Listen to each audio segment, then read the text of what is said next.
All right, sorry for the delay. Good morning. The September 17th, 2024 meeting of the Charter Authorizing Panel is called to order. I'd like to welcome everyone to the Department of Education and ask that you please silence all of your electronic devices. The goal is to facilitate a fair and responsible hearing, so therefore I ask each person speaking to please state your name and title for the record. I ask that you continue to speak clearly into the microphone throughout your presentation for the benefit of the panel, this audience, and the viewing audience.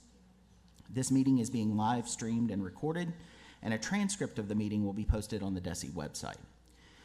Good morning, everybody. Good morning. Good morning. Everybody doing good this morning? Good morning. Good. Doing well. All right. Well, we have a consent agenda item before us today. If there are actually two consent agenda items before us today. If there are no questions, then I'll accept a motion to pass the consent agenda. So moved. Second. I have a motion by Mr. Baldwin and a second by Dr. Sonia Wright McMurray. All those in favor? Aye. Aye. Any opposed? All right, the motion passes. All right, Mr. Reynolds, if you would come forward to review the procedures.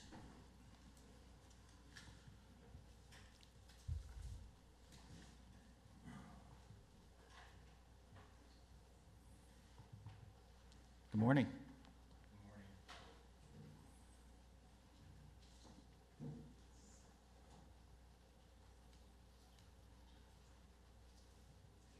Nope.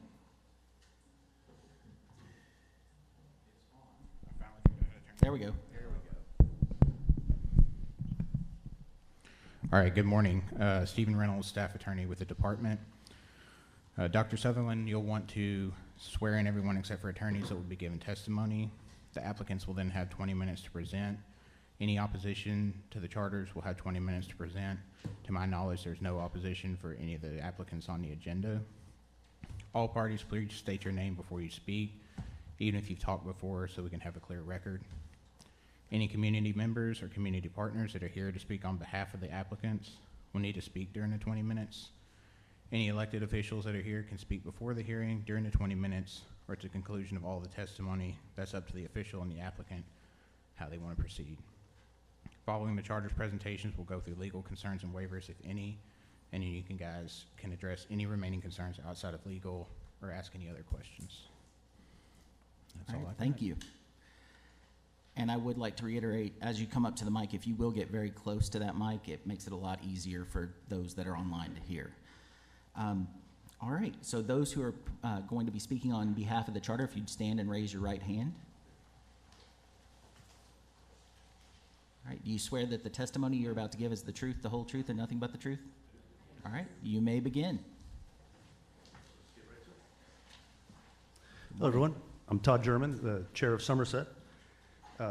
First, right off, thanks for having us today. And of particular importance is how much we appreciate the cooperation we've had from your staff, your legal department, and the Resource Center of Arkansas. We have worked with dozens of different authorizers, and not blowing smoke, this is the absolute best experience that we ever have. The cooperation, the feedback is amazing. It's a true partnership, and we look forward to that in the future.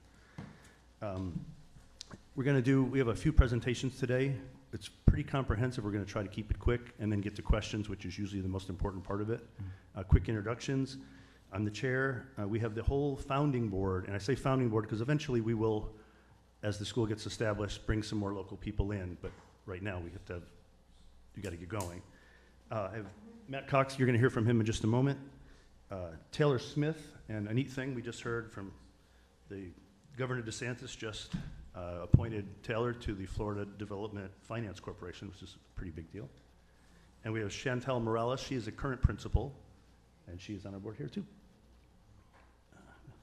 I'm going to bring up Matt Cox. He can introduce himself, and we want to address right off the bat why we're here, why Arkansas, and why it's important to us, rather than, because we are a big corporation, but Arkansas has a real place in our heart. So, Matt Cox.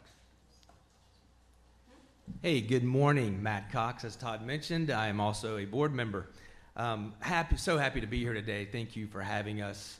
I live in Arkansas. Moved here about 15 months ago from San Antonio, Texas, which is where I became part of the local Somerset board there in San Antonio about 8 years ago now. Have loved the school. My daughter just graduated from there right before we left San Antonio. So when we got here, she was able to, she started an NWAC there in Northwest Arkansas. Now she's at University of Arkansas, so woo pig. But, I was sitting here thinking just a minute ago, like, Todd and I were in the Manger Hotel in San Antonio when I told him I was moving to Arkansas. And, that's significant, or it's a neat story because, one, that's where Teddy Roosevelt gathered his Rough Riders, but it's also, more importantly, where Bill Clinton was photographed eating mango ice cream in 1994. So what a fun story that's where we were when I told Todd that I was going to be moving to Arkansas. But, we looked at each other and was like, we've got to get Somerset to Arkansas. It's such a great school. Like I said, my daughter graduated from there. I have 2 little children as well. I had one in preschool at Somerset, and hopefully looking forward to getting my 5- and 6-year-old back into a Somerset school again soon. So we're so thankful to be here. It's personal for me. I have a passion for education, and I look forward to seeing what we can do here. Thank you. Thank you. Thanks, Matt. Todd German again. And again, I have a personal connection besides we have a long-time relationship with Commissioner Oliva from Florida, but for me, I just spent the weekend in Bentonville with my daughter and granddaughter. My daughter went to Pea Ridge High School. She graduated there, and she's a practicing physician in Bentonville now. I have a little 3-year-old granddaughter, did her first bike race. The OZ Foundation, one of the Walton's mountain bike things. So let's get right to our presentation. I want to bring up Shani Sadesky. She was the first employee. I'm saying it the right way. I usually say she's the oldest employee, but that's not true. Yeah. The very first employee of Somerset, 25 years ago? 27 years ago. So she's going to do the PowerPoint. And I think our PowerPoint, we've printed it for you. We weren't satisfied with what we had sent in, so we've been working until about 2 minutes ago. So, Hi, everybody. Thank you. My name is Shanine Sadesky. I'm one of the members of the School Development and Operations teams for Somerset as we continue to grow. And as Todd said, I was the very first employee ever hired for Somerset in 1997, way back when charter schools were first becoming a thing that parents were interested in doing. And we did it in Miramar, Florida. And the school was a tiny little 50-student school in the middle of a bunch of growing development neighborhoods where a lot of families were just really not wanting to send their kids to very overcrowded public schools. They were worried about safety. They kind of wanted that personal touch where they could, see the staff members at dismissal and be able to come and talk to the principal. And so we wanted to create that old neighborhood school, one-room schoolhouse kind of a feel. And as we've continued to grow, we've really tried to stay in the roots of that and really be that neighborhood school, that community school that mirrors the community around it, and really takes those needs into consideration and brings the community in to be a part of what makes our school a success. So obviously, since that time, we've grown immensely. We now have 75 schools in 4 states in Arizona, Nevada, Texas, and Florida, and we have a virtual school as well. And a lot of this, you'll see on this handout that we gave you. Our mission from the beginning, a little bit what I said is, we want it to be that neighborhood school feel, but we want to really provide a high quality product, obviously, as does every school. But we're really proud to say, at the beginning, a lot of people were very skeptical about the way we were doing school. It was very project-based, data-oriented, and I can tell you as a teacher at that time, my students did not want to leave. And as I continued on as a principal for 17 years, opening a number, I would say 9 or 10 startup Somerset schools, we continue to have that feel where the kids don't want to go home because they're having so much fun in school, and that makes me really proud as an educator. So we want to bring that high quality education, and we have some different members of the team that are going to go into a little bit more detail about how we do that. But our second year, we achieved the highest SAT scores in the state in mathematics. So I think that's pretty impressive from such humble beginnings, and we've continued to have a lot of those different accolades as some of the most outstanding schools across the nation. Safety is obviously very important. We're going to get into that in a little bit, but rather than read you our vision and mission, as each of us come up and talk, we're going to tell you about how we bring in the empowering students. We want our students to enrich their communities, and ideally we want to provide that type of education that's tailored to the community and really prepares our students to be able to help their community thrive, and want to stay here and want to make it a better place. We obviously also want to create global learners, because we know that everybody is not going to stay in their local community, and we have all of the most cutting edge things to prepare our kids for that. So we're also really proud to say that, again, when we started, nobody really knew what charter schools were, and we decided that we wanted to show that we were a high quality school and a high quality school system. So we were the very first in 2009, the very first school to be, it was SACS CASI back then, but SACS Advanced Ed accredited. We got that stamp of approval for our schools, and we've continued to renew that every year for our entire network. So another point of pride. We have numerous blue ribbon schools you can see on the next slide. One of our schools has just been nominated for the 3rd time for a blue ribbon school. We have others twice. There are 2 more actually that aren't on this handout that we gave you. So as you know, becoming a blue ribbon school is really a difficult thing to do. It takes a lot of hard work from the school. We're so proud of that. We also have a lot of schools that were recognized in U.S. News and World Report, in Newsweek magazine, as top schools in the United States. When I opened Somerset Academy Miramar, which was the expansion of that very first 50-student school, that school in the 2nd year of its opening achieved the highest performing school in the state of Florida for Title I. It was an elementary school and a middle school for closing the achievement gap in reading and math. And that's something that we've continued to do, because that same school just received, there's a study that talked about the success of charter schools, where it talked about how dynamically our charter schools are doing in closing that achievement gap. And I think that's really important in any community that we come to be able to work with all types of students, no matter what, and continue to close that achievement gap no matter the challenge. So additionally, one of our schools just was awarded the 2nd highest performing elementary school in the state. I could go on and on. The #1 elementary charter school in the state of Florida. So we have some outstanding results, and we hope to bring that to Arkansas. We also have a number of STEM programs. We're STEM accredited, along with our general accreditation status.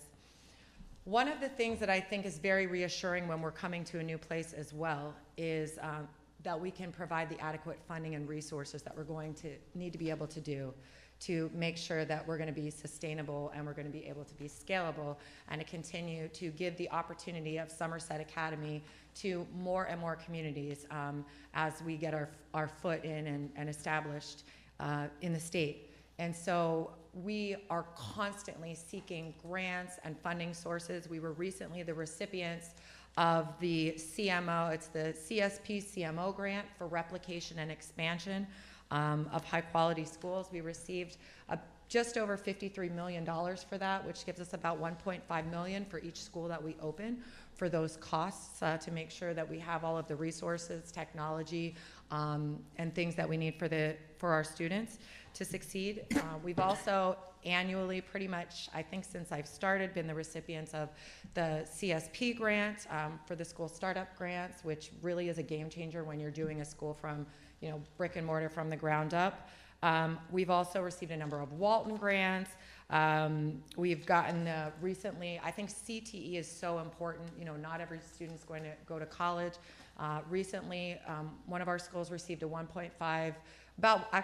just over $1.3 million CAP grant, which is a workforce capitalization incentive grant, which is for programs like EMTs, early childhood education, computers and technology, those types of programs for students that want to go into those careers.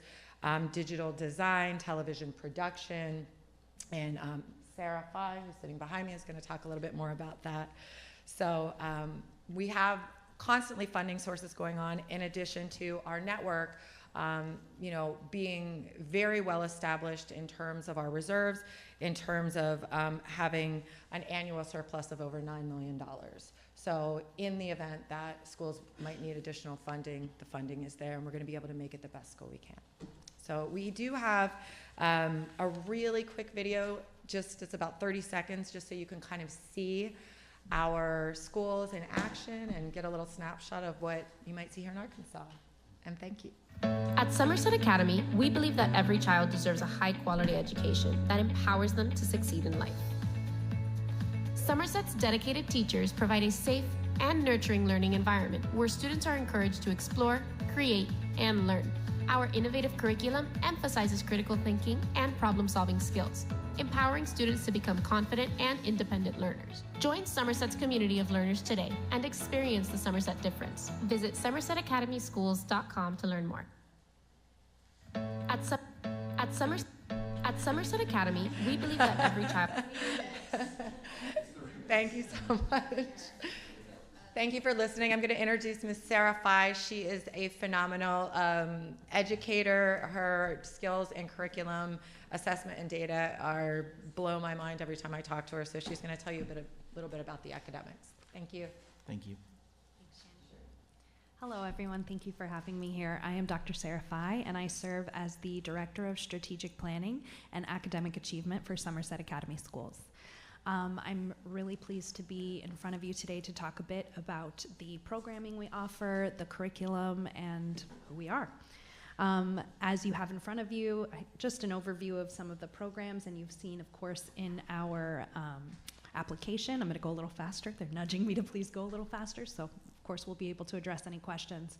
Talking about what we offer, of course, core academic programming is of utmost importance. We are a very strong science of reading school. In fact, school system, I should say. In fact, part of what we put into our CMO grant, which is what Shani referenced, the large federal grant that we received to expand and replicate our schools, was on the premise that we are providing a strong early literacy program, and that is with the foundation of the science of reading. That is critical to everything we do with our schools. Moving into middle and high school, of course, we offer a wide variety of programming for college and career readiness. We actually, just this year, now in 24-25, opened our first fully vocational school. It's called Somerset Career Academy in St. Lucie, Florida, which is our first fully vocational program, which we're very excited about, which is the other side of our CMO grant, which was about the excellent high schools that we build. So we really are we are fully committed to every aspect of our students' education.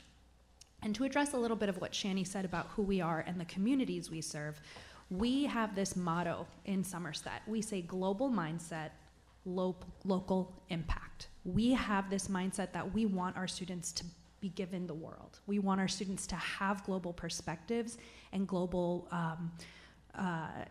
thinking. We want critical thinking. We want them to have diverse perspectives and think of things from every single angle. But we also want them to remember that where we come from is who we serve. And so we have a big commitment to the communities that we're in. So even with our CTE programming, for example, not every Somerset will have the exact same programs. We have some schools where we've known that, for example, in Homestead, Florida, we have some culinary programs. In St. Lucie, we have welding. We have a variety of things that we know are serving that community. So for Somerset and Arkansas, we have two very different locations that we've talked about, Bentonville and here in Little Rock. So we've done some research into what we think would be most applicable here, and of course we've taken into consideration the commissioner's memo about the high earning, high demand CTE programming, so we're looking into those pathways as well. We were looking into health sciences, business finance, technology and communications, hospitality and human services. And of course, that's what we've done the research kind of here before we've stepped into the community fully, and we're looking into what will fit this community and these schools, these families, once we're fully enmeshed here. Okay? We've mentioned, Shani briefly mentioned a study, and we did put this in our application as well. We were floored that we were part of a study done by Stanford University for what they call the CREDO study, the Center for Research and Educational Outcomes. And we were compared to charter schools and educational programs all over the United States. And Somerset was particularly significant in closing those achievement gaps for students from low economic backgrounds. And so we've mentioned that several times when we talk about the demographics and what we expect to serve here. And we're gonna move next to the, I know, I apologize. If I may, Yes. I want you to continue. Okay. Because for me, I appreciate trying to stick within the timeline. But to me, what you're talking about is the critical point. I would have cut the video. I want to hear from you. Okay. Thank you. I appreciate that. So talking about the communities that we serve, we're very proud that when we go into any of our communities, we are a reflection of that community. And so on one of your slides here that we've printed out for you, you can see the breakdown of who we are as an organization. Our schools are 83% minority. Our schools are 58% free lunch or reduced lunch. These are more than 50% of our schools are Title I schools. We have worked.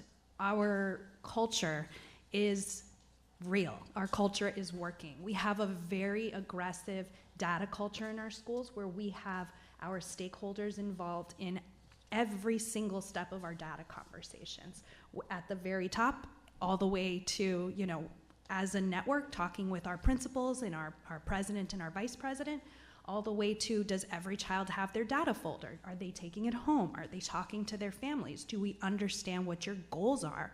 And how are we working to achieve those goals? So in Arkansas, that would look like looking at your Atlas scores. How does this look? Explaining to our families, having these community enrichment events where our families and our community members know how we're performing, know why we're putting the programs into our schools that we are, and what we should be doing every day, every week to achieve those goals. We call it aggressive but attainable targets that we put for our students and our teachers and everyone. Thank you. Absolutely. I'll let somebody else talk because I know there's a lot to say. Yeah. Adri's going to wrap up our presentation, and then we'll go to questions. She has some. There's a quick slide on safety if we want to just. Oh, and unfortunately, as it relates to school safety, we have a couple of our security experts here. Our main security guy for nationally is a guy named Willie Tagle. Unfortunately, he's on a plane right now, but for his bona fides, he was the chief of police for the Miami-Dade School System Police Department, which you think, how could it's one of the bigger police departments in America, just the school system. So we were lucky to have him. He's been with us a number of years, and it even gets to the point where we have one of our schools is in Parkland, and we basically have this school that replaced Parkland, and it is probably the highest security school in America, and deservedly so. So we're currently working with a couple of national manufacturers on some new technology to do almost like life alert buttons. I've fallen, I can't get up. I think they used them in the last Georgia tragedy, but we're taking that a whole nother step forward. So I think we're at the cutting edge of security, and we can address any questions you might have later. But I'll let Adri take over. Introduce yourself. Hi, how are you? I'm Adri Lima with Academica. I've had the pleasure of working with Somerset since 2005 in various capacities, but mainly marketing and assisting with startup, assisting with application writing. And then once we have approvals, we help with on-the-ground, boots on the ground marketing. On our side, we are really happy that we've expanded our team to help support Academica with experts in digital marketing, social, and then individuals who work directly with the Somerset team when they are traveling to new territories to help with the marketing, and also training the individuals who are local to help them with the Somerset brand and the marketing and how they present the program. So what we're looking at here is a slide just kind of talking again on what Todd and Matt kind of discussed with regard to why Arkansas. And I think we kind of went in detail over why it was a special place really for them. And for us, exciting to have offices there eventually with other networks as well.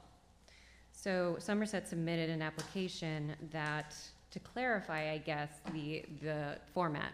So it's a Somerset Academy of Arkansas application requesting 2 campuses, a campus in Little Rock and a campus in Bentonville. Each of these campuses would house 3 schools, an elementary school, a middle school, and a high school. And that's for various reasons, safety being one. Programmatically, it makes better sense, Somerset feels, to have a K-5 and then middle high kind of operates sometimes as one, but you kind of, that way the middle school students are getting this real like high school and college prep feeling from middle school. But each of those campuses would be considered 3 schools, if that makes sense. So total request really is 6 schools. And I can clarify later if we need. And the next slide is just kind of going into the requested enrollment. The first year would open grades K through 3, 6, and 9. So we would be opening one grade level, at least one grade level from each charter or each school ID number in year 1. And then they add a year, they add a grade every year. So with regard to community engagement, Somerset hosted a virtual meeting, which was noted, it was placed in the newspaper, and we put ads for that. And so the virtual meeting was parent interest. We did a presentation, Shani led the presentation on Somerset, similar to what you're seeing today. And we had 23 people log in. One of the logins was a group of people sitting in an office, so we're not sure how many of those, but there were about, let's say 30 or more. We also ran a digital campaign. I thought what was really interesting about this were the results that we had in just 1 week.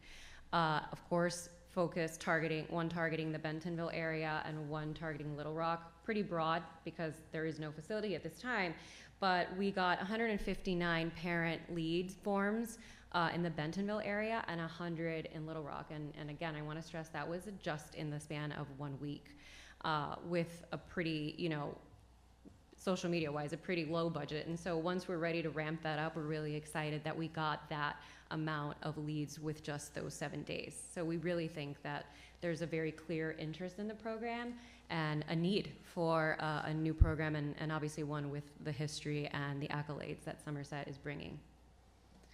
And then with regard to teacher and administrative recruitment. So on one piece, Somerset, of course, and if Shani wants to touch on this, but Somerset, has clearly a large pool of experienced educators and teachers. And part of going into a new territory, do you want to take over? Okay, part of going into a new territory for Somerset really is bringing in individuals who are experienced in the Somerset way. Of course, these people help the local community, the local teachers, the local administrators kind of learn that. But it is important for Somerset to come in with a couple of individuals who are already experienced in that model. And so these individuals would host recruitment fairs. Again, a lot of it is going to be advertised digitally in local newspapers. We know in Bentonville and the surrounding areas, they do like First Fridays, there's Third Thursdays, there's fall festivals and summer festivals, similar events here in Little Rock. And so we would Somerset would kind of deploy, with the help of our office, individuals from Somerset to kind of man tables, walk doors, send flyers and stuff to local businesses, local preschools, so that we make sure that we have a showing at all of these events and so that parents know that we're here and we're coming and that we're excited to employ individuals from each respective area. And that's what I have. And I'll let Shani or Todd close. Let's do it together. I think what Adri said is really important. We have a 97% graduation rate. We want to keep it going. We love what we do, and I love being a part of the recruitment team as well in all the ways that Adri said, because having actually been working for and with the organization for 27 years, obviously I haven't gone anywhere because I love it and I really believe in what we do. And I want other people to have the same opportunities, that I've had, and so many of us have had, being a part of such a great education system that has competitive salaries, competitive benefits, the opportunity to teach in a fun and creative way while still teaching the same standards, and just adding, a school that brings pride to their community. I think that's a huge thing. So I actually recently just went to Bentonville, and yesterday was my first day in Little Rock. I have a very good friend that just moved here, so I plan on coming back to visit her. I'm trying to recruit her and her 5 grandchildren to come to our schools. She was going to be here today, but I didn't let her know in time. But I loved Bentonville. I love the community. I wish that everyone was as nice, and I'm sorry, I love Florida, but man, people here are so nice and hospitable. It was really wonderful. Having been originally from Pennsylvania, I felt a little bit back at home. So thank you. It was a great opportunity to be here, and we really look forward to just bringing something great. So thanks for your time today. I'll let Todd close. Todd again. So that concludes our presentation. Now, actually, I'd like the question part. So please, and what we'll do is, because if there's a question that we can't answer today, then we should be out of this business. So please give us questions, and I'll help be the. No pressure. I know that's a bit much. I will stand by that. We will. Yes. We will get. It might not be the right answer, but I'll kind of be the ringleader. And as you guys have questions, I'll try to pull up an expert in that field, and we'll just go like we did before. We have our legal review next, and then we'll do questions. Yeah. Stephen Reynolds, staff attorney for the department. Before we get to the fun question part, we have to do the dry legal part. All right, so I'm just going to go through all of the waivers that the charter has asked for. I'll go by topic, list the statutes and rules and standards, and then my notes and legal concerns for each topic. Waiver topic number 1, this board of directors.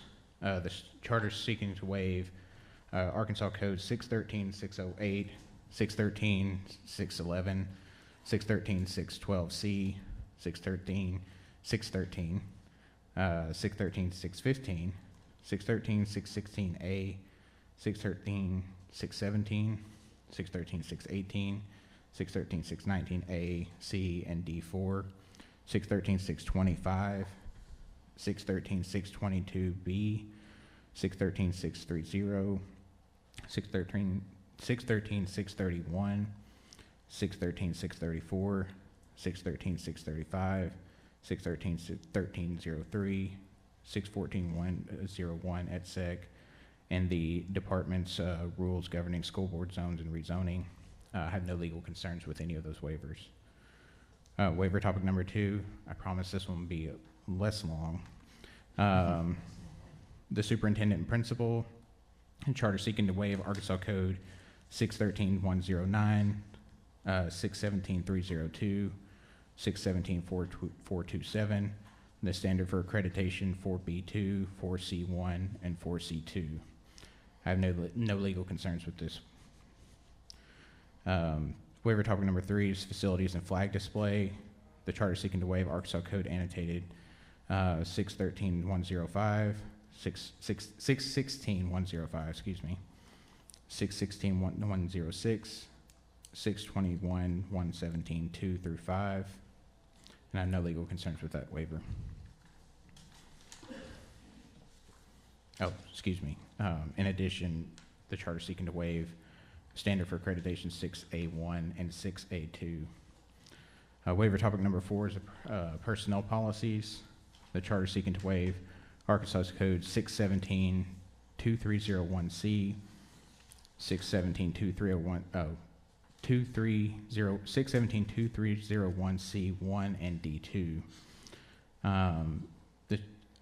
Additionally, 617-2302, 617-2303, 617-2304, 617-2305, 617-2303, 617-205, 617-209, 617-301, 617-208, 617-210, 617-202, 617-201A and C, and the standard for accreditation 3A2, only to the extent that the classified salary schedule must be published on the school's website.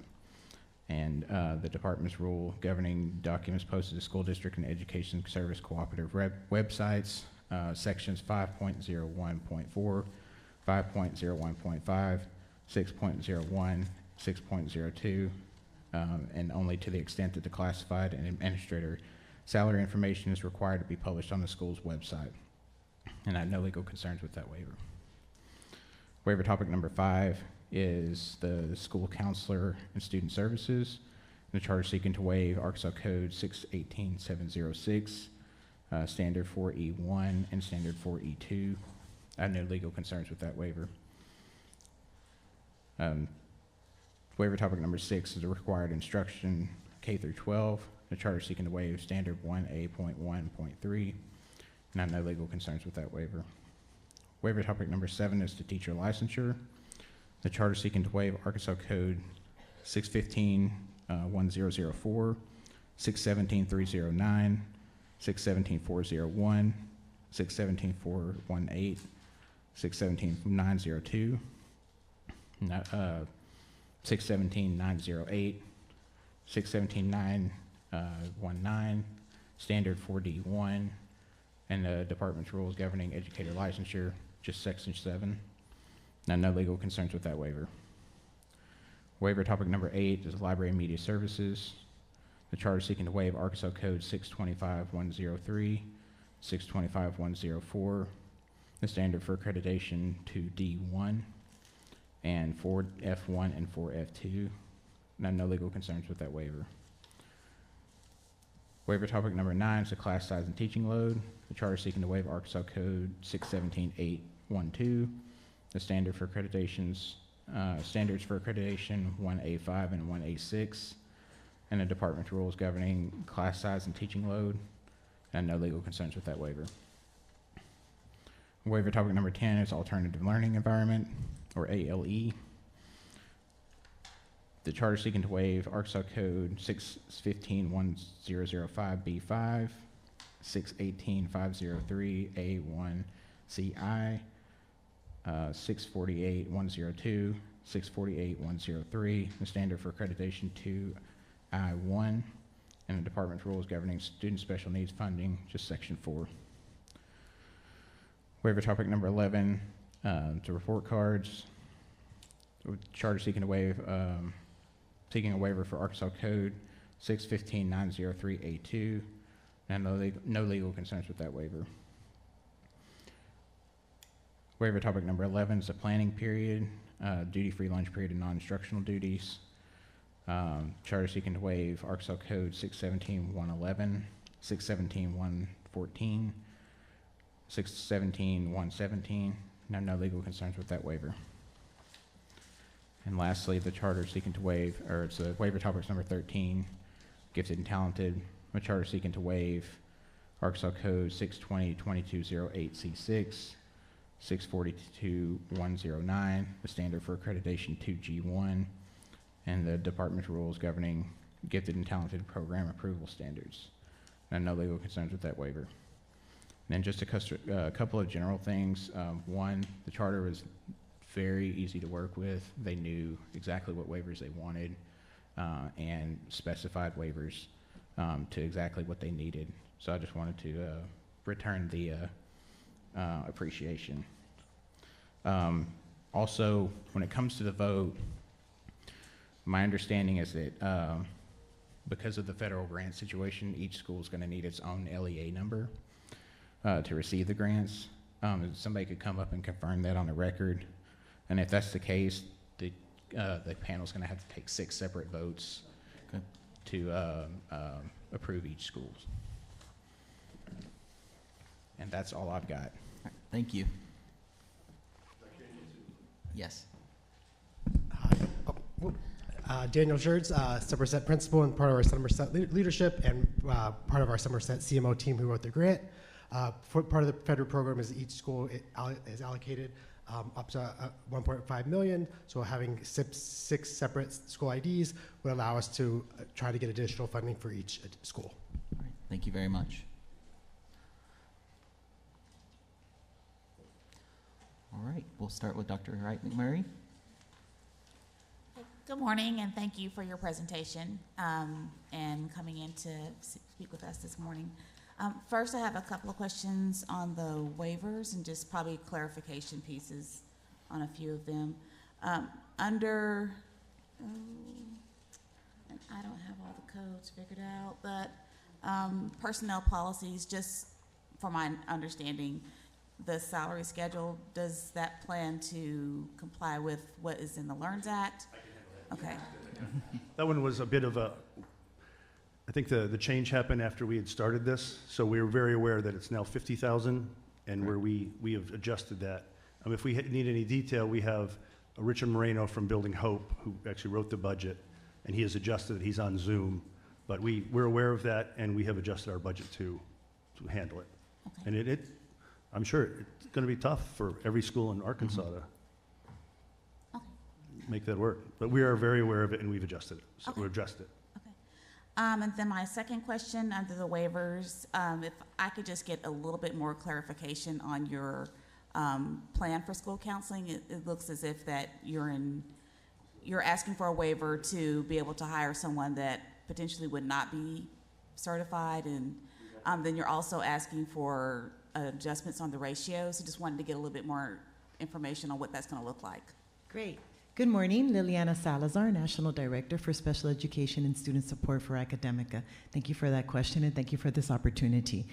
The person that we will be hiring will be certified. We are ensuring that we do have a certified counselor. And we do follow the National Association of School Counseling standards. The way that we will be implementing the program is based on those counseling responsibilities, therefore working directly with students to ensure that their mental health needs are being met.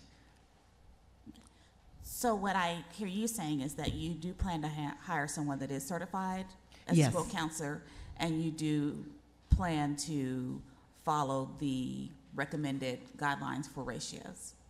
Yes, we do plan on following them.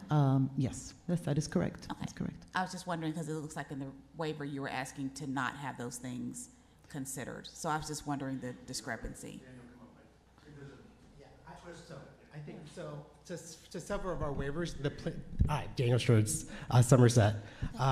So several of our waivers, the plan is to have a certified person to try to get the recommended waivers. A lot of our times, going into a new area, we hire the local people. We make sure, if there's someone that's close to that process, that we help support them get whatever additional certifications they need. So we had the waiver in place in case, that's a process. But our goal is always to have fully certified people, follow the state recommendations for all those things. But we request the waiver in case it's not, from the beginning, we're not able to start off with that we have to build onto that to be able to have a fully certified counselor. If we can find a fully certified counselor from the get-go, that would be our ideal situation. But in case we're not able to, then we would work towards that. So just to build on Dr. Wright McMurray's question, we do have a number of licensure exceptions that are available to you, including emergency teaching permit, ALPs. ALPs are additional licensure plans, which allow for someone who already has a license to then add counseling to their license. Now, counseling is different in that it can be an initial license here in the state of Arkansas. So that means that you could have somebody who doesn't have a license, and that would be where you would need the waiver, is when you're actually having somebody who's going through a first-time initial license application process. But you could, if you had somebody who is already licensed here in the state, do an ALP instead of doing the waiver. No, and we greatly appreciate that because counseling is a very big national critical shortage area right now. So thank you for Arkansas doing that. Okay. That's why I was kind of looking down there to give Matthew a chance. Did you want to add something else on that? Okay. Okay, and then my next question is related to teacher licensure. Licensure, I never said the word correctly. So what is your plan to recruit certified teachers? And then if you could also, what is your plan to recruit certified teachers in the area of career technical education? What was the second part of that? What is your plan to recruit certified teachers? And then what is your plan specifically to recruit certified teachers in the area of career technical education? Because that's my next question. CT. Yeah. So, Daniel Schertz, Somerset. I'm also part of our strategic planning for recruitment and retention for Somerset. All of our leaders serve in different capacities of that. So we do several different things for to get fully certified teachers. You know, we host job fair events, you know, to get local talent, people who are certified. We post things, you know, on different job websites like Indeed and things like that, so that the local people have a chance to see what jobs we have available. The leadership team is highly responsible for, you know, interviewing and hiring those people. We have lots of programs in place also to help teachers get certified. So things like teacher assistants who may start with the school who want to work towards having teacher certification. Our goal is always to have teachers certified in all areas. Often with CTE, we get, you know, career changers, people who come to education from other fields, and we obviously want to maximize their experience. And so sometimes we need to help work them through the certification process as well. You know, if we have an expert in hospitality or an expert in welding, we definitely want those people teaching our students, and then we help them get the certifications that they need. So I think you said you started another school in Florida that was CTE focused. Yeah. And so if you had individuals that came into your school, they came from industry, they didn't have the pedagogy or the background on teaching, what are some of the things that you guys were able to do to get them ready for classroom instruction and management? So I have, you know, two situations. At my school, we had a teacher who was an art teacher who had digital design. She didn't have the teaching, you know, the CTE part of the certification. So we helped her with, you know, take the test, the study, to give her time, give her practice tests, so she was able to, you know, add the certification, and then the students were able to get the CTE credit. Our school in St. Lucie County is a career technical ed school, you know, starting up with new people coming from out of field. The principal there would go with the same process of, you know, making sure that they're, you know, taking getting the CTE courses that they have to take so that they can take the test and then be able to test the students so that they can add the certifications to their, if they can have whatever the certification is they need. And if I may add, hi, Dr. Serafai again.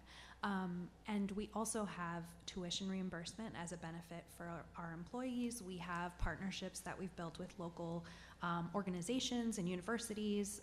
For example, whether it's in culinary, we're working with different organizations. We've already looked into FFA and some of the other programs here in Arkansas to build those partnerships and those relationships to add that additional layer of support.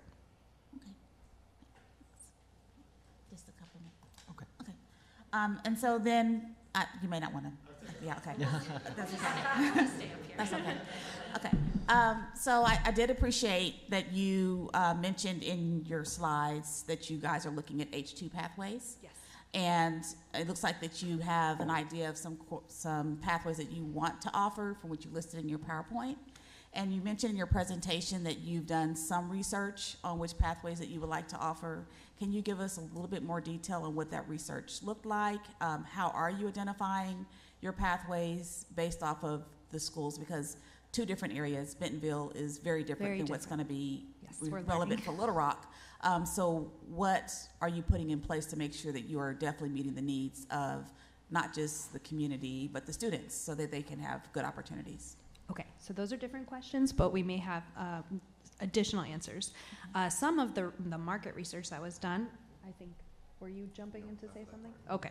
I can tell you the educational research. So looking into what organizations already are in existence, for example, with the agricultural programs, with FFA, and so what partnerships already exist.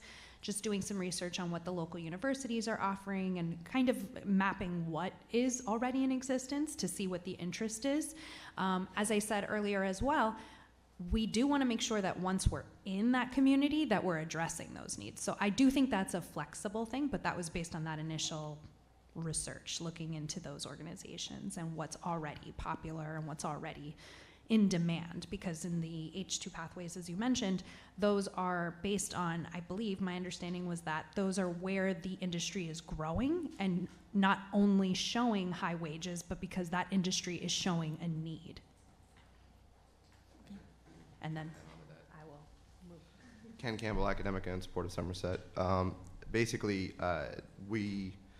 if we go forward, we're going to look at the community, the area, and part of that is the piece that Dr. Fye just talked about, and part of that is working with large employers in that area to find out what sort of positions they're looking for to fill, what sort of workers they're looking to hire, and to match students' interests into some of those careers. Another tool that we use is we look at the Department of Labor puts out a lot of data regarding growth industries and wages and what those are. And it breaks it down using like census data, so you can really kind of pinpoint in those local areas. So wherever we are, that's where we're going to look to see what do the families want? What do the kids want to do for work? What do the employers want? Who are they looking for? And work to develop programs that will sort of match the two. Have you had a chance to have any conversations with the Division of Career Technical Education at the state level on any of those items? That I will leave to. I have not personally. Not as of yet. I don't believe so. I would strongly encourage that. It probably could save you quite a bit of legwork in making those connections and getting an understanding of what has, not saying that we have it all figured out, No, but we've the been website working was extremely on helpful. quite a bit of it, and Yes. so it probably would save you quite a bit of Thank you. steps on trying to get that And I think figured we out. look forward to building those relationships and learning more. Yep. You mind if I let them one more answer to your question? Sure. Todd German, Somerset. From a layman's standpoint, one of the things that's really impressed me about our organization is that we really look at things from all over the place. And two examples I can think of is that in Key West, we have a school, we hired my old boss. He was the president of the bank, retired Coast Guard commander, worked for Eli Lilly, master's from Cornell, and he wasn't certified to teach. And he is now. And he teaches our history and our business class. And can you imagine having your kid go to school every day and learn from a Cornell MBA who was the president of a bank and he worked for Eli Lilly? On the absolute opposite end of the spectrum, we have our own college. One of our affiliates, Doral, has Doral College, and we do, no, good, that's okay. Well, we are huge on dual enrollment. We've graduated, Somerset graduated a couple hundred kids with AA degrees last year out of high school. They actually graduate the week before they graduate high school, and they have no college debt. Well, because of the critical need for teachers, we've now amped it up, and we have a certified 4-year degree, and our very first degree is in education. So we now have kids that went to kindergarten that are teaching for Somerset. And I think, I mean, to me, how do you beat that? That's pretty neat. Now, we can't get all our teachers that way yet, but we're working on it. So, Taylor, you have something? If she'll allow us. If you'll allow one more Go ahead. So I'm really interested as a board member, Taylor Smith, one of the board members, a volunteer board member. My brother is a retired chemical engineer, Vanderbilt grad, worked at Johnson & Johnson for 30 plus years. He's becoming a chemical engineer. No, well, it's a chemistry substitute because he doesn't have the ability to go back and be certified, but he wants to help on the CTE side because he ran the commercialization of contact lens manufacturing and wants to give back. So he's found a pathway with a school, one of our schools that we're opening in Volusia County, a CTE-focused school that's going to be located on a community college campus.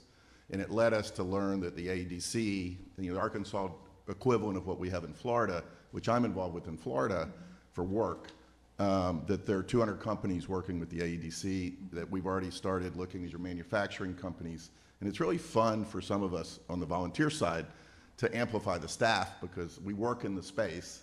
We're all short on labor. We can't get our labor provided at, in our day jobs nationally. And so this is a real passion for me as a board member. So I just commit to you that if we're approved, I'll be part of the process, also volunteering to mine into the AEDC and the other organizations, as well as the Department of Ed, and say, what do you feel? Where's the pulse? In Volusia County, SpaceX and Blue Origin are 90 minutes away. It's all about space, but it's about 3D printing the rocket to go to Mars. High school kids can learn how to run the machine to print the rocket. They don't have to be an astrophysicist or an engineer. So finding the career academy, the career options that they can move right into, some students, and continue lifelong learning, but be employed out of high school is also a passion of mine. The right and relevant jobs for Arkansas, I think we can marry up if we're allowed the opportunity. So thank you. Okay. You did. Yep. All right. Mr. Scott? Thank you for your presentation. I want to preface things by saying I am delighted to see that there's a quality organization looking to expand. And to a certain extent, it resonates with my life experiences because I got my feet wet in education, teaching school in middle school in Homestead, Florida. And and I think you can relate to my experiences being a beginning teacher there, and also, but actually teaching at Killian High School. So understanding Miami-Dade as well, and I compare notes with Secretary Oliva in regards to that as well. One of the things that of interest to me is your rationale for the two locations, but more importantly, how do you, a lot of in startups is the recruiting aspect of it. So broadly speaking, I understand Little Rock, and we certainly understand the data associated with Little Rock. But when it comes to recruitment, true recruitment, and having parents to say, yes, I'm going to enroll my child or children at this location, where does that go relative to Little Rock in particular? It varies by zip code. So if you could just help me just clarify your interest there, I'd appreciate it. And then if one of them wants to jump in, but as Todd German, Somerset, one of the things we'll do, and we do in anywhere we open a school, you know, the absolute most important component is the principal and the school leader.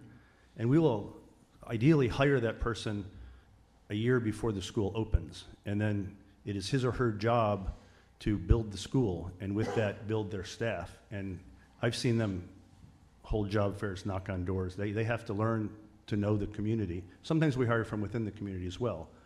But that is primarily the responsible of the principal, and then our job is to support them in every way possible and give them anything they need to bring teachers in. But they have to learn the community, learn the terrain, and then work from there. I mean, do you want to know more than that, or how? Oh, I'm sorry. The students, who wants to speak on? Yeah, so just to clarify. I thought you were saying how are we going to hire teachers? No, sir. Oh, I'm sorry. I apologize. A big part of it is that you have a facility, right? Okay. So that facility will have a specific address, zip Right. code, et cetera. So when you look at Little Rock, which is broad, and you're pulling from various areas, including North Little Rock, Right. where exactly would you? Right now, we do not know. That's a kind of a chicken or egg. We want to get approved first. But we're currently, like in the Bentonville area, we have a number of locations that we're in negotiations with. We wanted to sort of get through today, and we will do the same type of study. For part of it's what's available. We have to find where that is, and it's again very different geography. In Bentonville, it's extremely difficult because the cost of everything has gone crazy. I think there's a lot more opportunities in Little Rock, so we will start looking, working with real estate agents, and also but looking at basically the map and where the need is. We don't want to go right next to a high school, but I always remember Sam Walton had a little plane, and he would fly around and go there. And sometimes it's as simple as that, looking where is that education desert that we can fill the hole in. I hope that helps a little bit. It's not a pure science.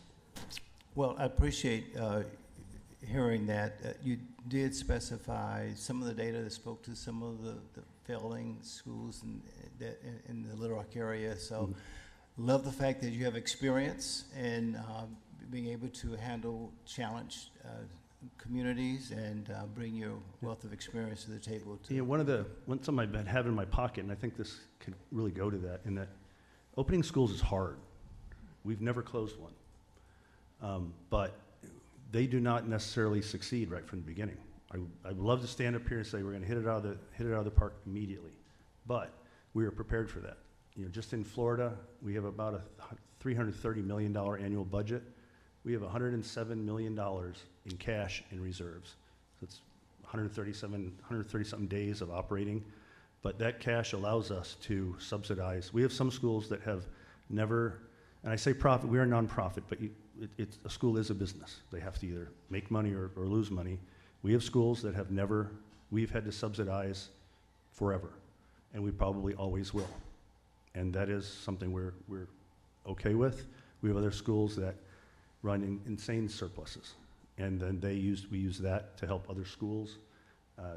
You know, it's not just cash. Some of our successful schools will send, like when we do this, we will send teachers up here to support the staff.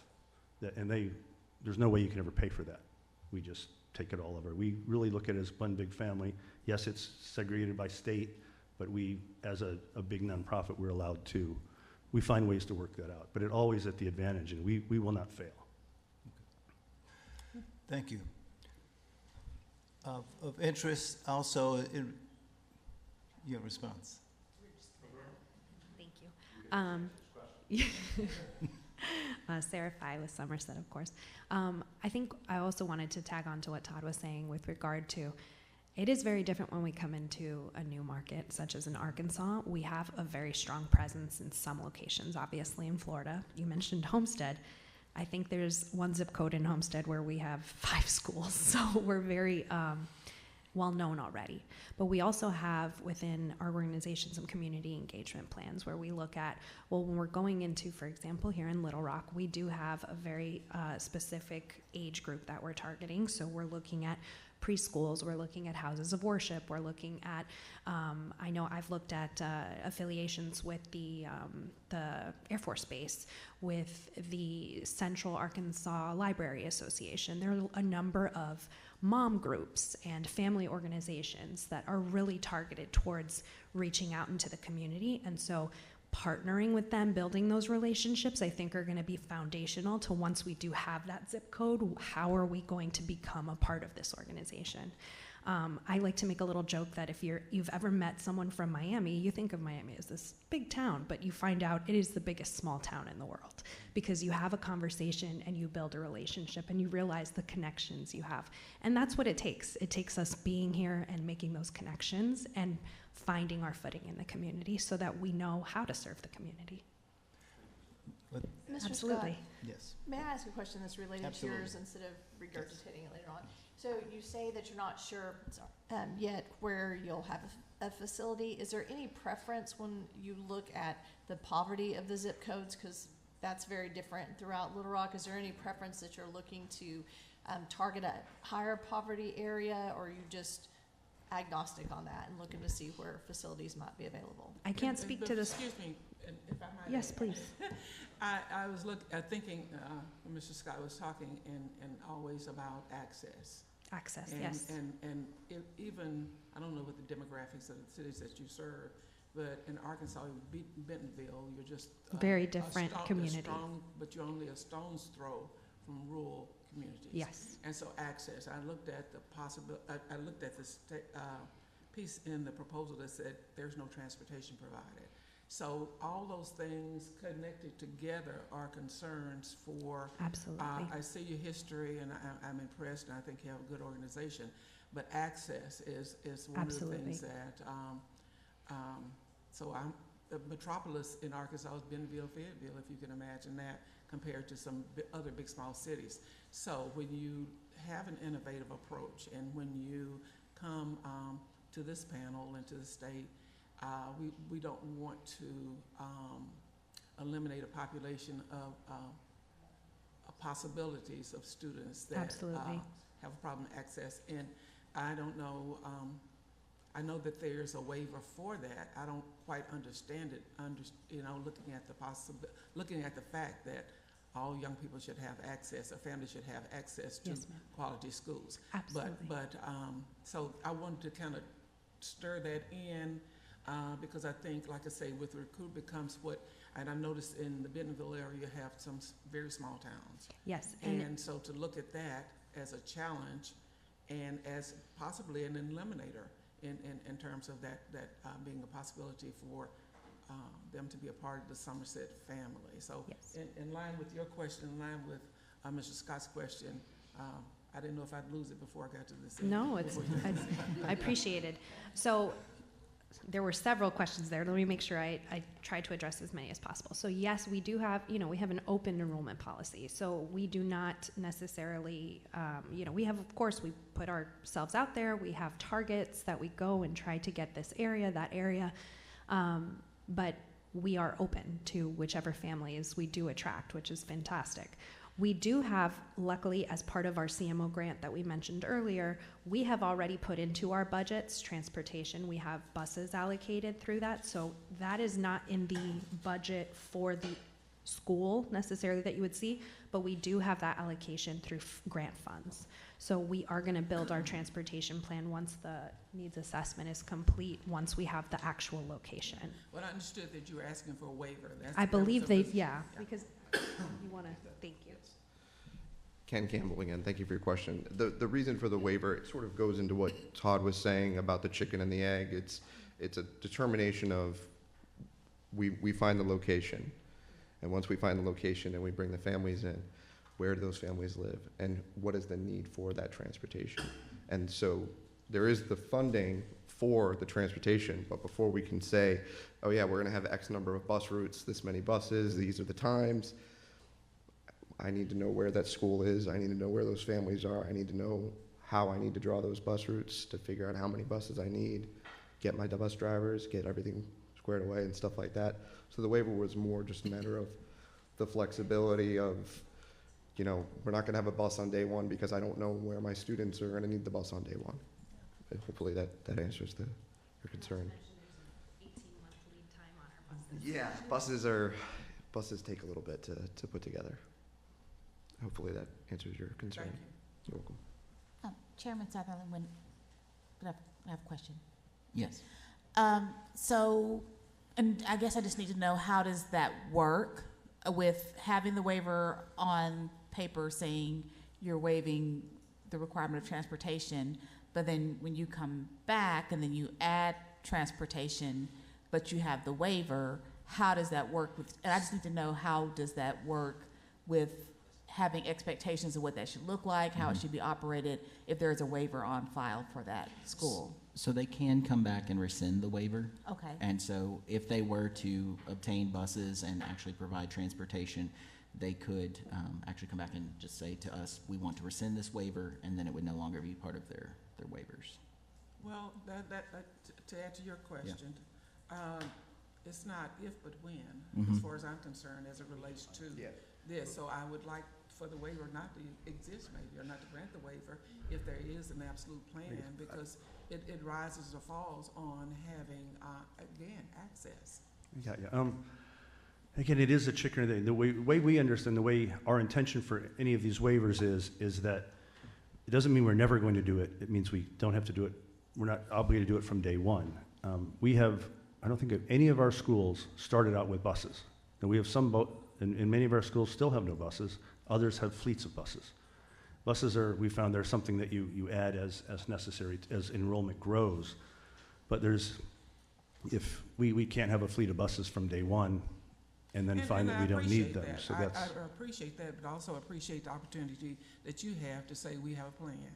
And this is our plan, is as needed, it will be provided, because it's a difference between whether or not if you needed to amend it, that as needed, it will be provided. Of course, you have our word that and also it would be foolish for us not to. Well, optimistically, I say to you as a parent that yes, I'll be able to get my child there until, but in actuality, oftentimes there are many barriers and many circumstances that prevent that from happening. So then that's your problem, and then that's their problem, and then subsequently it's our problem. So I'd be comfortable knowing that there is a plan for transportation from day one, because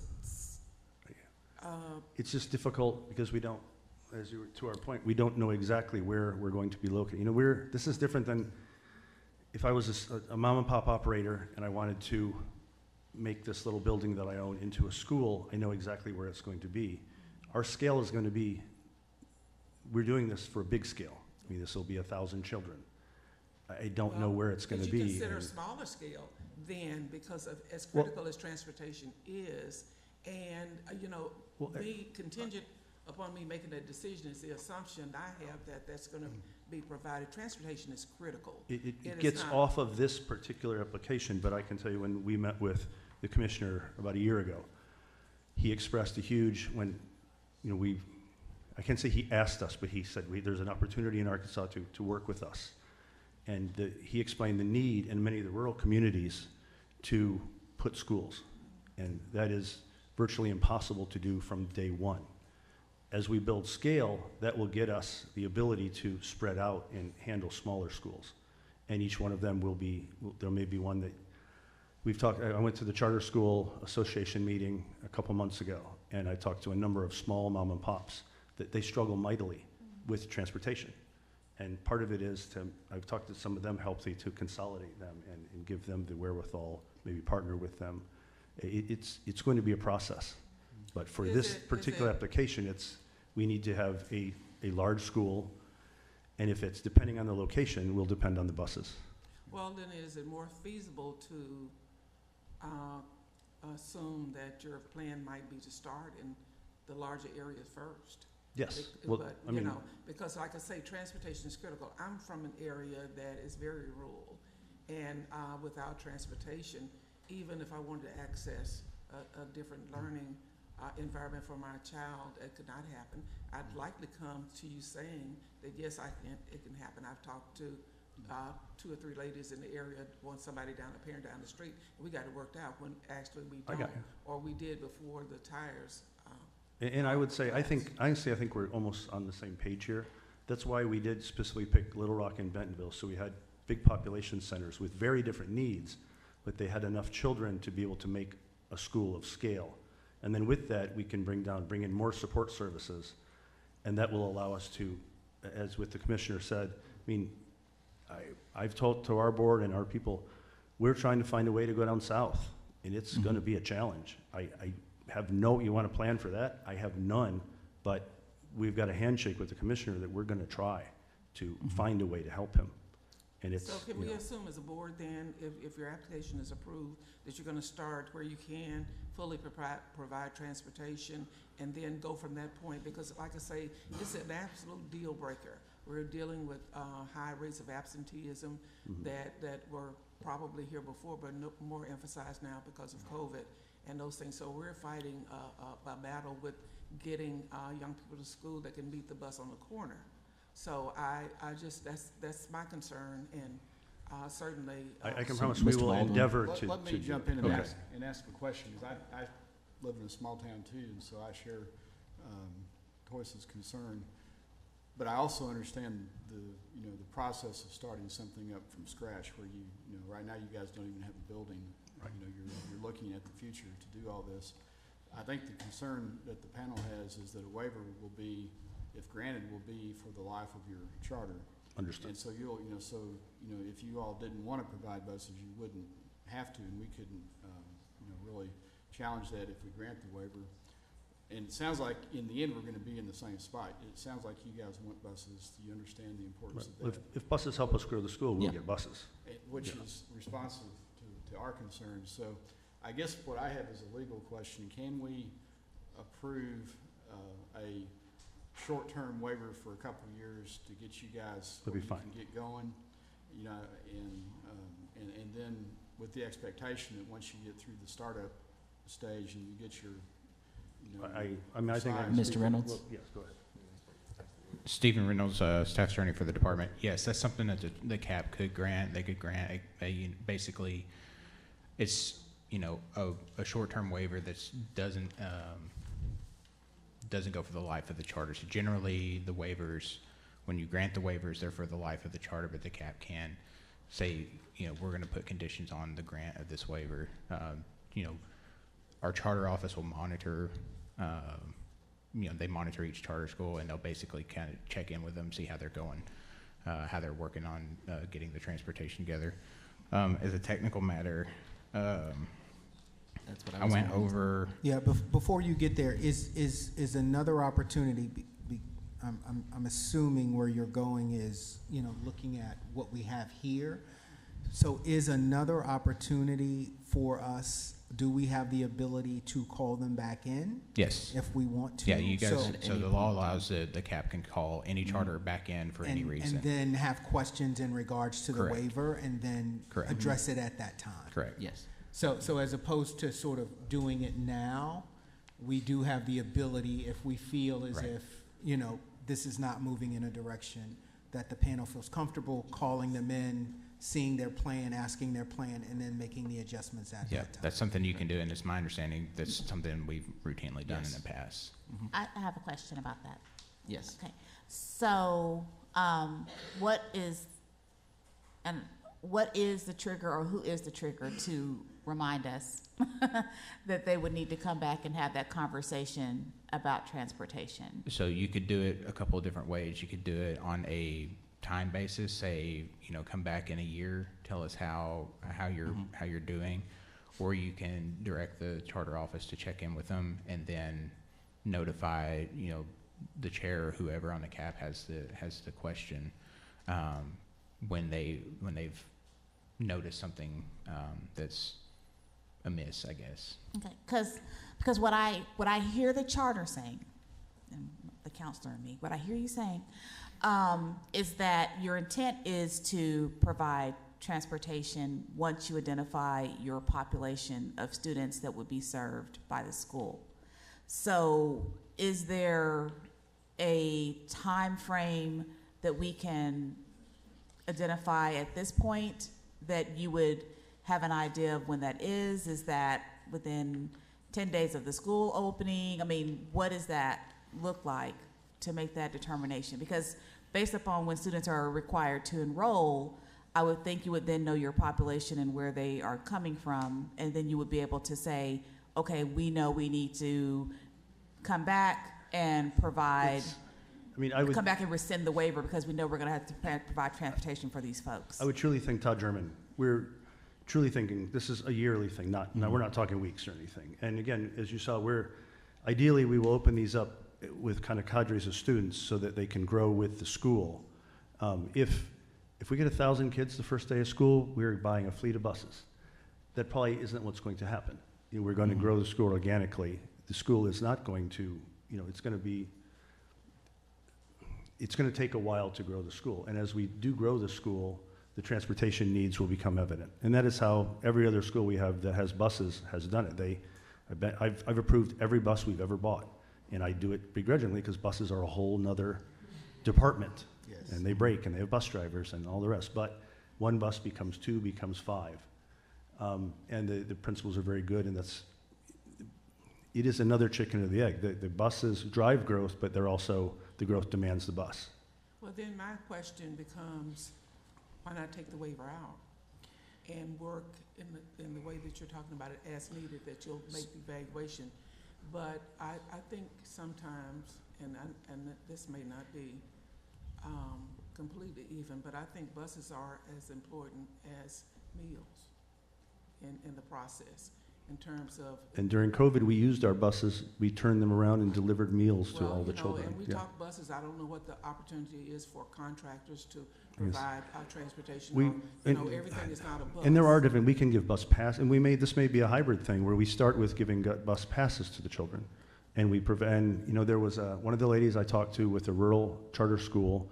They almost had a little Uber set up. There's a lot of other hybrid transportation things we can do before you buy a $150,000 bus. So transportation is relative to what transportation is. Somebody might spark an entrepreneurial spirit to do that, but I'm not comfortable having the waiver if the intent is to, well, first of all, to have the waiver, and that's it.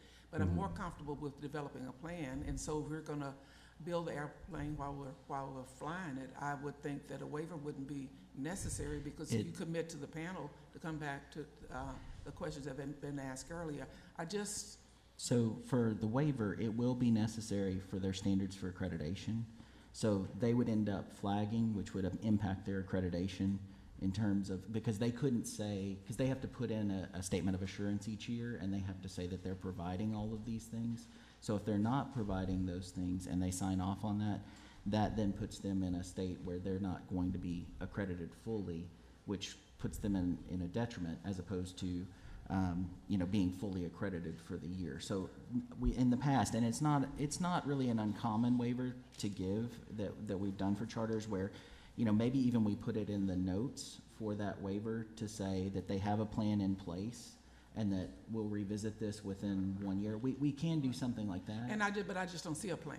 Yeah. We're talking about a plan. I don't see a plan, and I think the vague vagueness of that all is not questioning the integrity or the history of it, but I'd like to see it in something in black and white, Yeah, as opposed to having just a basic theory that we will, as time goes on, and I mean, have for the- something more concrete. I obviously can't give you a written plan today, I understand but that. I would say two options, or maybe alternatives I would have, solutions, is that I'm completely fine to come back either to the state or to this body every year, and then if it falls off the radar, we do have the nuclear option of every 5 years, you have to reapprove us, and if we've not fulfilled our word,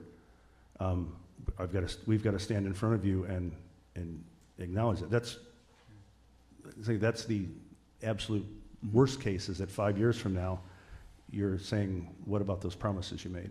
Yeah, but worst case for who? Well, I'm just saying, I think we're going to work. I assume the chairman has some idea of a way to get through this. So Yes. are you all willing to come back in a year? Next year, absolutely. You know, you're gonna know a lot more, you're gonna probably Of have course. the location identified, and come back to us and basically go through your transportation plan that you developed between now. Absolutely. Yes.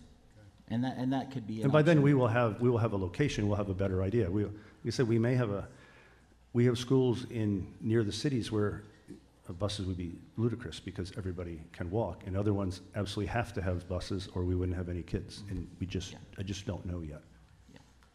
So we can just make that in order. Yes, whenever we do our approval, we can decide, okay, in a year, we're gonna come back and Okay. report out, and that's Yeah. totally. Again, we're not being argumentative, I can't promise something I understand. feels impossible. Mr. Reynolds, could you point to where the actual transportation waiver is within the? So in the Arkansas Code, it's 619.101 et sec. It's the whole subchapter. Mhm. And then in the standards, it's 6A1. So is it in the list of waivers though for the final legal review? That was going to be my technical thing. So I didn't see it in the final legal review, so I went back and looked at their waivers section in their application. I didn't find it there either. So just if I can get somebody to confirm on the record that they want to add Arkansas Code 619.101 et sec and standard for accreditation 6-A.1. I helpfully wrote it down for whoever wants to come up and say that. Thank you. I will. Ken Campbell again. Sorry, I remember writing it, so I'm not sure why it was not included. But to waive the 6-19.101 and sequential standard 6-A.1 for those reasons that we were talking about the startup, and I believe we discussed it prior. That's why I don't know why it wasn't included. I recall writing it. Probably, because it's supposed to be 14 of these. So. Yeah, I just wanted to make sure we got it on the record so that we Yes, make sure that the waiver was listed. put that on the record Yeah. officially. All right. Mr. Davis? Are you still going, Mr. Scott? Just a Sorry. couple I more. apologize.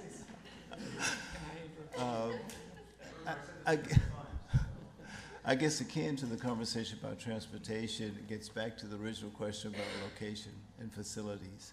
And I understand you're continuing to look, but do you have,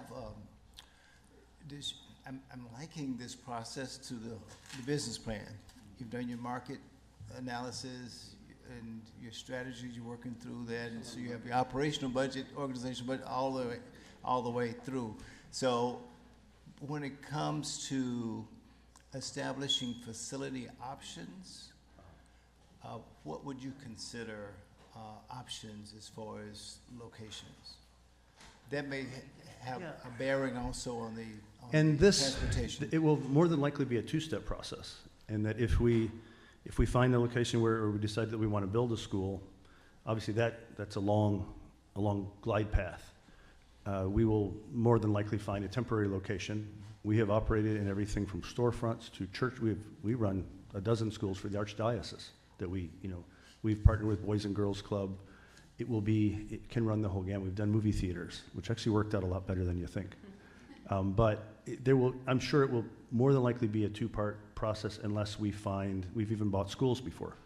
And there's some things that are turnkey. Most likely this won't be turnkey, but we'll more than likely rent a modest facility and then get moving and then start working on the permanent location down the road, something with the scale to be able to expand. And again, that goes with our 3 different schools. It may start as a K-12. Ultimately, it will probably be 3 separate schools in the same vicinity. Does that answer your question? It does. I mean, exactly where, I just don't know yet because we haven't, in Bentonville, we have a better idea. Mm-hmm. In Little Rock, I personally don't have as good an idea, but we're actively starting to work on it. We kind of wanted to get approved and know that it was going to happen. Just clarify, you just said may start K-12 and then break out. I know. The application is for kindergarten through 12th grade. And in some of our other schools, they have started as smaller campuses, and then as each school continues to grow, we may outgrow it and then split off the elementary to its own campus next door or something like that. I'm just saying the schools can grow over time, over decades sometimes, yes. Certainly understand that. I believe one of the questions before us was you needed separate LEAs. Yeah, well, I'm using layman's terms, I'm sorry. It effectively is, we have an elementary school, a middle school, and a high school separately for the application. It will probably be on all the same location to begin with. And then as it grows, like anything, we'll start splitting it off and segregating the little kids from the big kids to the bigger kids. All right. And so essentially what I'm hearing is that you're going to have an umbrella LEA that will be for the entire campus, and then you will have individual LEAs underneath that. Correct. And we worked with your staff. We were back and forth multiple times on the best way to do this. Yeah. And so that sounds logical to me. Yeah. I wasn't trying to complicate the matter. It was. So that being said, would that campus LEA be a district LEA? So which one is the district LEA? Yes, the campus LEA would be the district LEA, and that would be the 7,000 number. And then each individual school would have its own LEA underneath that 7,000 number. So, whatever their prefix is, 7,002, right? Right. So that being said, one of the areas of interest to me is in the world of family and community engagement. So there, I believe you spoke to your ability to service Title I, take advantage of those funding areas. So there is a requirement under Title I Part A to fund extra for, at each school level, what's called an engagement facilitator. So you have someone that receives funding, but over and beyond that for that role and engagement. At the district level, there's oversight over all of that called the engagement coordinator. Yes. So just want to make sure you were understanding of that particular area. Yes, thank you. Sarah Fye again. Yes, and in some of our schools we have, depending on what the local requirements are for those Title I funds, we have parent liaisons or different, called different things, but I think serve in the same capacity. So we'd be able to support that. We also have a number of schools that have 21st Century Community Learning Center grants running, and we're very proud of that.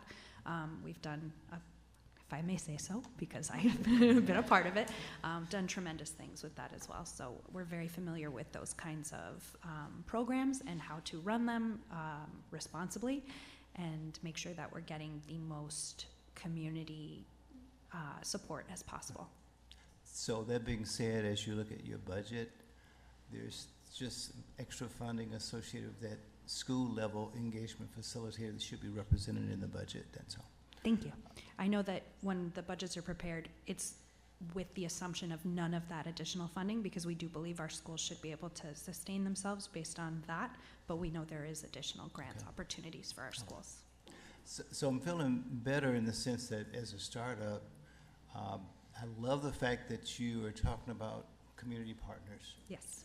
Do you have any that are named, any that you can specify that you have an agreement with or willing to partner with you, or is that still a little early? I think that we are exploring those. I can't speak. I know that Todd has done some more exploration, and of course Matt is more a local resident, so I know that we will be tapping some of those organizations to support and to be a partner with, but I cannot speak to formal agreements yet. Correct? No. All right. So that's a part, we talked earlier about the counselor.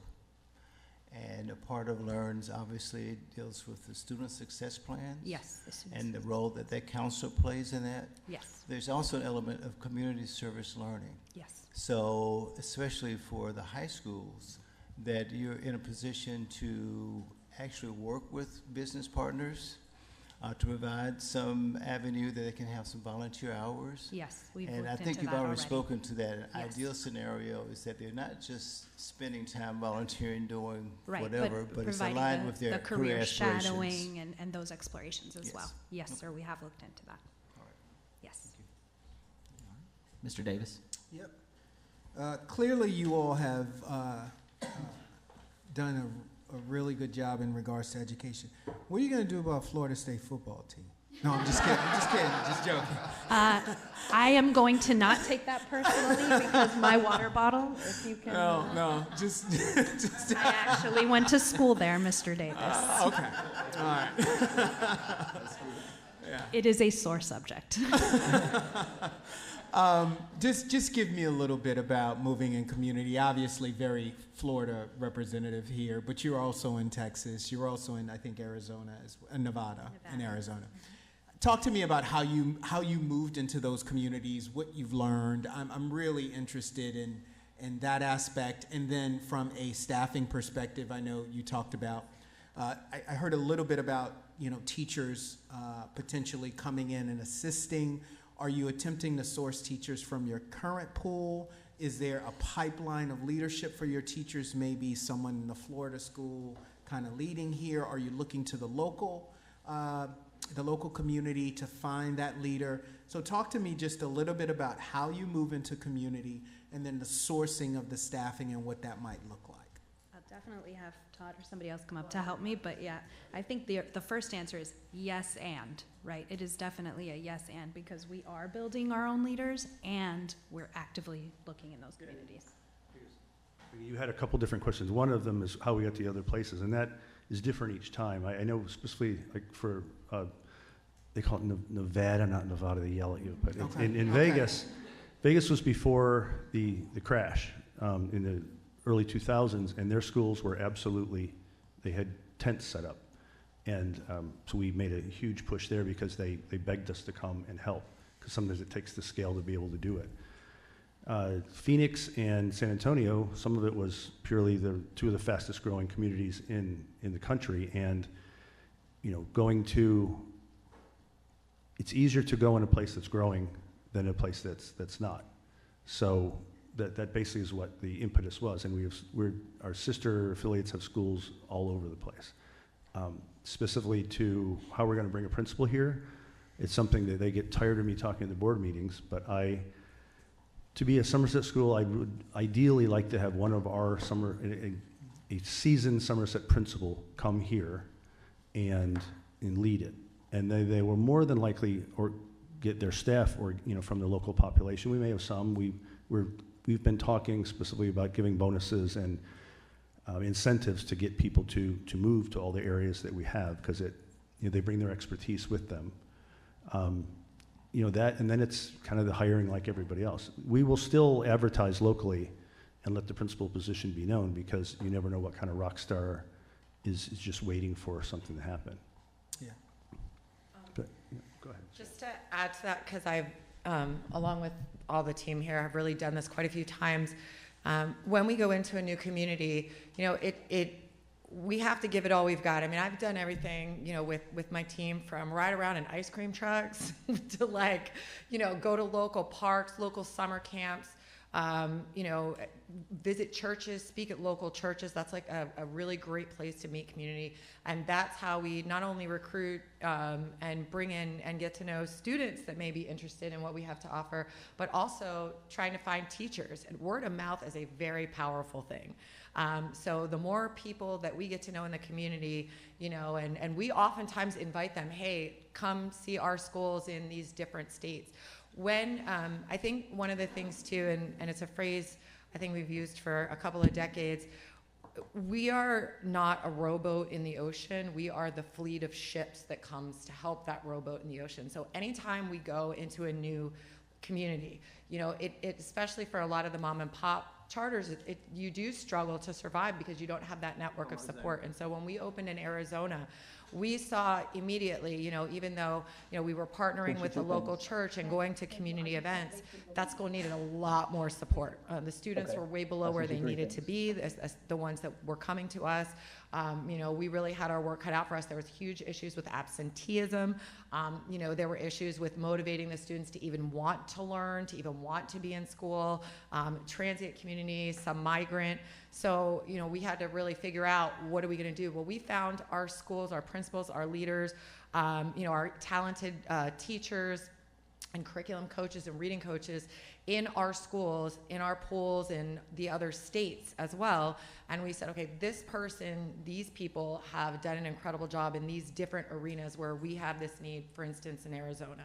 We are gonna fly them in every single week, and they're gonna come in and they're gonna work with the students, they're gonna work on training the teachers, they're gonna work on the community engagement, on building those relationships, on taking the time along, obviously with the school leader, to talk to the families about, you know, what do you need? How can we help you, you know, help your child and make your child a successful, you know, student and to thrive academically. So those are some of the steps, but having that huge pool of educators and people that have had to deal with these problems more than once in more than one new community, that know how to tackle these problems and also know who to call, who to ask for to help to get that extra support, you know, because one person can't know everything, you know, so you need all of those great minds to come in and solve the issues, you know. Yeah, thanks for that. Sure.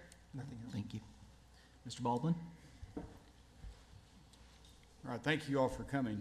This has been enjoyable discussion, good discussion, and appreciate how prepared you all are for that. Let me ask a couple of just more general questions about Somerset. And I guess as you all were describing your organization, you call it the Fleet of Ships, which is interesting and kind of a neat way to say it. You know, one of the thoughts that has come through my mind would be to talk about your strategic plan, say, let's look out 10 years, and you all are now here talking to us in Arkansas. But where else do you think you'll go?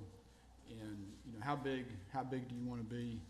And it's really, what this is, it's a resource allocation question. Yeah. Because I'm trying to decide if you're going to kind of go off to some other state or will you kind of be here for a while. Your question is incredibly timely because it's a conversation we had last night. Because I think, right to your point, this is not the polished answer, this is the brutal answer to you.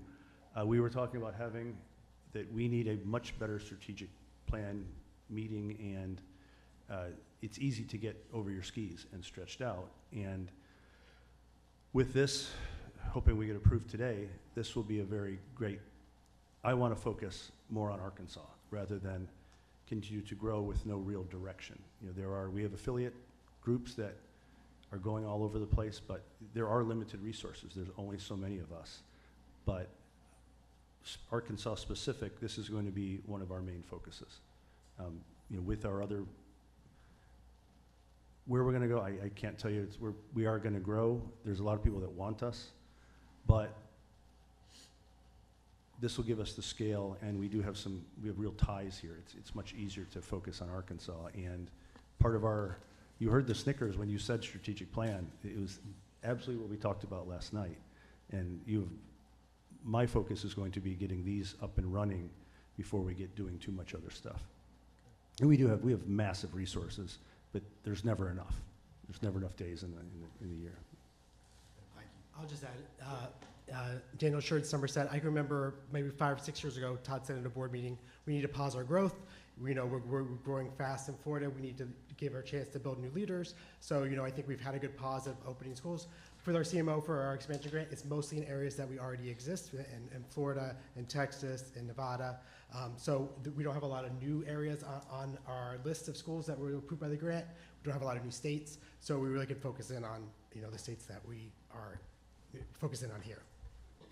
Okay, I appreciate that answer. With the 2 campuses that you're looking at here in Arkansas, Northwest Arkansas and Little Rock, is there one campus that's a priority, over the other, or are they both equal? And To kind me, of that would be- tell they us w- how you pick those two. I think they will absolutely be equal.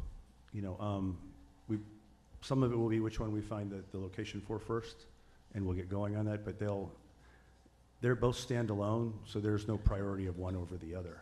If anything, I think Little Rock could be a little heavier lift, so I think we'll probably get more resources to Little Rock to make sure. It's gonna need a little bit more intensive work, just my gut's telling me that. So I would almost think Little Rock probably. Plus this is state capital, so that would be, no clear answer, but I think that is how it will work. And then a follow-up to that, and I did pay attention when you said you've never closed a school, but have you had, and with all the schools that you have you had one that was close, that was maybe what you would call a There's failure? one that I've argued to close because I've been so disappointed with its performance, and it was argued to not do it. It's a great school. Sometimes we struggle with our leaders, and we're working through that like any large organization, but we've absolutely made a commitment to not close it because it serves it serves a great need in the community, and it's sort of our internal problem that it has not succeeded as well as it has. But again, they owe us, they're probably $6 million in the hole to Somerset that we'll never get back. But that's just how it goes. You know, that's part of being, you know, not every franchise works, but the other ones do. And it's been but it's also a fantastic tool for all of our other principals and teachers and stuff. So, but Yeah, sometimes that's the my brutal, challenges- honest answer, yeah. Yeah, the challenges are more instructional than the successes. Those are less of a, this one has had, it's one of our only ones that has not blown it out of the park every time, and that's frustrating as well. You know, it wasn't, the financials totally aside, academic has been the challenge with this one school, and we continue to struggle with it. But I have promises that, it's actually been an A and an F, the same school, so you can see the frustration there. Consecutive years, so I'm probably exaggerating, but they all know the school I'm talking about. So that's my brutal, honest sense. Otherwise, no, and we're not gonna close. We're not in the business to close schools. Honestly, we want to serve every child in America, which we can't do, but we can work on it. Yeah. Okay, and one final question. And I'm looking at your big application that you gave us, and I'm looking at the timeline that you're expecting to find and hire a school principal, and I guess it's 2 school principals, one in Northwest Arkansas, one in Little Rock. Come on, answer this impossible question. So by this time next year, it looks like you'll have that identified. Yes. So the question is, within that process, what is the authority and autonomy of a local board and a local principal? And I'm not even sure if the local board is something with you all, because I know you have a different process. Yeah. So explain that to us. What will the governing board over the 2 Arkansas schools look like? Or the advisory board? Well, right now, you're looking at the board. The 4 of us are the we like to call it a founding board because, yeah, we already know, yeah. Yeah. So, as the school gets established, we'll start bringing in local leaders. To me, the most important, board members are very important, and I don't bring board members on lightly because one rogue board member can destroy an organization. So I like to have people attend board meetings for a while, for one, to see if they're going to show up, which it's amazing how many just don't even show up that often. And then to see if you dance well together, and as we do that, and their commitment to the school and to the community. And then we'll organically build the board up, and then as that happens, we'll step away. Okay. But we'll always be affiliated with Somerset. We've learned to, we like to keep that identity. Taylor. Amplify as well, if it's okay. Taylor Smith, one of the board members. We're both on the Arizona board. Todd and I were on the big board and the Arizona board. That may be a good analog. We founded it, opened the school. It's been 5 years, 6 years. How long has Arizona been open? We're still on the board. So we go to Arizona regularly, Todd and I do. I think that my philosophy, subject to the chairman, we won't leave until this board is fully empowered and happening and working to where they say, we don't need you guys, we'd like you to leave, be on the big board, but we'll stay as long as it takes. I come volunteer. I pay my own way to go to Arizona, and it's just something I love to do as a passion. That's the same. Todd and I volunteer completely, and as do the other board members in this capacity. But I think I want to tell you the Arizona story is we've not left. It's been 5 years. It's a small school. It doesn't break even. And, you know, we struggle with formation and location and high population of migrant worker children that are transitioning every quarter. But we're not leaving. And so I think financially, we sit on the Arizona board, and Arizona needs a loan to break even. Then we go to the big board. You're asking, the other question was a financial, I think, policy connection. And really, it was also a board authority question. So I'm a banker, so we have a big board that's the governing board that makes the legal decisions, and then we have advisory boards in each bank market, and they're more for public relations. They don't really make any decisions, which is fine. It works for us. But it sounds like that your boards are not advisory, that all your boards have a form of governance, maybe not as much as the big board, but they have decision-making. Yeah, Arizona requires it, so it's a legal entity in Arizona. Yes, they're real legal boards, and they do make decisions. In the finances go, though, the board just says, the big board meets and says, okay, Arkansas, we want to lend $500,000 to make the budget work next year, and that's what happens at the board level, and then it happens from the banking side. Yeah.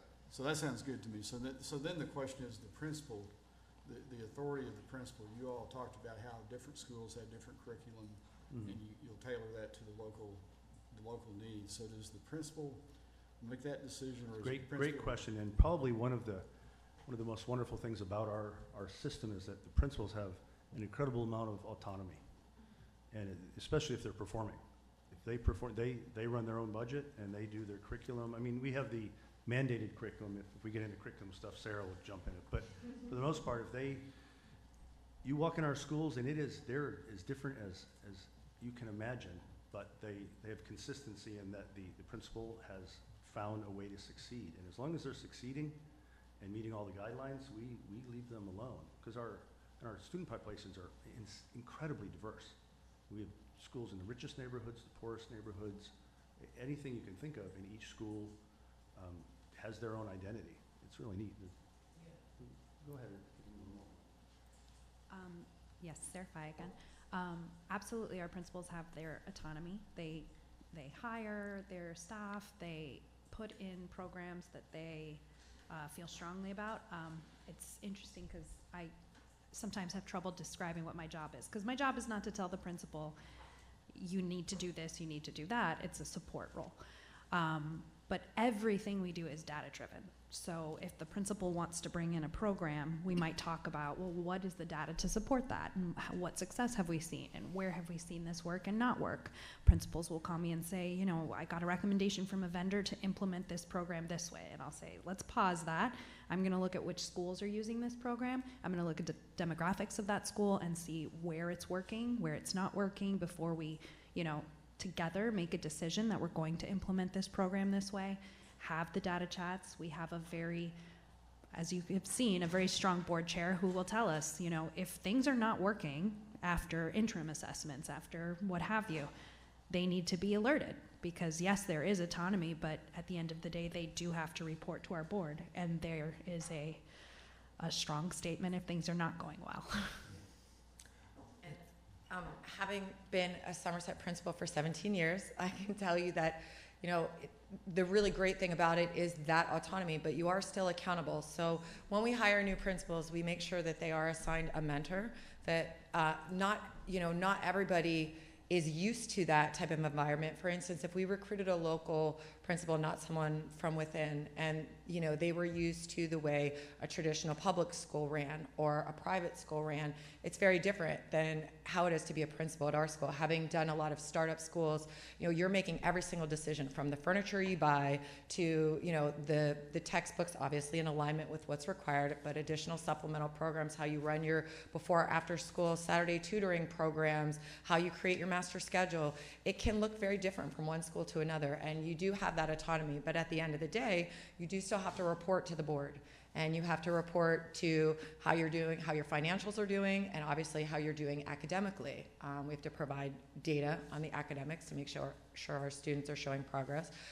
We do, with our support team, they come in and make sure, we're not seeing that the academic progress, for instance, isn't where it needs to be in March when it's almost the end of the school year. That's not going to help anybody. So the principal is accountable to those people coming in, and there's that checks and balances, and those people report back to the board at the board meetings. Additionally, in terms of the financials, we do have a person at our ESP who meets with the principal on a regular basis. This is your budget. This is where you need to be. If the principal says, hey, I want to use more money for this or that, I need more resources, helps them explore where they can get more resources. There are grant specialists that come in and say, this is how you can use your grant money. You said you need this grant will allow for that. We can do amendments. So there's a ton of support people helping that principal, but that principal does have a lot of autonomy. Does that answer your question? Yes, it does. Thank you. Thank Great. you. Could I just love to just add to that discussion around governance and boards. Yes. Here in Arkansas, in particular, there's a responsibility typically to hold accountable a person for academics, for finance, and for operations. Correct. So who would be the single point of contact that the board would hold accountable for those areas? The principal. The principals for each school, Yes. not a superintendent. Correct. The principal.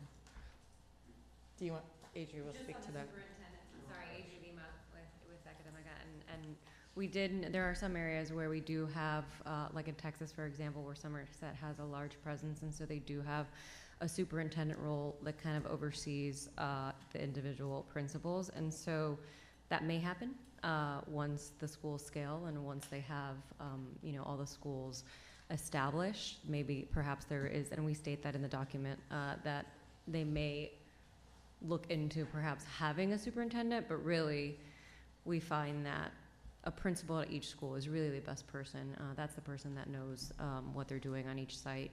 And so, I think the Somerset board provides that additional oversight, and so there may not be a superintendent. So really every site has its own principal that kind of runs the show.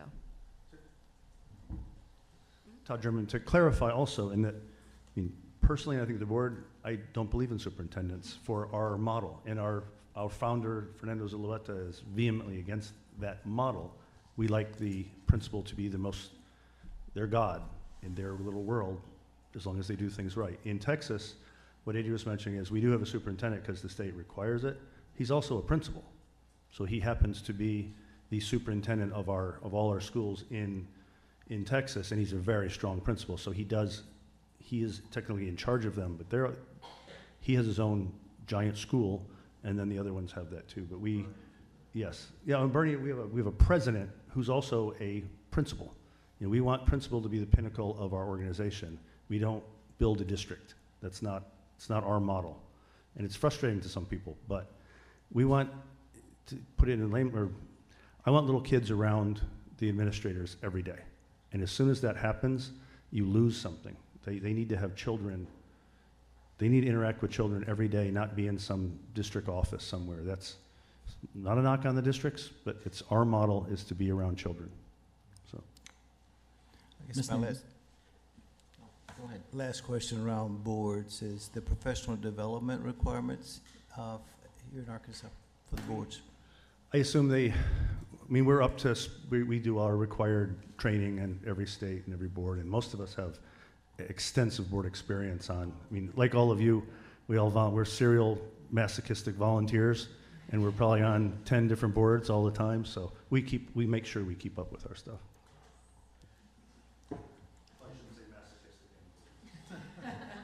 Ms. Newton? No. Dr. Moore? Yes, and most of my questions were answered. I did have a little bit more, and it goes to Dr. McMurray's question regarding waiver 5 about the waiver for nurses and counselors and the ratio. If you could speak a little more to that. It's more the ratio I'm concerned with, and to layer that question as well, how will the CNA operate under the RN? And maybe that is customary, that happens a lot, but I'm just wondering how they administer medication as a CNA. So those are my questions.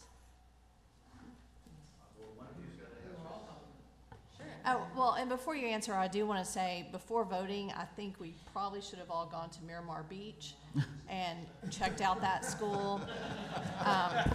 It's going to be really hard to make a decision without seeing Miramar Beach or Key West. Or Canary Islands. Okay, yes, any of those. But, no. Adriana Lima, just on the topic of the school nurse, and so I believe that what's written in there is that the school will have, is it LNA? CNA. LPN, sorry, an LPN operating under the supervision of an RN. And it says CNA or LPN, and CNA is just like a couple of week training, so Okay, that's so why it'll I'm be, concerned. okay. So I think that the commitment then would be for it to be an LRN. LPN, sorry. I don't have my notes in front of me, I'm sorry. LPN operating under the supervision of an RN. Yeah.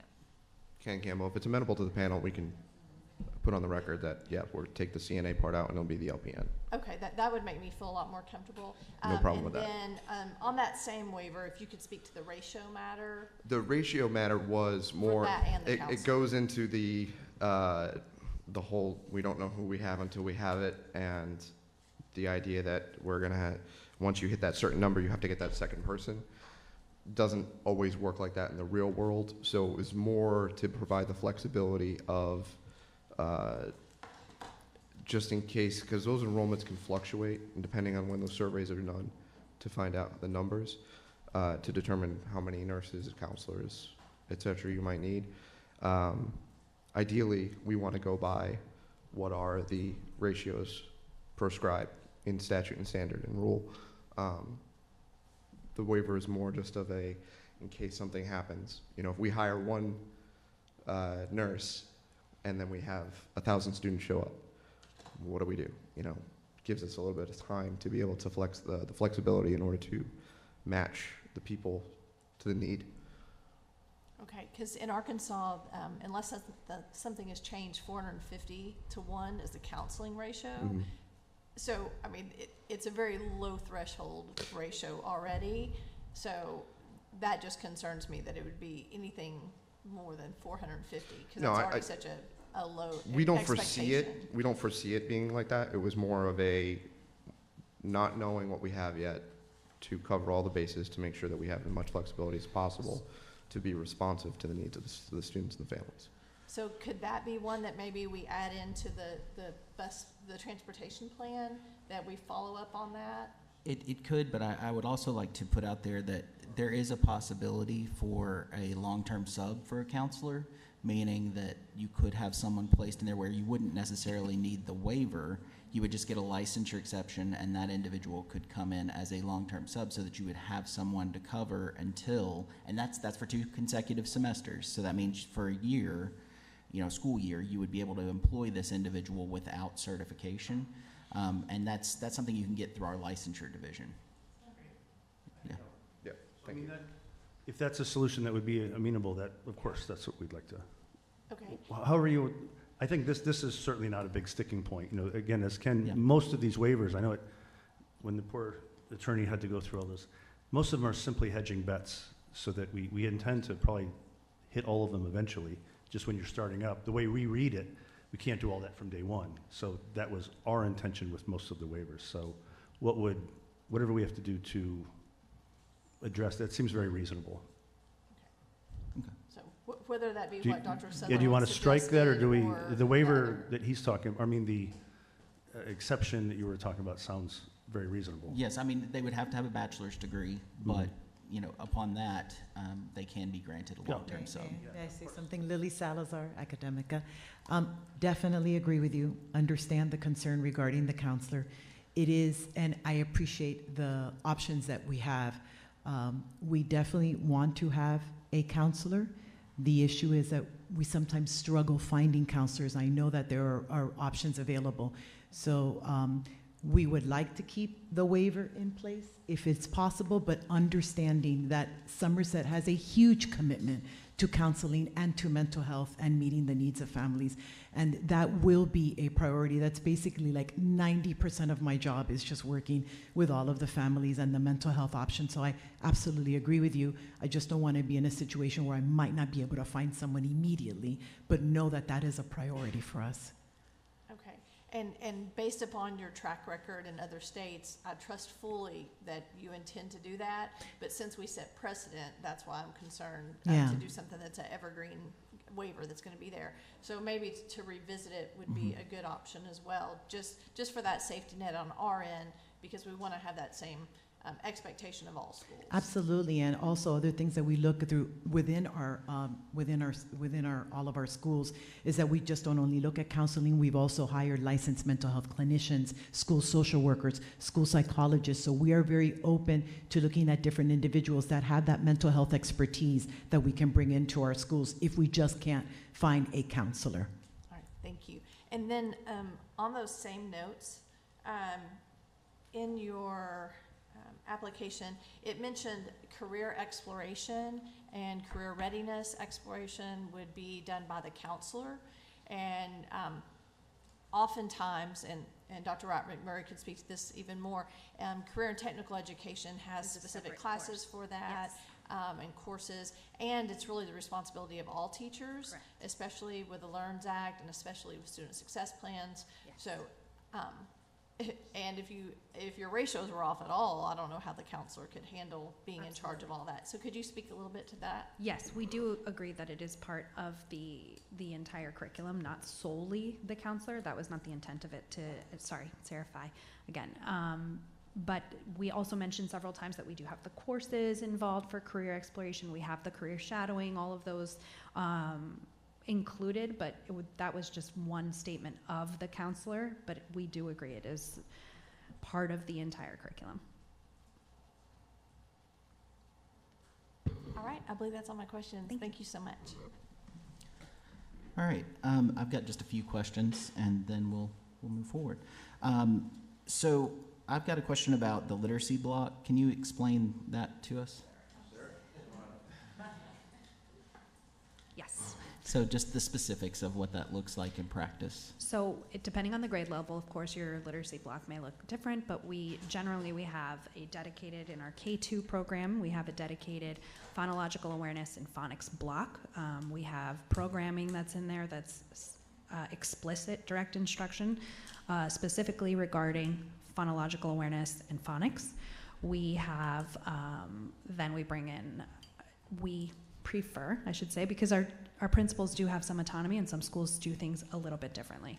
But ideally it would be a 20-minute phonics block.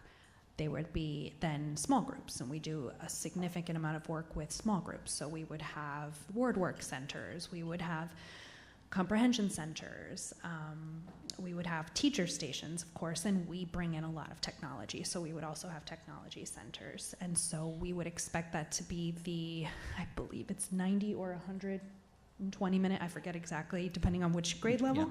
Yeah. And then moving up into 3rd through 5th grade, there's obviously more of an emphasis on comprehension, literature, and informational text, but we also provide opportunities within those center blocks and the small groups for intervention, because we're aware all over the country, our students, even up into intermediate grades, are still having issues with phonics and decoding and fluency, and so we offer support in that as well. And that goes up 6 through 12 as well. I was a former high school intensive reading teacher, so obviously we know that even older children have trouble with that. And of course, one board member. Chantal Morales, I'm one of the board members, and I'm also an acting principal. So I just want to speak to the point of curriculum, especially when it comes to literacy instruction. One of the things that our schools really emphasize is differentiated instruction. So when it comes to differentiating, we're talking about not only providing MTSS for students who need enrichment, but also for students who need intense intervention. So that also occurs as part of the literacy block. So you might be talking about breaking up into small groups and providing instruction for kids who are below grade level significantly, and then a different group might be working on enrichment skills. So that is an important component of our literacy block as well. Thank you. Dr. Sutherland, can I ask a follow-up question on that? Yes. I had this in my notes and then forgot about it. I do appreciate that you give ample time to math and science and explicitly call that out. I was wondering, though, on the science, with only 30 minutes per day, is there any flexibility allowed Yes. For days that maybe you're doing You have a some lab or phenomenon something. lab? Of Okay. course.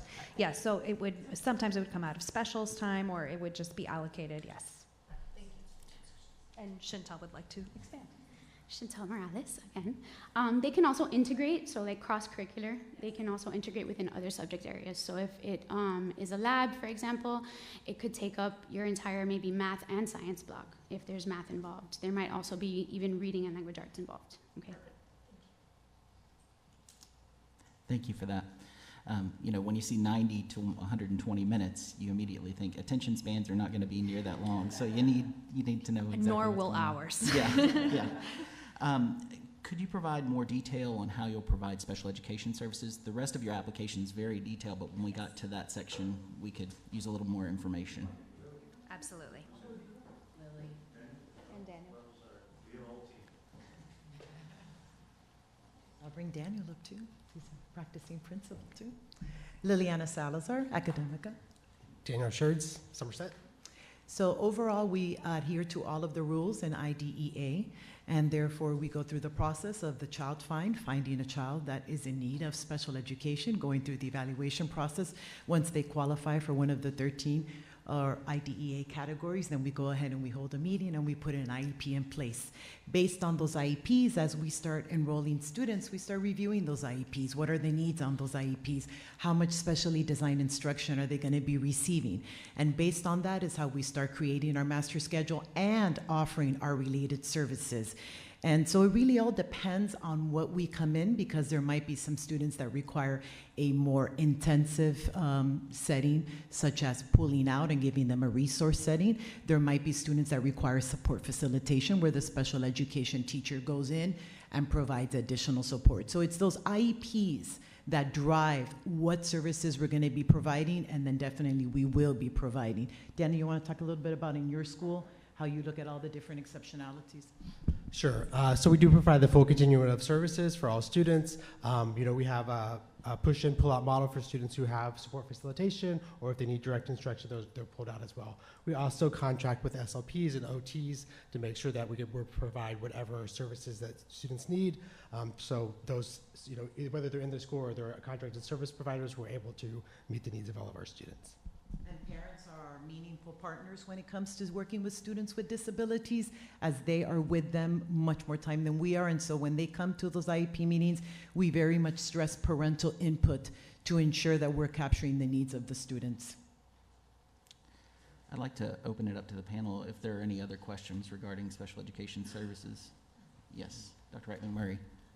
So can you speak a little bit on your transition services for students that are in your upper grades as they're moving out of secondary into post-secondary? What does that look like for those students? Yes, absolutely, and that's an extremely important part of all of the entire IEP process. Typically starting at around age 12, we strongly encourage for our students to be a part of the IEP process, and we start asking them questions like, what are you thinking about doing in the future? What are your strengths? What would you like to do? And we start infusing that into the IEP, because we want to make sure that we're capturing that as a strength, and if there's opportunities within our school for them to take certain classes, maybe CTE classes, maybe college prep classes, that is going to help them follow their dream, then we do that. Their high school years, grades 9 through 12, is where we get really involved in post-secondary options. We do career interest surveys, maybe vocational surveys. We have them be a part of community programs where they can go out and do internships and see what they're interested in. And we involve the parents. We just want to make sure that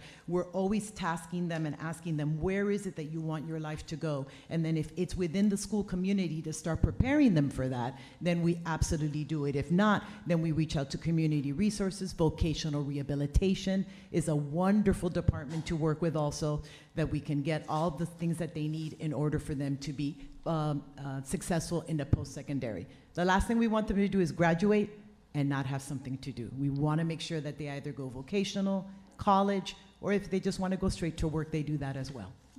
Thank you. Any other questions? I just had a sort of point of clarification on your teacher licensure waiver. You state that there's an alternate evaluation system that you are utilizing. It was in the rationale, and I just wanted to be clear, are we asking for a waiver of the evaluation system? There's a Ken Campbell. There is a observation platform, and actually Dan will probably be able to speak better to it, through DLI, Doral Leadership Institute, that's been developed for teacher observation, feedback, professional development, all that stuff. That's something that Somerset's been using for quite some time now. It's been very successful. We would just like to bring that with us, but I'll let Daniel answer specifics. Yeah, so we're all being measured by the same standard. All the principals across the network, all the teachers across the same network. So it's consortium of charter schools. It was approved by the state of Florida. But we've used it in our other states too. But it's just so that we're looking at everyone under the same lens. Yeah, and the only reason I ask is because teachers, if you have teachers that qualify, because we now have incentive pay that's tied to teaching here in the state of Arkansas, if they don't meet all of the qualifications, then even though they might have a growth score and they might meet one of the other criteria, they wouldn't qualify for that incentive pay because they're not in our system. And so that's what I wanted to just let you know, is that's something that might be a hindrance. Yeah. Thank you for that information. And it doesn't prohibit you from going in and using your system and then doing a separate observation for our system. But I just wanted to put that out there too. And then the other thing was on your class size and teaching load waiver, the rationale was for teacher licensure. It was the same rationale pasted a second time in the final application. So I just wanted to know if you could speak to why the class size and teaching load. Ken Campbell, and for the record, I apologize if there was a scrivener's error on that, duplicating the section. To the best of my memory, the rationale behind the request for the class size waiver was more, and the teaching load was more in how Somerset operates on a day-to-day basis with their students. Mm-hmm. And as everybody in charters knows, you have to be semper gumby, very flexible all the time. Yeah. And in Florida and some of the other states that we operate in, we have class size limits that are actually lower than with Arkansas. So there was never a consideration that we weren't going to be able to make those class sizes. It was, again, out of an abundance of caution to make sure day one we are ready, to give us a little bit of breathing room as far as if we have to move some people around. Things happen all the time, and sometimes teachers are asked to cover an extra class, or stay after to do things, or there's events and other things that our teachers quite frequently, based on the feedback we've got, they like to do Mm-hmm. because they love their jobs and they love their kids and families. But it was a matter of like looking at the black letter law and the requirements and rules and being like, all right, well, by this, how we do it isn't going to be quite as compatible as we would like on day one. Yeah. So again, just to give us that breathing room so I can run up and build that. There's no interest in having, one teacher with 70 kids in the class and they're working 9 hours a day. That is not the intent at all under the rationale for the waiver. It is more just a matter of giving us that flexibility to be able to replicate the Somerset model successfully in Arkansas. Thank you for that clarification. Thank you for the question. Yeah. All right. Do I have any other questions from the panel? Mr. Scott? Yes, just two quick questions. Just wondering, how will schools communicate with parents that don't speak English?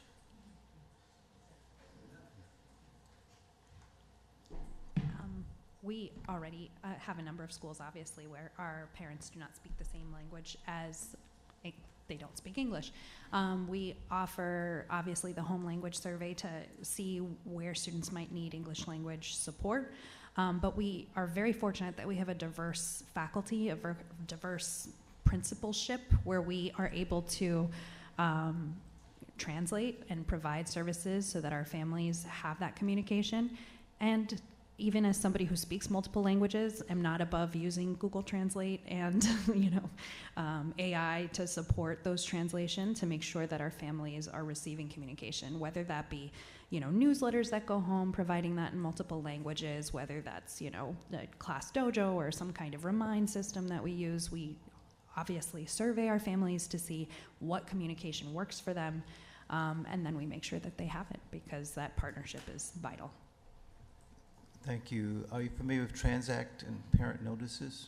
transact myself. I'm not specifically. Here in Arkansas, that's one of the tools that's available to all of the schools. Well, even better, it's already there. Yes, we'll make sure to use it. The last question involves high schools. A differentiator, I believe, was listed was perhaps football. So is your plan to incorporate football at some particular point? If so, what does that look like? I can tell you that our high schools that are already in existence have a lot of activities and sports, so I cannot think of anybody who would not want our football to happen. I think it just needs to be put into place. Is that okay to say? I'm personally a big football fan, so of course. I guess I speak to, I kind of sort of know a little bit about football, but but from an operational standpoint, yes, to implement a football program is very costly. Yes. But it's a huge differentiator for yes, those as you recruit. So that's. And I know that in our secondary schools, our middle and high schools, we talk a lot about when we're, I know Todd spoke a bit about it being a two-phase process. Most likely the first temporary building or location, wherever it may be, and then the final place where we're hoping to be. It is very difficult to get middle and high school students if you don't have certain things, right? If you don't have certain extracurricular programs, if you don't have certain programming, if you don't have basketball and football and other options for students. So that's always on the table. To go directly to your question, our big school in Texas has literally skyboxes. We have a semi-professional team rents our field. But we have other schools that are more artistically oriented, and they don't have a football team because not really their thing. Knowing Arkansas, we more than likely, once we build the scale and have the budget, we'll do it. And sometimes that is, again, organic. I've seen our teams go from playing on basically a dirt field to, we now pretty much AstroTurf every school because financially it just makes more sense, even though it hurts the first time out. Yeah, if it works, absolutely. Go ahead. One of the schools in our ecosystem, I just wanted to read you the stats because stats are football, right? This was the Nerd School. It's an inner city school it's near Doral, so it's a high Title I area. In 2022, they won the state football championship, and this is the Nerd School. In 2018, 19, 12, 15, 17, 20, 21, 22, and 23, they were district and regional champions. And now this is 6A, they're the state champions. So they're beating Gainesville, Buchholz, they're beating Satellite, Apollo. They're beating all the schools all over Florida. So a nerd school can turn into the state champions in football. I'm convinced in Arkansas, the football champions can actually have an art program. So it's going to go the other way. The football will be great, but the other stuff's going to be great too. That's a yes. Yeah. All right. I just have to brag about some of our other non-football things because we've had some amazing wrestling and powerlifting results. So big football fan, that there's a lot of other things that some of them I didn't even know about until I got into what we do. So we have some incredible kids doing amazing things all over the country. Right. Thank you. Thank you. Any other questions? Dr. Moore? I have a curiosity question. Sorry, did you want to go? Okay. I think in one of the comments it was mentioned that sometimes there is a bit of a struggle for non-Somerset leadership to transition into Somerset leadership roles, say principal. And I know you mentioned you plan to have teachers to come and to support and mentor. So is it the intent that you would be able to hire from Arkansas's population to be principals, or do you feel like, because I couldn't tell from your comment, is it that you thought it would be a challenge for them to transition? Ideally, I think as the board, we'd kind of like to have one of our existing principals come up to get the school started, but we probably 50-50 that we'll have a principal come from Arkansas. I just don't know. Staff and everything will I would think 95% will absolutely be from the local community. And oftentimes we try to get someone that actually wants to relocate here permanently, so in our other schools that in Texas, we had one of our leaders and his entire family relocate there permanently and they love it, and so obviously that's the goal, if we could find someone within our network that would want to relocate here permanently. If not, we're going to find the best leader. And again, ideally, someone that knows the Somerset way. It will make a much easier transition. But if we can't, then we'll hire locally, and we'll help develop that person along with a seasoned veteran Somerset principal. Thanks. Dr. Moore? My question is not necessarily for Somerset, but more just before we vote. I need to get some clarification. Yes, I was gonna ask legal to come up and coach us through this process. Okay, because specifically, I wanted to ensure that we're adding the transportation waiver, since it's actually not in there. It's mentioned in the narrative, but not listed. So that will be added, and that we will, we're agreeing upon revisiting that waiver and the ratio waiver in a year from now. And then number 3, as I was looking, the language is not in here correct on the waiver. We mentioned the CNA and MA. Arkansas law requires the RN, so changing all that, does that need to be changed in the application, or just because of the waiver? The waiver just waives all of it. I mean, I want something that says in the application or somewhere that we're not using CNAs and MAs, that we're using LPNs under the guidance of an RN. So what you got in front of you is, what the charter stated on the record, and so you'll be voting on the application as amended, and so all of the additional waivers that they've confirmed that they want to add, the conditions that they've agreed to. You'll be voting on the application as amended today. And so you'll have to vote 6 times, once for each LEA number. So all of the waivers will apply to all of the campuses, or the 2 campuses in all of the schools. But you're saying everything we discussed today that they agreed to verbally is what we're voting on? Yes. Not voting on as written? No, you'll be voting on the application as amended. Okay, thank you. Yep. So I guess I have another, I'm sorry. Go ahead, Dr. Reitman. So with that, I have another question, because I feel like that we came to consensus agreement on like CNA, LPN, that piece, but I don't feel as clear on transportation for some reason. I feel like we discussed it, agnostic, but I don't think we got a chance to really get to a point for me to understand where are we on that. So I probably would want to revisit some of those just to make sure that I know what we are agreeing to and that we're voting on before moving forward. And I hate to have people repeat, but I just want to make sure that we're all on the same page. Well, and what I think we could do to cover all of that, and if you want something more specific, we can go with that, but I think we can say in 1 year, we'll have them come back and revisit their waivers to see if they would like to rescind any of those waivers at that time. So that would be like an amendment piece.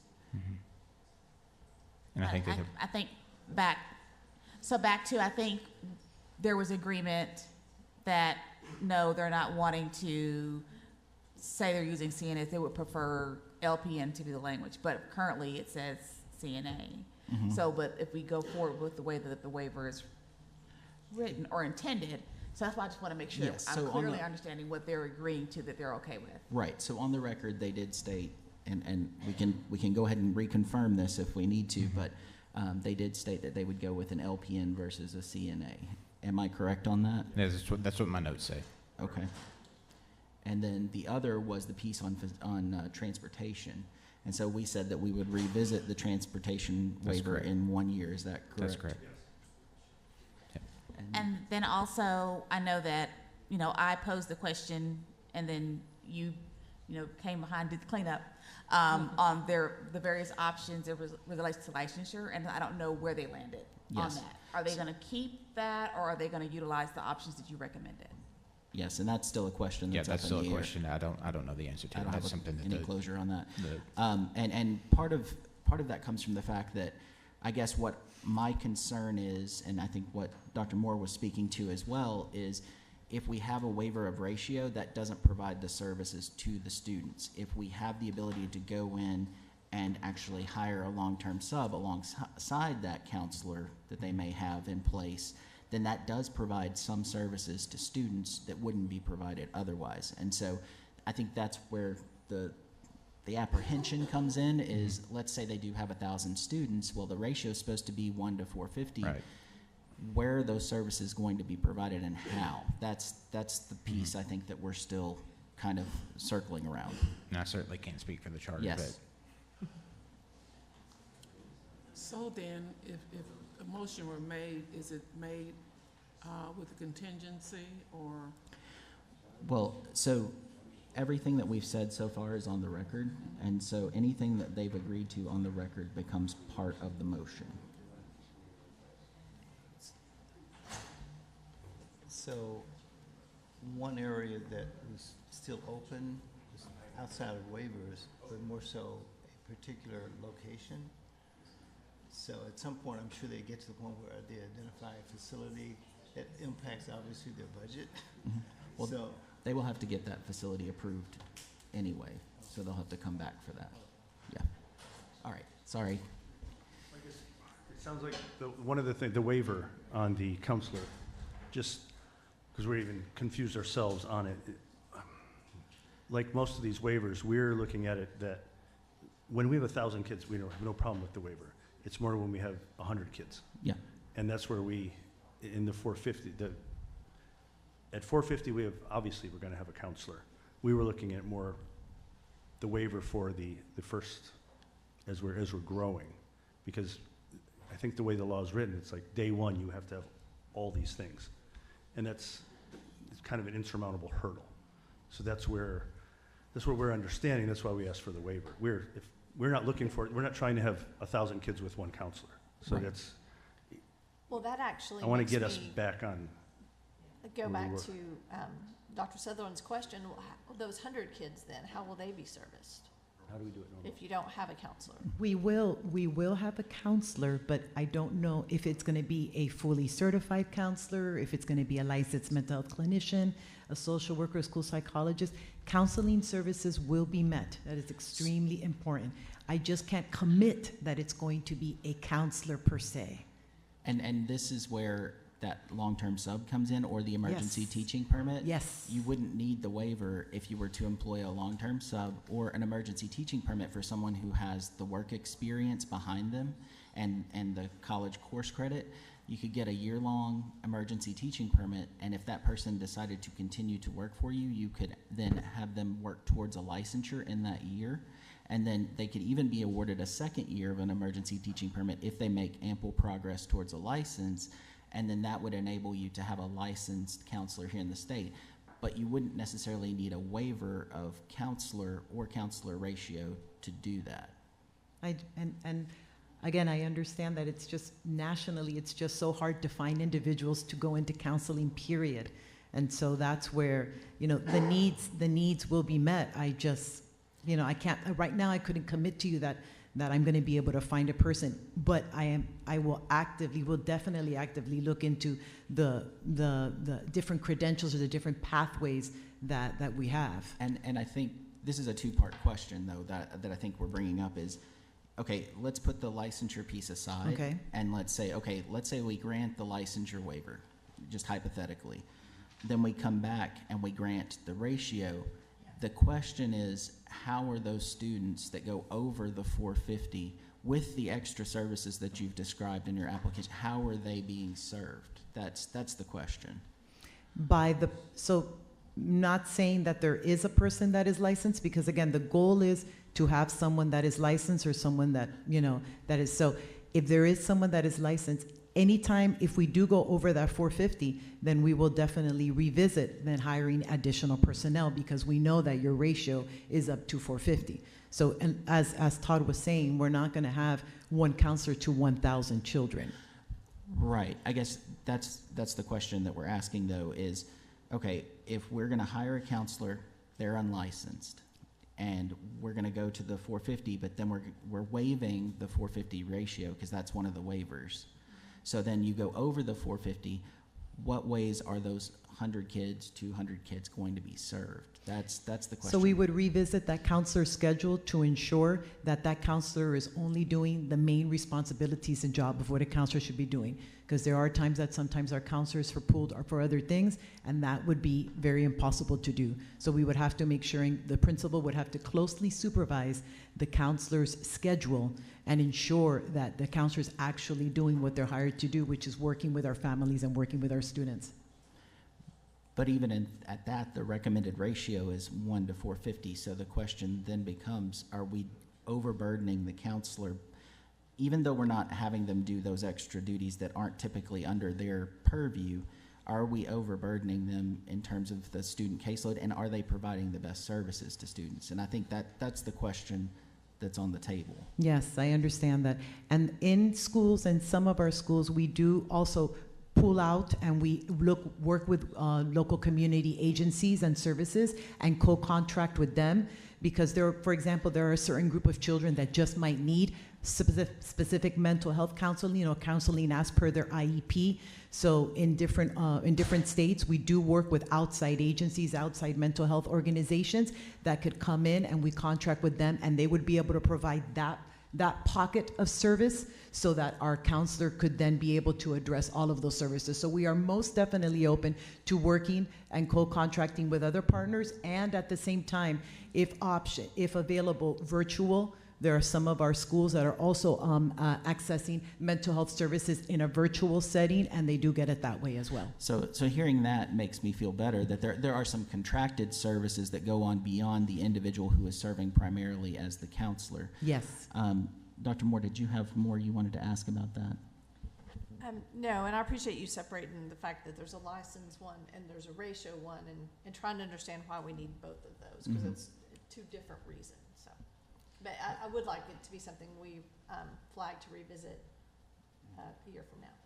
Absolutely. Thank you, and thank you for asking the clarifying questions so that we can do it better. Thank you. Thank you. So we're clear on that. And she's tough. So we're going to revisit that so that satisfies everybody. Absolutely. Yes. Thank you. Thank you. So, Mr. real quick, Scott? just to build upon that last statement, contracted services, the assumption is that the council position is full-time, and you may employ contracted services.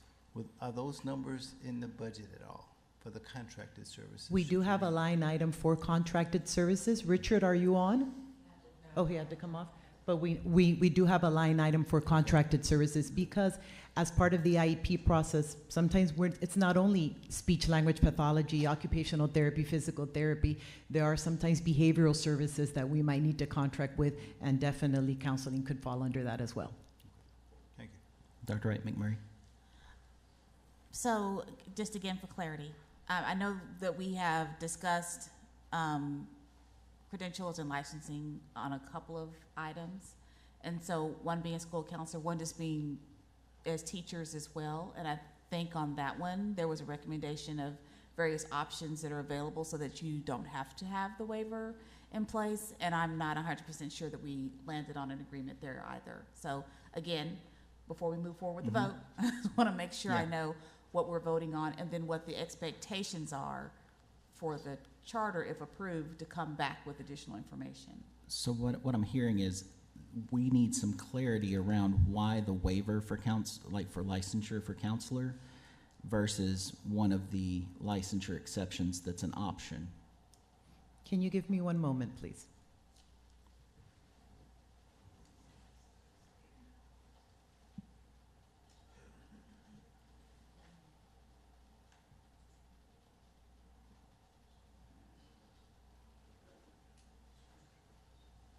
Okay, sorry, I have to speak with the bosses. I'm very low on the totem pole, even though my husband thinks I'm very high on his totem pole. Just want to clarify that. All right. So what we will do is, just to be clear, is that since there are options available to us, then we will go ahead and use those options available to us, so we can commit to you that we will either have a licensed counselor, or we will take advantage of the options that are available to us here in the state of Arkansas. And I will say too that even if, like, let's say you hire someone as an ETP or an LTS, you can always place them on an ALP, which is an additional licensure plan. And yeah, I know. I'm throwing out all the acronyms. Yeah. The thing is that I'm special ed, so I absolutely understand everything he said because my life is all around acronyms. Yeah. So we are speaking the same language. So that ALP, even if you hired a different individual who wanted to pursue that licensure, they would be able to work for you under that ALP, and you wouldn't flag for standards for accreditation. They'd be working towards that licensure. So it gives you, I mean, there's even more flexibility.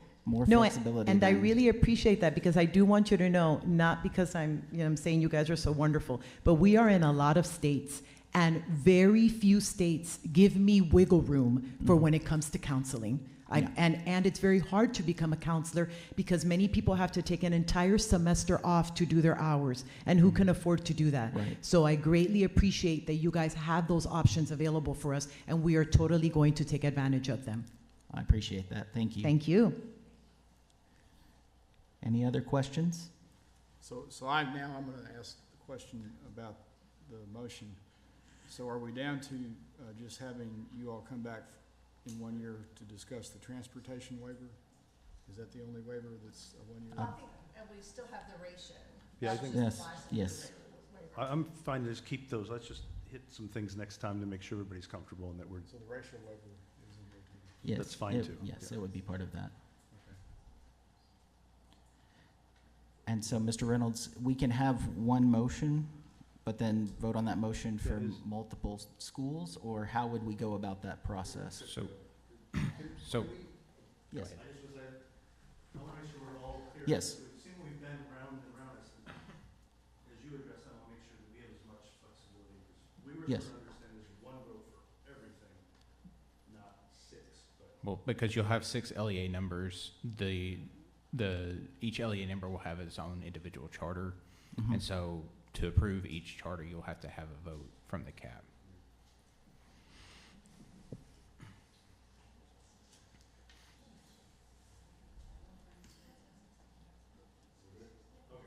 Okay. All right. Chair, Yes. again, I hate to be this person, but I still have the same question. So we have resolved school counseling, but, so are we keeping all the waivers in place, even being aware that there are options for teaching license? So The way that I was understand gonna it, and be- we that- would need to have that Mr. was, Reynolds yeah, get it that's on the going to record. be that was going to be my clarifying question for the Okay. charter. So are you, and this is something the charter will have to confirm, are you rescinding the waiver for teacher licensure and the the licensure portion of the school counselor waiver? Not teacher licensure, Not- but counselor. Right. Yeah. And then the motion will also include the conditions that we'll check in a year for the transportation waiver and the ratio portion of the school counselor waiver. Yes. So can we get that on the record, just so that? can You I can- agree with what he Yes, just that would be fine. Yes. All right, thank you. All right, any other questions? I'll entertain a motion So unless. just for clarity, the motion can be to approve the application as amended Okay, to save you all the listing out the different conditions. And then I did have one other thing. okay.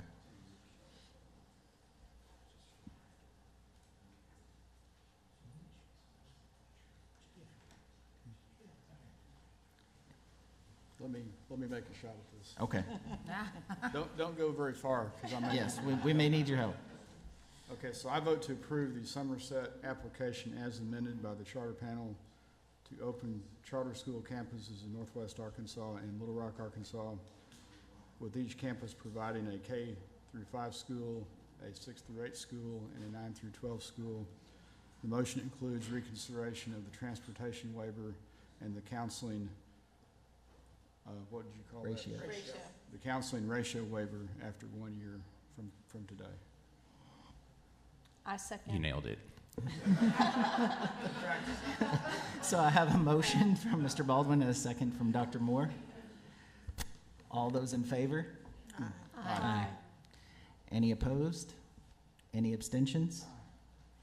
All right, the motion passes for, do we do it 6 times? So that was for Somerset Academy Little Rock Elementary School? Yep. And then I would do each, Okay. each individual grade level designation Okay. for each campus. All right, so the next school will be Somerset Academy Little Rock Middle School. All those in favor, or do we need a separate motion? Nothing to do a separate motion. So he's gonna have to read all of that Yeah, again? can I'm Phil sorry. just read, Yeah, read that each time? Do I have to read it each time? Yes. Okay, we'll do- That'd make it a lot easier for us. Yes. It's the cleanest way to do it. Okay, I vote to approve the Somerset application as amended by the charter panel to open charter school campuses in Northwest Arkansas and Little Rock, Arkansas, with each campus providing a K-5 school, a 6-8 school, a 9-12 school. The motion includes reconsideration of the transportation waiver and the counseling ratio waiver. I add that in there. All right. I have a motion. Do I have a second? Second. All right, I have a motion from Mr. Baldwin and a second from Dr. Wright McMurray. All those in favor? Aye. Aye. Any opposed? Any abstentions?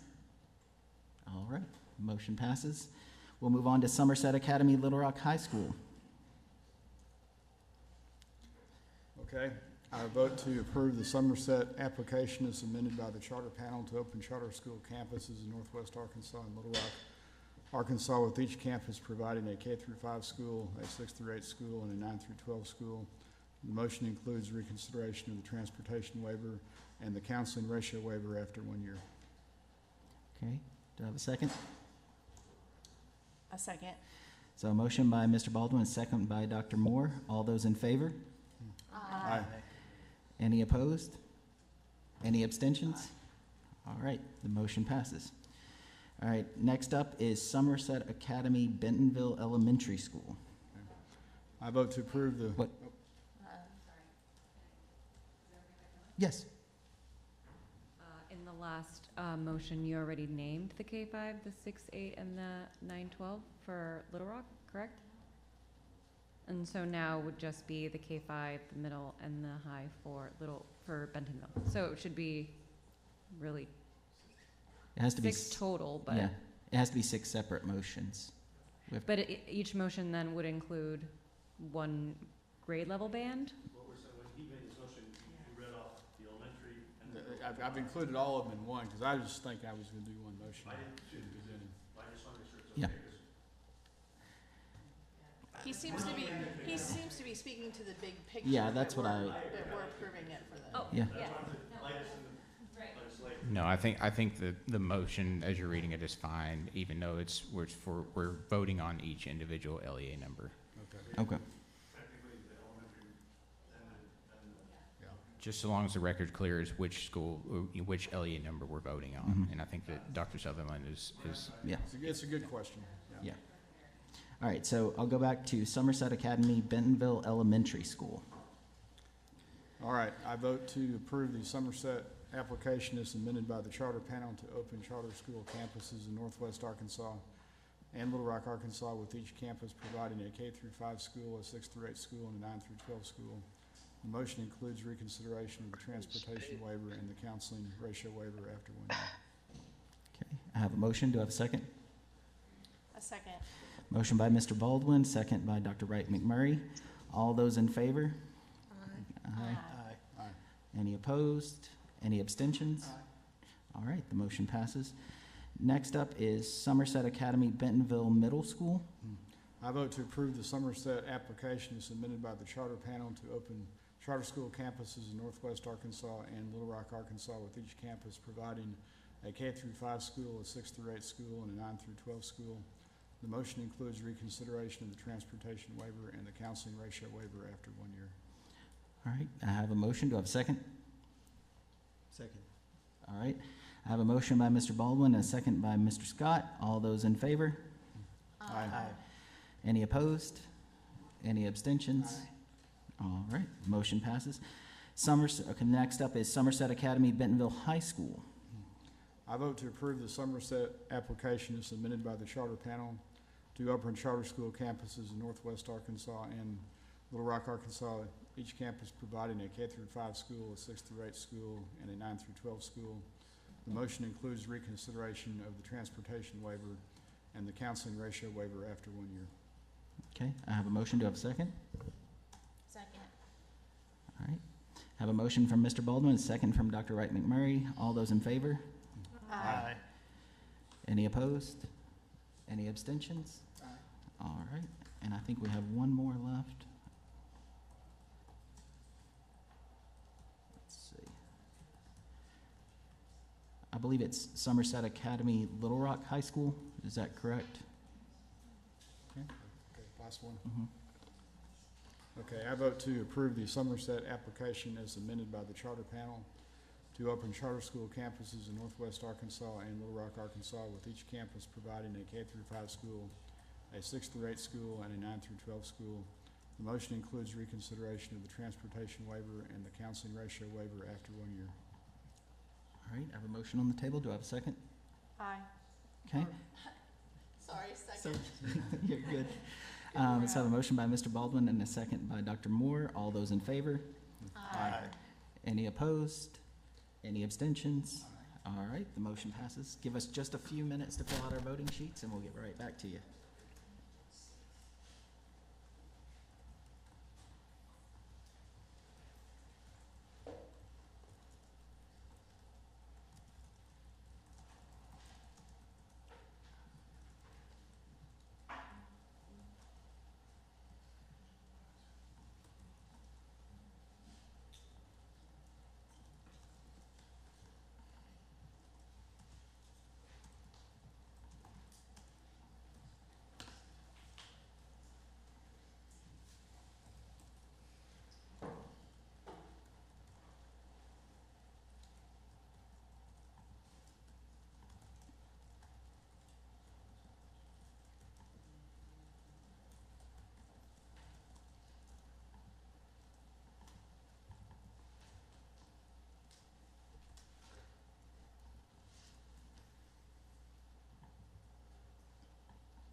All right, we'll start with Dr. Moore.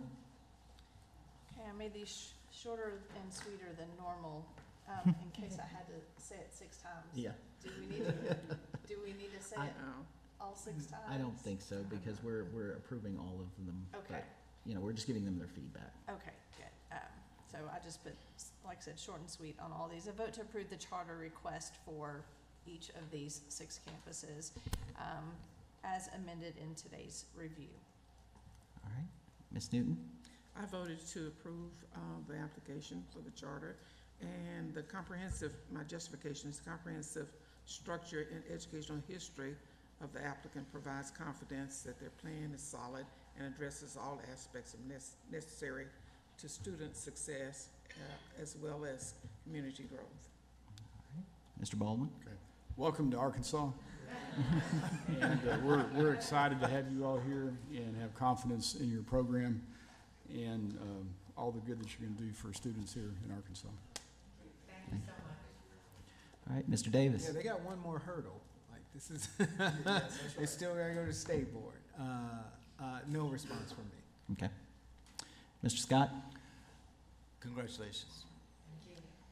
I voted for the approval of each of the 6 schools because of demonstrated capability to leverage extensive experience in charter school expansion. Despite my concerns in their readiness to deliver in the first year, I'm very comfortable with the fact that there's an opportunity to revisit all of those concerns in 1 year. Dr. Wright McMurray? Okay, like Dr. Moore, I kept mine short and sweet. I support Somerset Academy's application as amended. And then I voted for Somerset Academy Charter Schools to open in the state of Arkansas. Its innovative approaches and history of success will be a great asset to the state. So congratulations. We appreciate you being here today. Yes, thank you. So what is the pleasure of the board? Do we want to take a 5 to 10 minute break? It's required. Yes. So we will take a 9-minute break, and we'll be back at 12:10. 12:10.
So we have decided we're actually going to break for lunch until 12:45, and then we'll come back at 12:45 so that everybody's ready to go. All right, thank you.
Miss Jennifer, you feeling okay?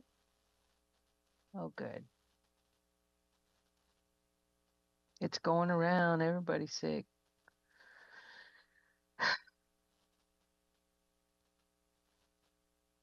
Yes, we have.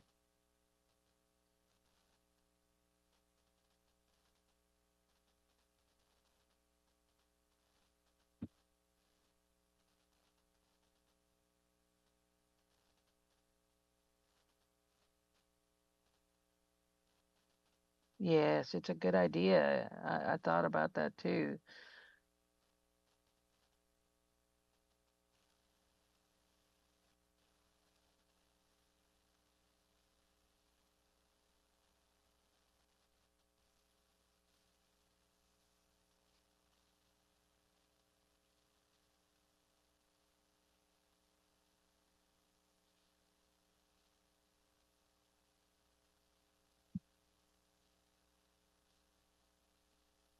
If you want to be closer to Lupe and you want to be in this cubicle, it's fine with me. Okay, I understand. I took everything home. This is just my computer and a couple of books. And I'm not putting anything up. I'm not doing anything because we're just gonna have to move again. Yep.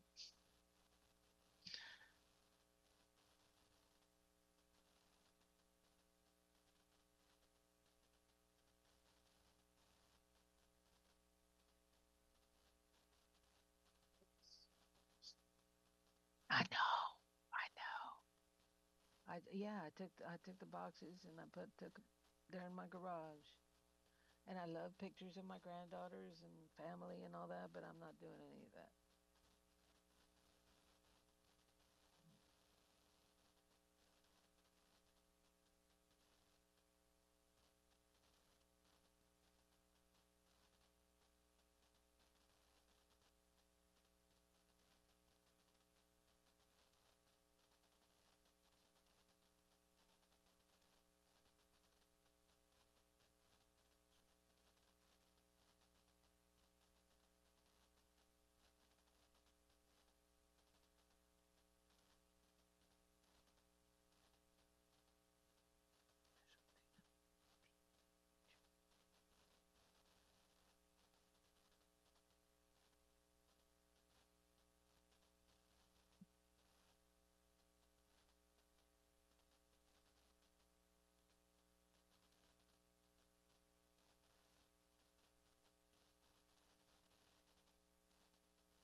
All right, we'll call the meeting back to order.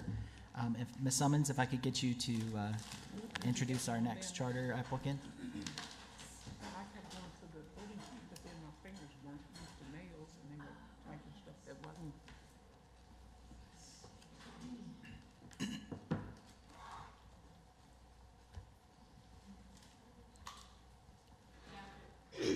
Good afternoon, Dory Summons, DESI Charter Office. Real World Preparatory has submitted an application to establish an open enrollment charter school beginning in 25-26. The charter will follow the traditional and college prep model, and we do have representatives here from Real World Preparatory. All right, thank you very much. If you plan on speaking on behalf of the charter, would you stand and raise your right hand? Oh, that's okay. Do you swear that the testimony you're about to give is the truth, the whole truth, and nothing but the truth? All right, thank you very much. You may begin. And remember, speak very clearly into the microphone and as close as possible so that we can get the information to our viewing audience.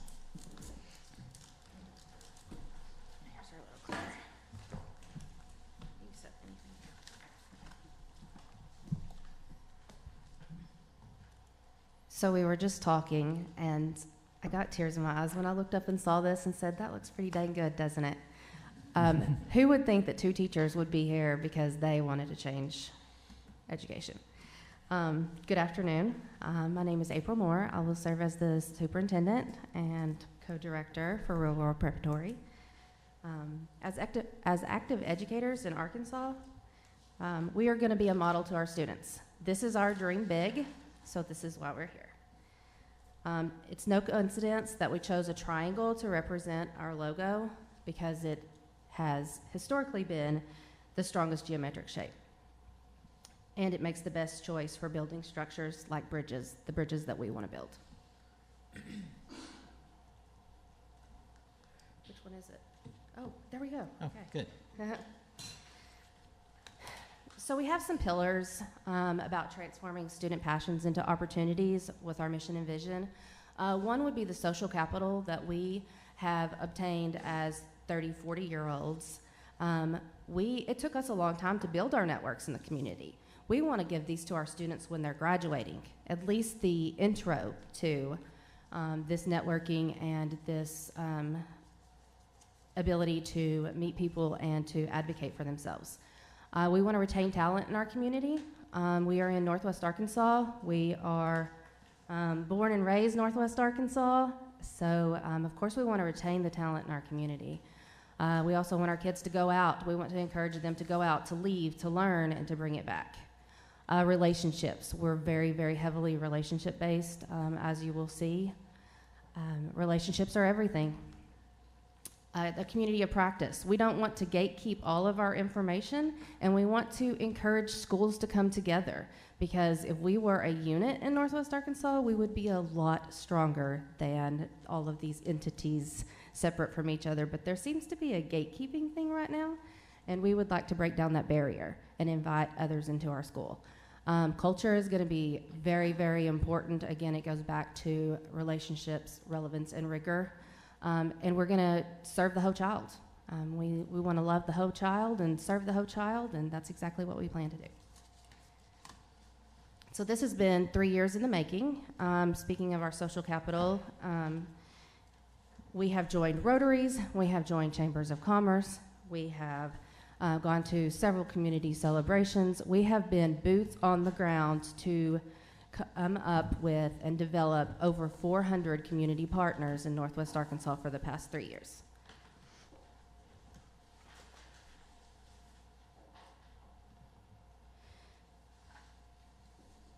So we feel like Real World Preparatory is essential for bridging the gap in Northwest Arkansas between traditional education and the practical skills needed for success, especially in our ever-evolving, rapidly changing world.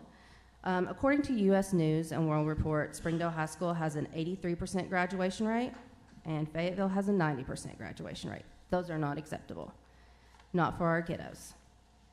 The large percentage of students in these districts are minorities and economically disadvantaged. While conventional curriculum provides foundational knowledge, they fall short when addressing real-world challenges. such as financial literacy, networking and social capital, entrepreneurial skills, and adaptive problem solving. Northwest Arkansas has a growing economy and a diverse business landscape, as we all know. It is also predicted to have the population of Austin within the next few years, at least in our lifetime. Especially if we are to retain the talent in our communities, we have to make sure that these skills are put into place. Real World Preparatory can offer curriculum that integrates practical experiences with academic learning, therefore preparing students to thrive in various career paths and contribute meaningfully to the local community and help grow the economy. By focusing on these life skills, we are going to ensure that students are not only ready for college, but also the complexities of the modern world. Again, I'm April Moore. I'm going to serve as the superintendent, so I'll be the single point of contact as far as outwardly facing, and on day-to-day inside the school, we will serve as co-directors. We are trying this form of leadership as to fill in for each other's weaknesses and each other's strengths, because we have very different weaknesses and strengths, and we feel like together we are better. Just like we follow the philosophy of always hire smarter. We always want to hire smarter than what we are. When I would, as a principal, when I would interview teachers, I always wanted to hire the smarter ones. I was never intimidated by that, and I always wanted to help them learn also and expand their background. So here's a little bit of my education. So my strength is organizational management. I have a master's of art in teaching. This is what I've accomplished. And then the licensure, I'm very CTE based, so I'm really, really looking forward to picking your brains at some point. And we are just really, really excited to be here. Let me introduce you to Crystal. Yes, so I'm Crystal, and I will serve as the principal of the school. This slide pretty much is my certifications, education. I am very passionate about restorative practices. I've done training in both the international restorative practice and also Leaving the Village. I'm very passionate about that because I do understand that we need to figure out the root problem and stop putting bandages on, doing suspension and things like that, because those behaviors still continue to happen if we don't figure out what that problem is. I have also some experience in coaching as well in the position that I'm doing now, but then also as a teacher as well. I'm going to piggyback on that with the restorative practices, just to clarify, because we were asked a question. I have actively been using restorative practices for 6 years. I was also trained with Big Picture with Jen and Son in 2016 using restorative practices.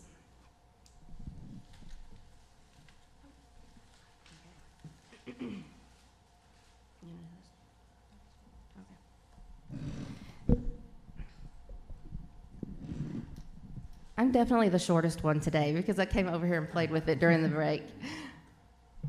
Okay, so who are we and how will we serve? So all students will have an inclusive experience at Real World.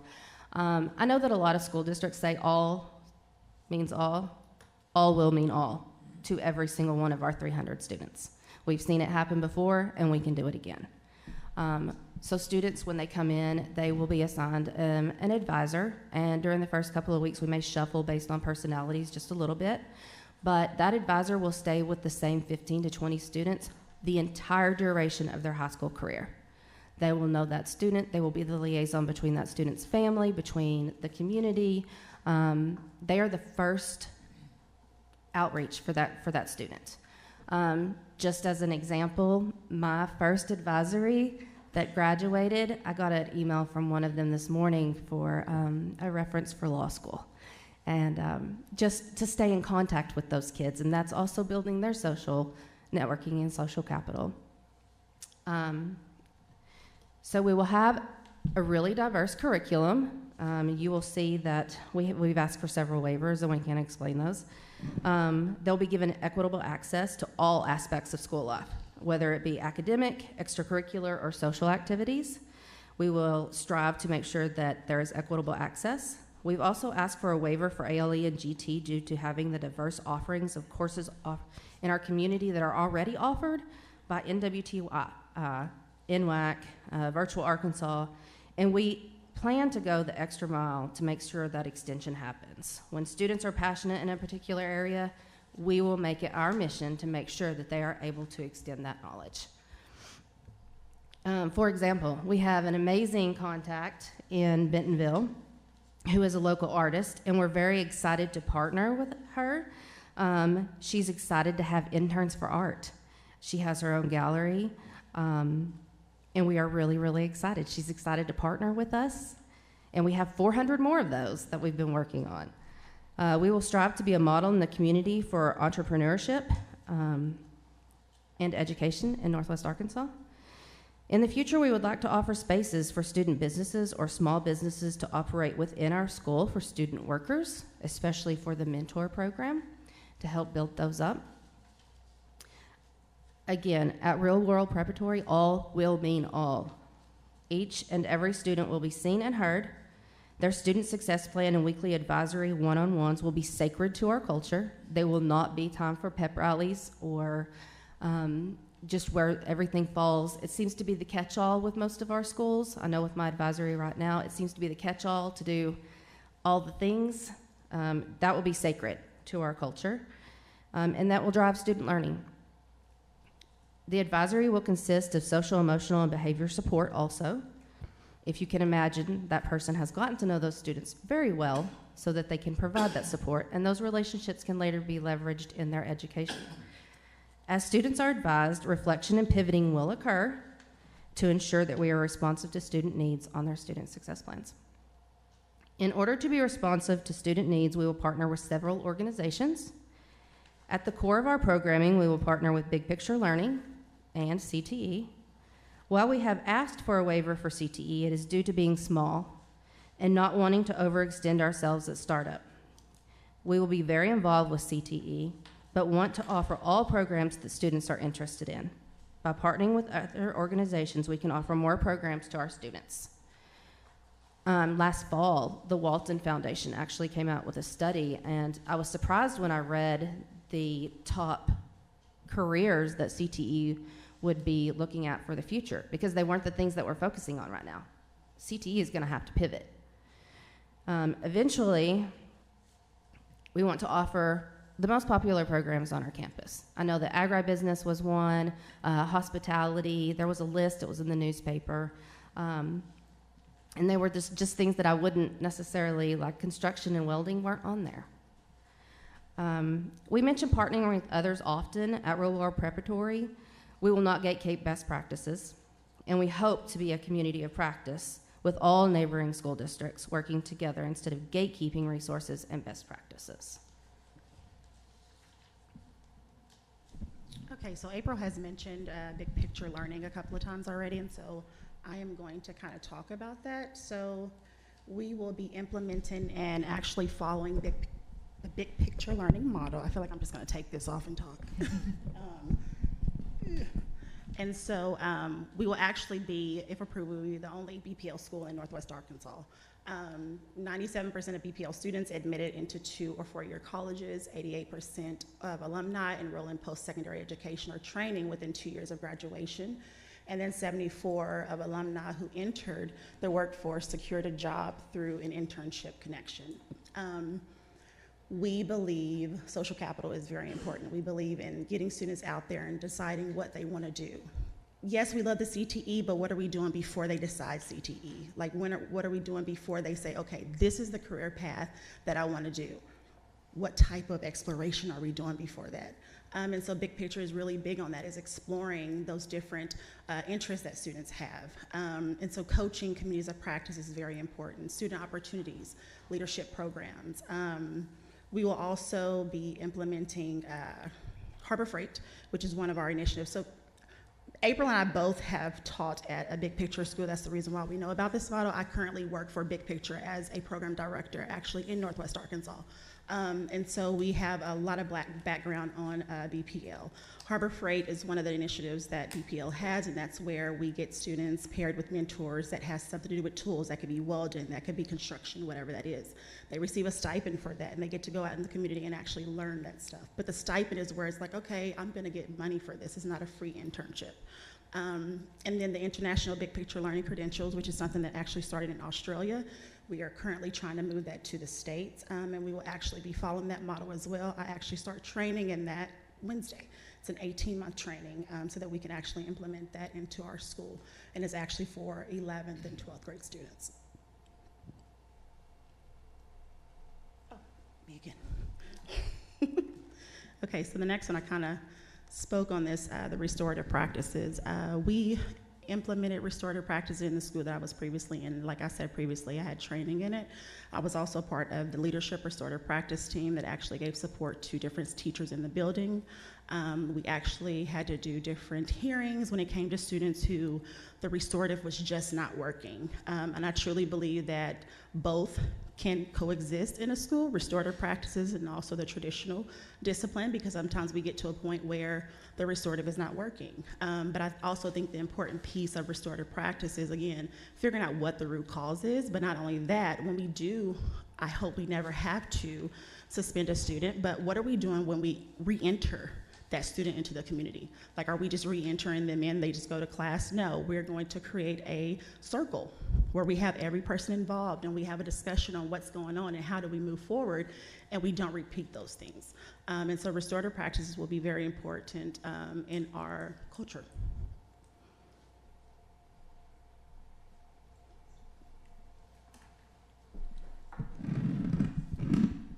She's so tall and I'm so short. I'm sorry. Okay, so we've mentioned partnerships several times. So these are just a few of the partners that we want to partner with, and these are not internship or community partners. These are more of our base. The Office of Educational Policy has agreed to help us disaggregate data and making data-driven decisions. We want to ensure that our students are supported with appropriate intervention and enrichment. They will also help us run our lottery if needed. We will partner with APSRC, and this is something that I personally look forward to. Their guidance, resources, training, professional development, and feedback is something that I've always looked forward to, and I look forward to again. APSRC will be instrumental in supporting our school. This includes compliance with state and federal regulations, financial management, administrative procedures, refining policies and procedures, and adhering to the legal requirements and the best practices. As you are well aware, their legal and finance departments are top-notch. We're really looking forward to working with them. As a Tier 1 practice, we'll use capturing kids' hearts and Kagan strategies to support teachers in the classroom with consistent and similar classroom procedures and practices. This will provide a culture where kids can expect and know what to be expected of them.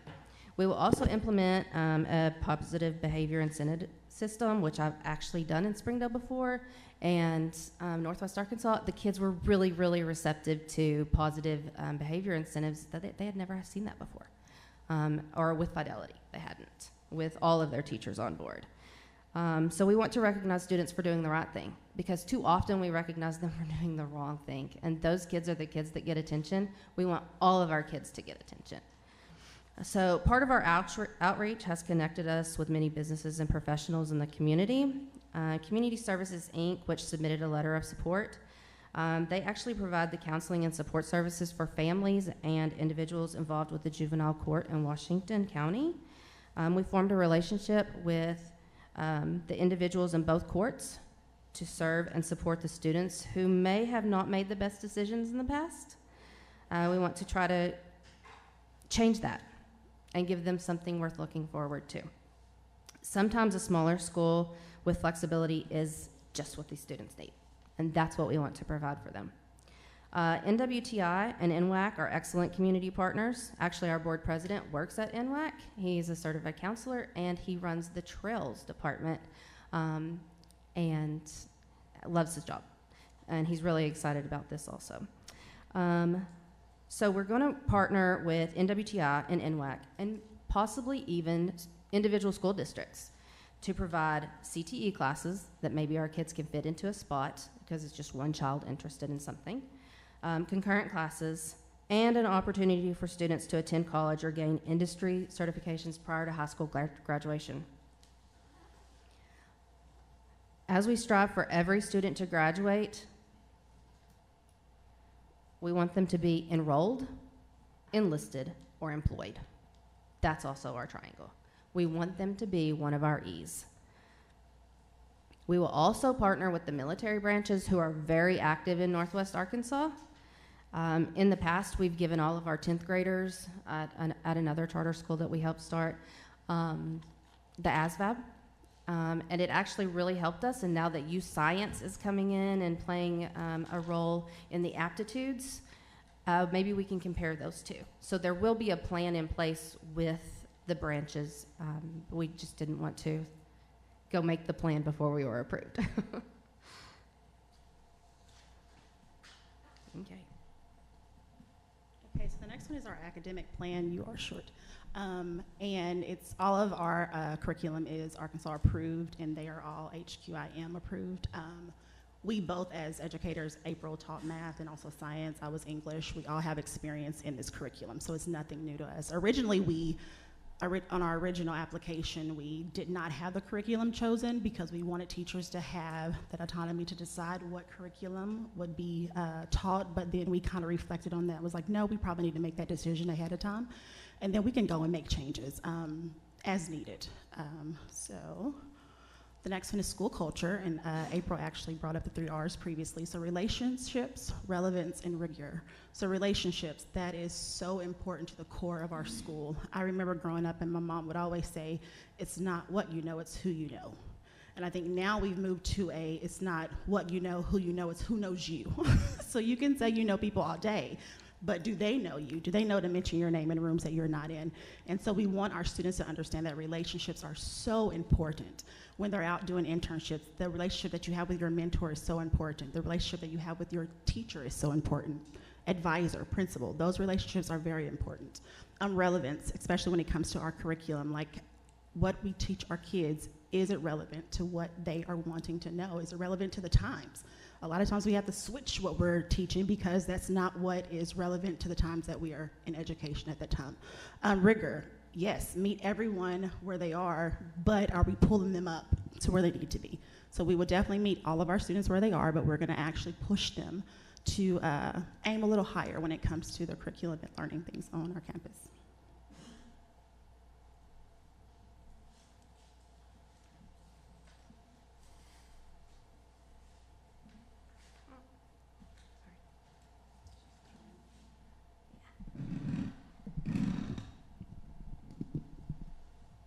Okay, so to add to that, I want to go back to relationships where we're going to emphasize daily advisory periods. Like I said, those will be sacred. Restorative practices, initiatives like capturing kids' hearts. These foster positive, inclusive school and culture where students feel supported emotionally and socially, and it creates an environment that they feel safe in, and it's conducive to learning, both and growth, personal and academic. Volunteers, mentors, and parents will play a critical role and will significantly impact our school's community reactions and relations and their overall effectiveness.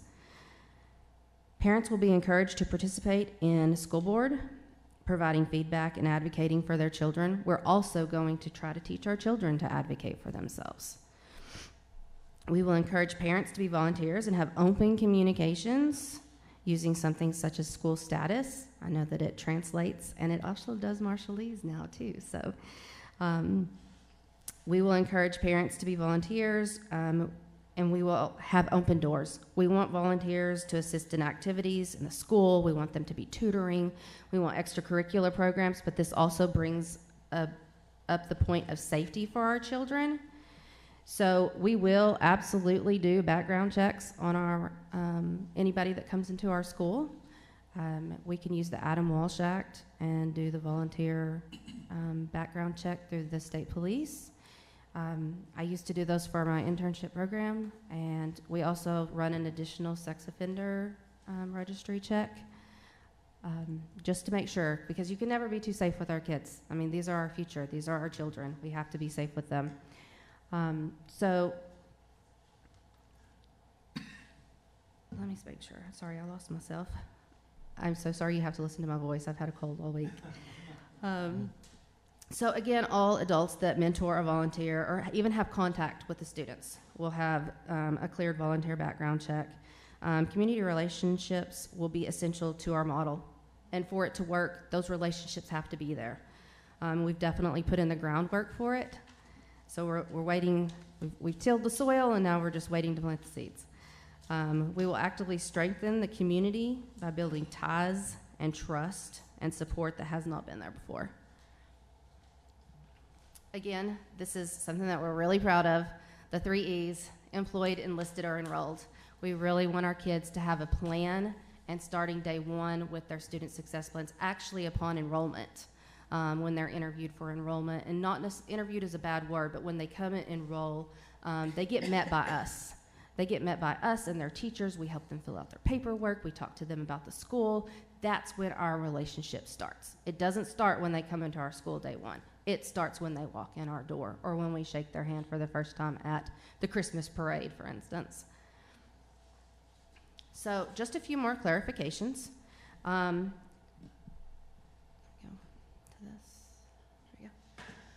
Just a few more clarifications that we had possibly thought might come up and that we wanted to go ahead and address. You can tell we're teachers. So the nurse. Okay, so due to limited resources, we will not have the financial resources to employ a full-time nurse, day one. We're requesting a waiver to alleviate these funds and allow the school to allocate resources elsewhere at startup. And we feel free to make us revisit that. To meet all testing requirements, we will contract a school nurse for referrals and for our required hearing and vision screenings. Our school office manager will be the designated school nurse. All of the admin will be trained, and lead teachers will be trained in Stop the Bleed, CPR, AED, EpiPen, and Narcan use. Unfortunately, that last one is becoming more and more popular. We will ensure that student health needs are adequately met through any means that we need to make sure. We do now have an amazing medical school, the Alice Walton Medical School, that is also a community partner of ours. We have a doctor from one of the local hospitals on our board.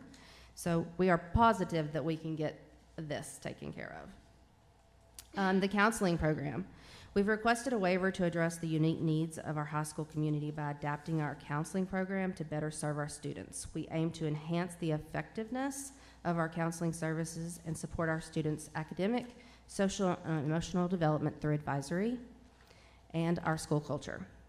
Our current challenge will be allocating funds, just like the previous, for a full-time counselor, with the potential drawback of being able to address student needs effectively. By spreading responsibilities typically designated to counselors to the advisors, students will get more individualized attention and support. And that advisor will know that student and know those parents and know that situation. So actually the ratio will come down to no more than 1 to 25 if we were to go full force first year. Hopefully no more than 1 to 20. College readiness and career planning are done through the internship program and advisory periods. We will expand roles in the community with mental health professionals such as CSI that I had mentioned earlier. Also, I've partnered in the past with Ozark Guidance and Arissa Health, and they've come in. They like for us to provide a room so that they can come in and serve the kid while it's school time, and that it's an environment where they feel safe and the parents don't have to give up any time with them. One example or another example is the Hope Cancer Resources in Springdale. They come in and provide tobacco cessation classes, which is something that is really needed with the kids that are smoking nowadays, because it seems to be starting younger and younger. So we will like I said, invite those counseling organizations to use our designated space. They will have a designated space because we believe mental health is so important to our kids and their success academically. We will establish a monitoring and evaluation system to assess the impact of the waiver on students and their outcomes and adjust the strategies as needed. We do regularly, as advisories, staff children and make sure that we're providing for their needs and that all the teachers are seeing the same things or that we're all aware of the same things. That's the one great thing about having advisories and advisory meetings in a small school, or one of the many things. Regular feedback from students, parents, advisors, and community liaisons will guide ongoing improvements to this program. We believe that these changes to a counseling program for a small school will significantly improve our ability to address the diverse needs of our students and contribute to their overall individual success. We appreciate your consideration and support in making this a vital adjustment. We do not need to ask for a waiver for the minimum salary because in Northwest Arkansas, you can't compete with that. Well, we have to, we're going to offer it for sure. Our steps, however, will be flexible and based on experience. We want to be a model and an example of a school that serves the community, that truly serves every single kid, and is responsive to the community around them, truly bringing people together to transform passions into opportunities.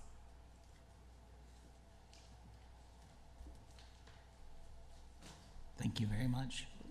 Thanks. Mr. Reynolds?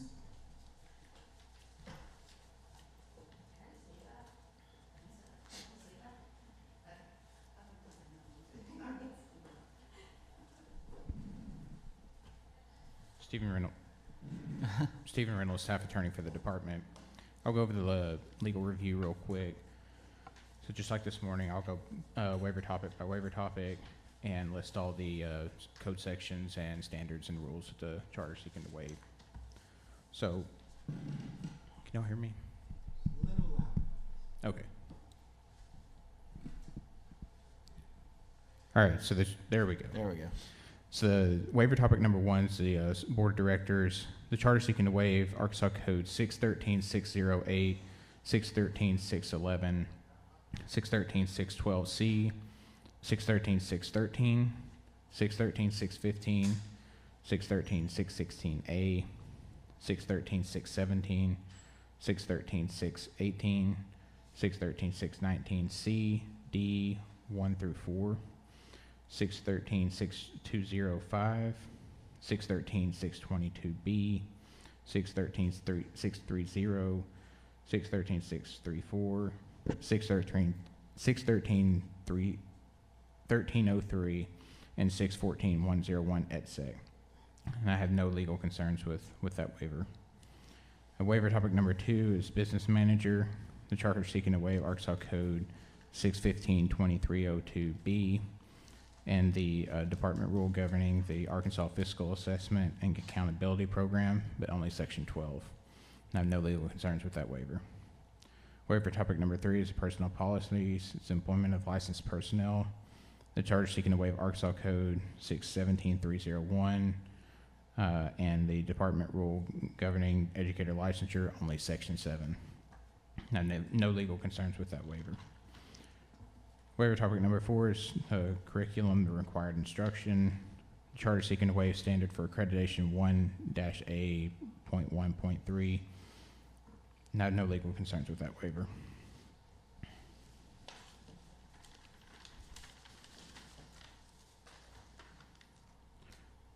Waiver topic number five is the flag display. The charter seeking to waive Arkansas Code 616-105 and 616-106. I have no legal concerns with that waiver. Waiver topic number six, the daily planning period. The charter seeking to waive Arkansas Code 617-114. I have no legal concerns with that waiver. Waiver topic number seven, the personnel policies, duty-free lunch, and the non-instructional duty. The charter seeking to waive Arkansas Code 617-111 and 617-117. I have no legal concerns with that waiver. Waiver topic number eight is personnel policies, the requirements on the personnel policy committee. The charter seeking to waive Arkansas Code 617-201 A and C, 617-203, and 617-205. Have no legal concerns with that waiver. Waiver topic number 9 is the personnel policies. It's the classified employee personnel policies. The charter seeking to waive Arkansas Code 617-2301C, 617-2301C, 617-2303, 617-2304, and 617-2305. Have no legal concerns with that waiver. Waiver topic number 10 is the school nurse. The charter seeking to waive Arkansas Code 618-706. Have no legal concerns with that waiver. Waiver topic number 11 is the superintendent. The charter seeking to waive Arkansas Code 613-109, 617-427, and standard for accreditation 4-B1 and 4-B2. Have no legal concerns with that waiver. Waiver topic number 12 is transportation. Arkansas charter seeking to waive Arkansas Code 619-101 et sec. Have no legal concerns with that waiver. Waiver topic number 13 is the facilities. The charter seeking to waive Arkansas Code 621-117 2 through 5. Have no legal concerns with that waiver. Waiver topic number 14 is the student services. Charter seeking to waive Arkansas Code 620-2208C6 and the standard for accreditation 2G1. I believe that's gifted and talented. And I have no legal concerns with that waiver. Waiver topic number 15, the alternative learning environment, or ALE. The charter seeking to waive Arkansas Code 615-1005 B5, 618-503A1 CI, and 648-101 et sec. The standard for accreditation 2-I.1 and Section 4 of the Department's rule governing the distribution of students with special needs funds. I have no legal concerns with that waiver. Waiver topic number 16 is the library media services and the specialist. Charter seeking to waive Arkansas Code 625-103 and 625-104, and the standard for accreditation 2-D1, 4-F1, and 4-F2. I have no legal concerns with that waiver. Waiver topic number 17 is the student discipline policies. The charter seeking to waive Arkansas Code 618-503B2 and the department's rules governing student discipline and school safety, only Section 411. I had no legal concerns with that waiver. Waiver topic number 18 is the teacher licensure. The charter seeking to waive Arkansas Code 615-1004, 617-309, 617-401, 617-902, 617-908, 617-919, and a standard for accreditation 4-D1. I have no legal concerns with that waiver. Waiver topic number 19 is the principal. The charter seeking to waive Arkansas Code 617-302 and standard for accreditation 4-C1 and 4-C2. I have no legal concerns with that waiver. Waiver topic number 20 is the food services. The charter seeking to waive Arkansas Code 618-705, 620-701 et sec, the standard for accreditation 3-D1, and the department's rules governing nutrition and physical activity and body mass index for age assessment protocols in Arkansas public schools, except for Section 5.02.5 and Section 12. I have no legal concerns. I would like for the charter to confirm that they're aware that federal law regarding food service requirements can't be waived. And that was the only note that I had on that waiver. Waiver topic number 21 is a comprehensive school counseling program and the school counselor. The charter seeking to waive Arkansas Code 618-2002 2A, 618-2003 A2A, 618-1004A2, the standard for accreditation 4E1 and 4E2. I have no legal concerns for that waiver. And finally, waiver topic 22, the curriculum advanced placement courses and concurrent credit. The charter seeking to waive Arkansas Code 616-1203A, 616-1204A, C, and D. Standard for accreditation I-1-A.1.3 through 10, and the department's rules governing grading and course credit, sections 4-1 and section 6. And I have no legal concerns for that waiver. Thank you very much. Appreciate it. All right. Dr. Wright McMurray, do you have any questions?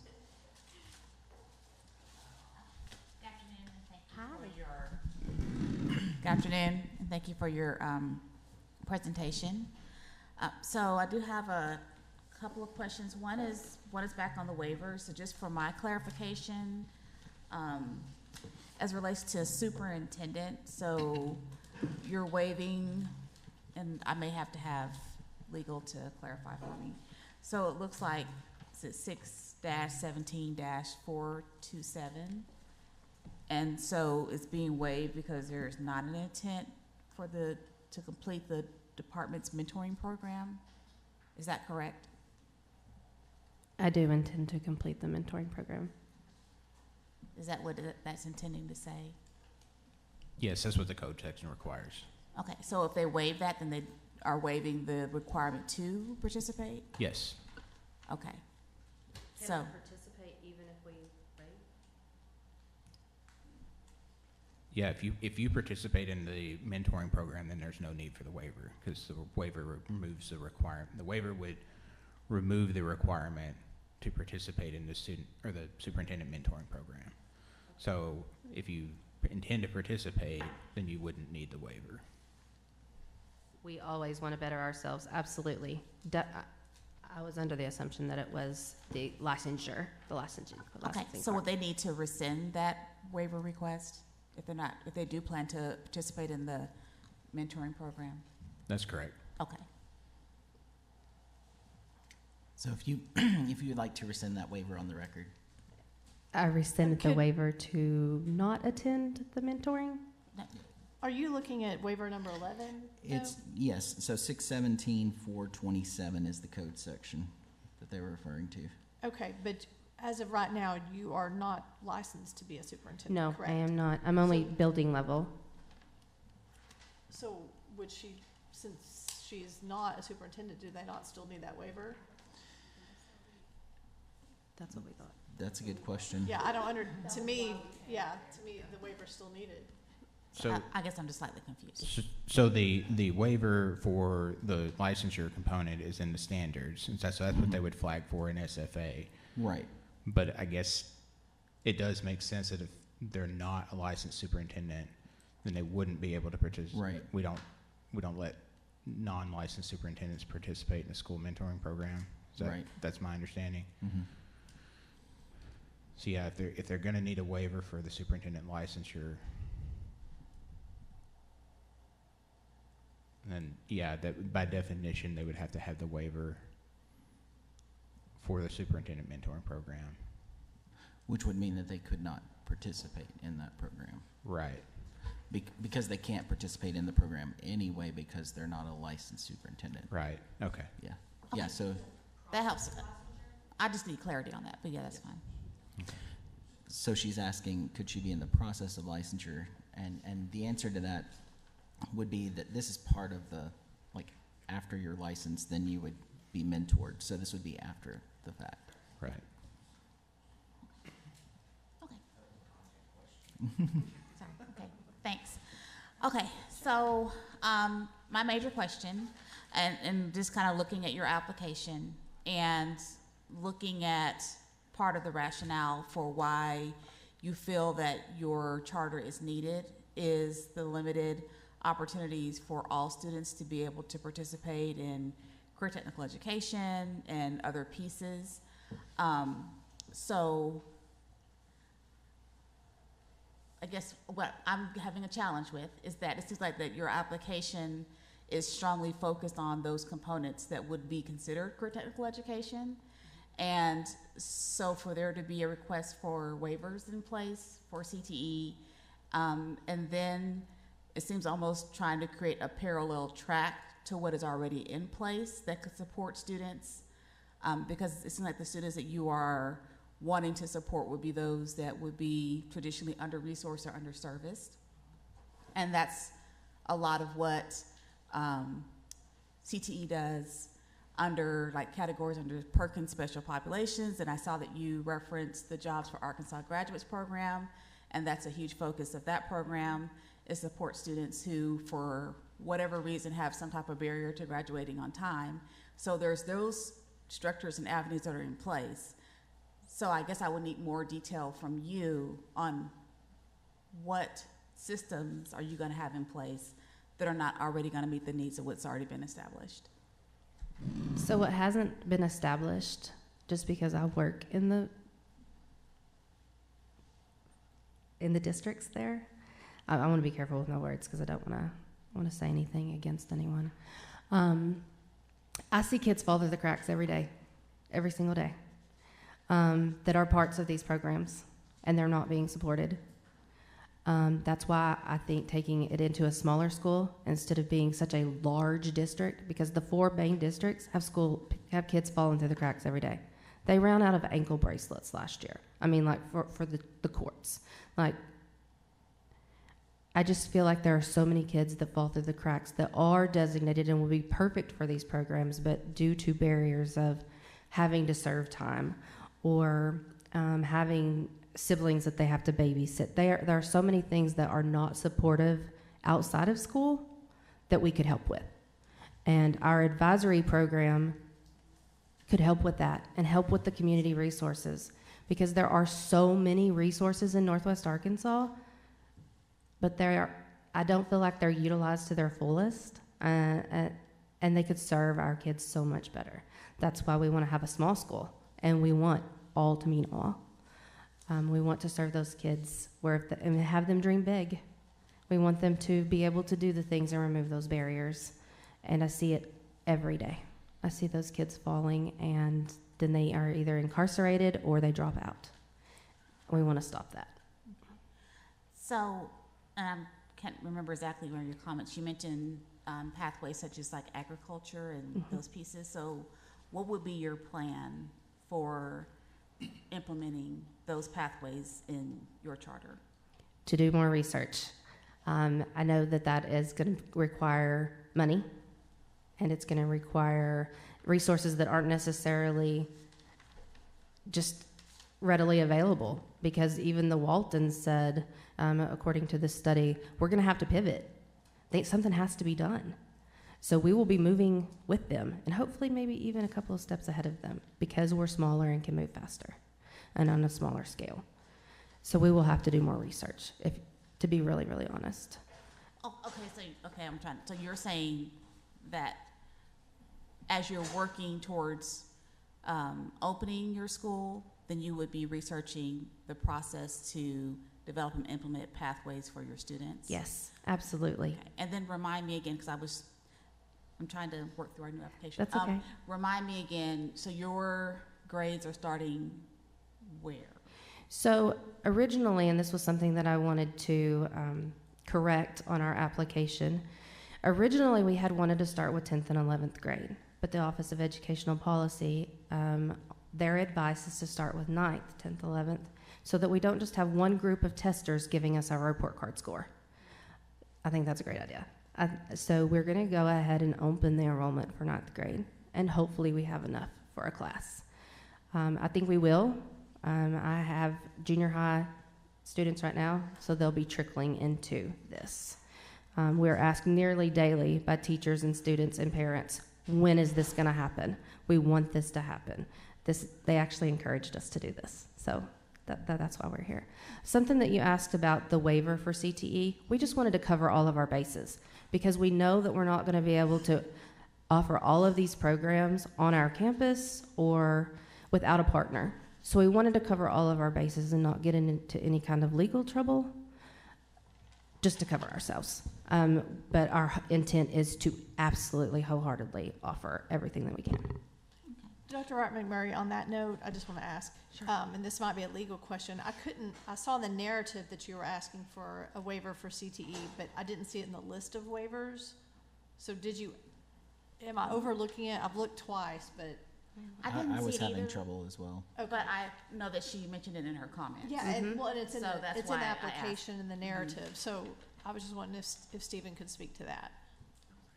If one of those mini codes that you so excitingly listed. Yeah, I didn't see the waiver for CTE in my legal review, so I pulled all of the code sections, everything straight from their application. So if it's not in the legal review, then I didn't see it in the application. So if you guys want to add that waiver, I'll need to find the code section real quick and bring it up.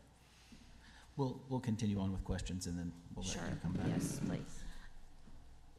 So then my next question goes to the Go to Grow program. So can you provide a little bit more detail on how that's going to be implemented in the school, and specifically how the internship's going to work that are part of that component? Yes, so our Go to Grow program is our internship, our real world learning program. So that encompasses internships, that encompasses professionals coming in and doing career talks, shadow days, informational interviews. So since we're starting with ninth graders will not be doing internships. That is a time where they get to do community service learning projects, and they get to get out in the community and learn what it is to be in the community, working side by side with adults. We don't want to throw them out into internships in ninth grade. Internships won't come in until 10th, 11th, and 12th grade, and they will be interest driven. They will do a lot of surveys to decide what is it that they're interested in, and then we will pair them with mentors that we already have or search for other mentors in those career fields that they're interested in. And so that's pretty much the scope of it. I don't know if you have any other questions that you need clarification on. So I guess my question is, if we looked at a student. Yes. And we're looking at their day, what would their day look like that is inclusive of the internship opportunity along with the rest of their school day? Yes, so do you want to speak to that? It's more so on Wednesdays is when that happens, but it's a lot of different stuff that happens on Wednesdays, also internships. So it's a moving component. I've been an internship director. Crystal now trains internship directors. So really it's flexible. It's whatever the mentor has available. We would love for it to be Wednesday afternoons. They're also getting their work-based learning. I'm certified to do that so they can get that credit. And that especially works well for students who are behind on credits because they can work and they can learn and they can catch up on those credits and be doing something really productive at the same time. So their day would consist of coming, doing their Wednesday schedule in the morning, and then they would go out into the community and be part of the real world in the afternoon. They would be doing projects.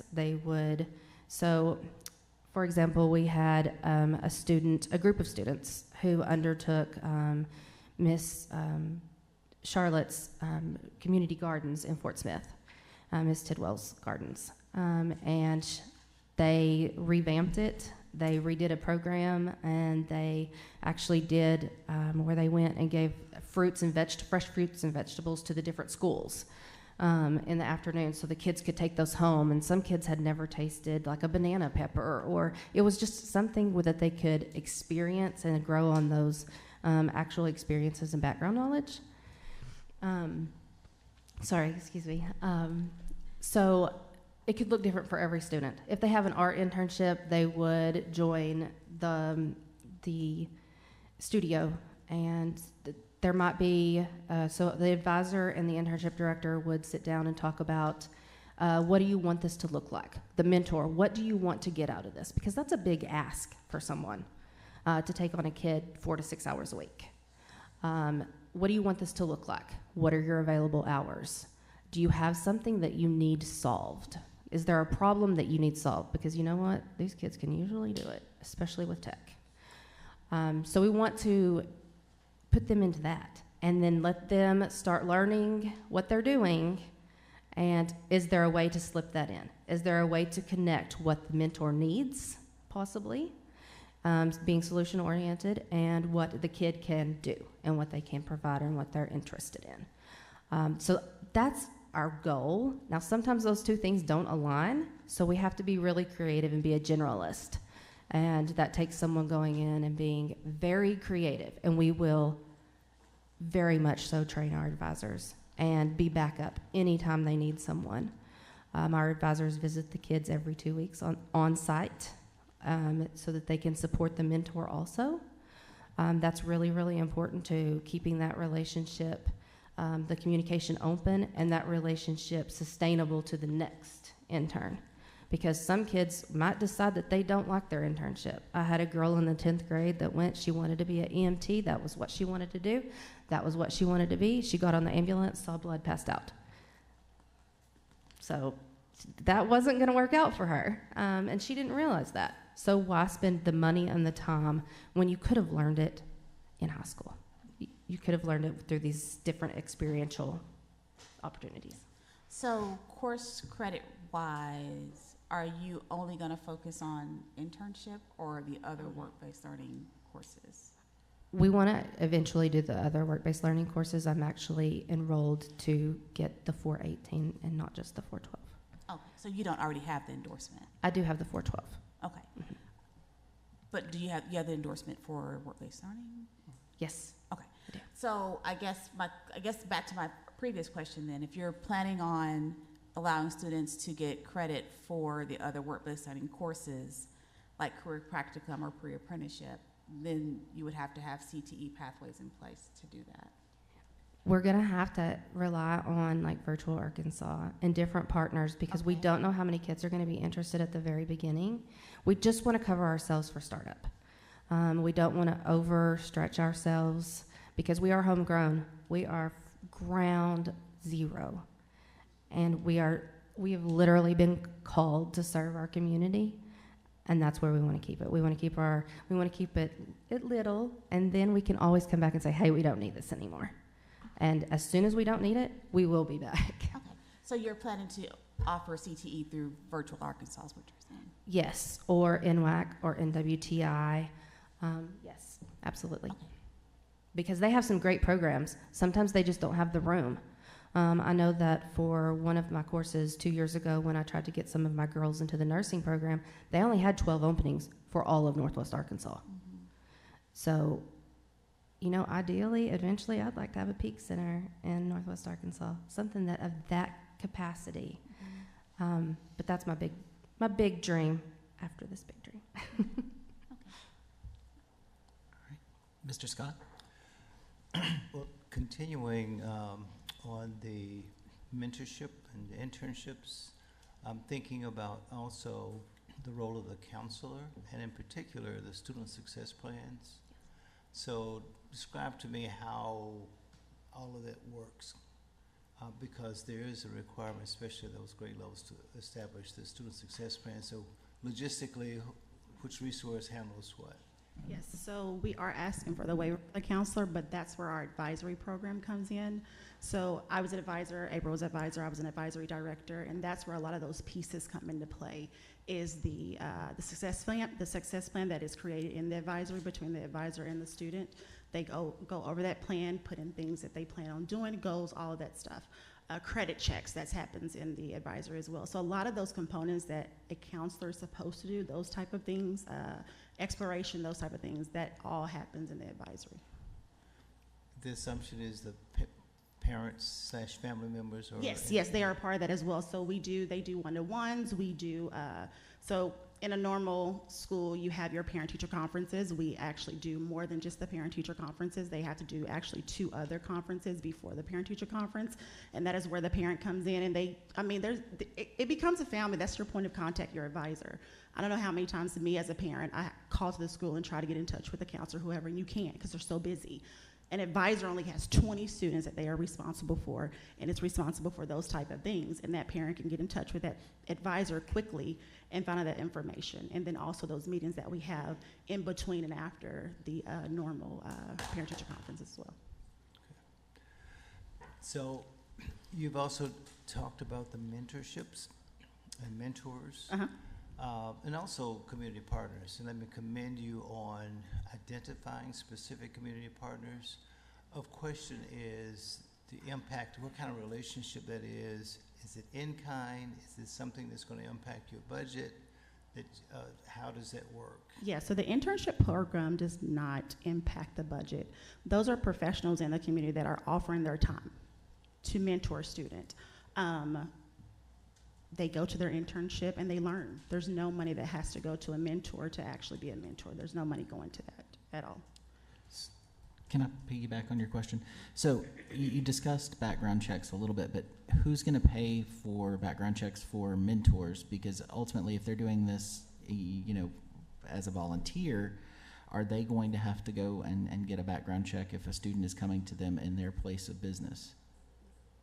So the background checks are $11, and the school will have to absorb that. It's just going to have to be a thing. It's to keep our kids safe. It has to be a baseline thing. But several times, once you get the background check, it carries on for years because that person generally wants to continue on. We've had mentors that stayed on for years because they love helping kids so much. We have a kid being trained in prosthetics right now because those people are aging out, and they're so thrilled to get young people that are interested in it to carry that on and move into the next generation because there's no one to replace them when they retire. So we will have to absorb that cost, and it will just have to be done. Well, and the reason I ask is because there are for teachers and even now for registered volunteers, there are 3 separate background checks that we go through here at the department. One is the Arkansas State Police, then we have our FBI fingerprinting, and then we have our child maltreatment. And so when you look at those 3, that actually totals somewhere closer to $75 if they were to go through all those processes. However, when you're getting out into mentors and things like that, we don't have an ORI code to cover that. So I guess I just want you to be cognizant of the fact that $11 background check is very different from the one that they would go through if they were going through as a teacher or classified employee or or a registered volunteer. And Mr. Baldwin. Yes, and following up to this question, what grade levels are going to be able to go out and do the internships and be out of the school building and in the public? Is it 7th grade, 8th grade? I guess you're starting in 9th grade. So is Yes, it 9th sir. grade, 10th grade, or is it juniors and seniors? 10th, 11th, 12th. Those will be the people in the community. We want them to get a good establishment of our culture and how we do act and code switching and how to be appropriate in the community because so many of our kids have no clue. And I mean, even how to use a phone, just the things that you need to know.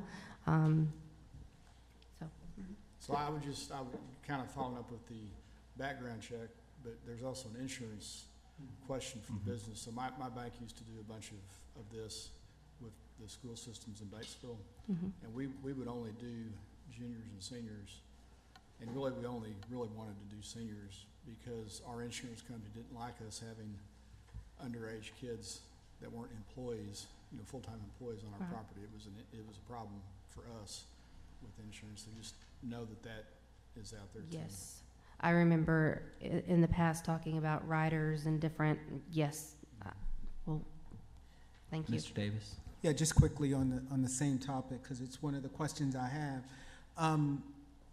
I feel like we're starting to conflate terms like internship, mentor, advisor, right? And so I think about particularly mentors and mentorship separate from internship, right? Where someone's going to a place, they're doing the job for a certain period of time, versus a mentorship is someone that is helping them understand the business.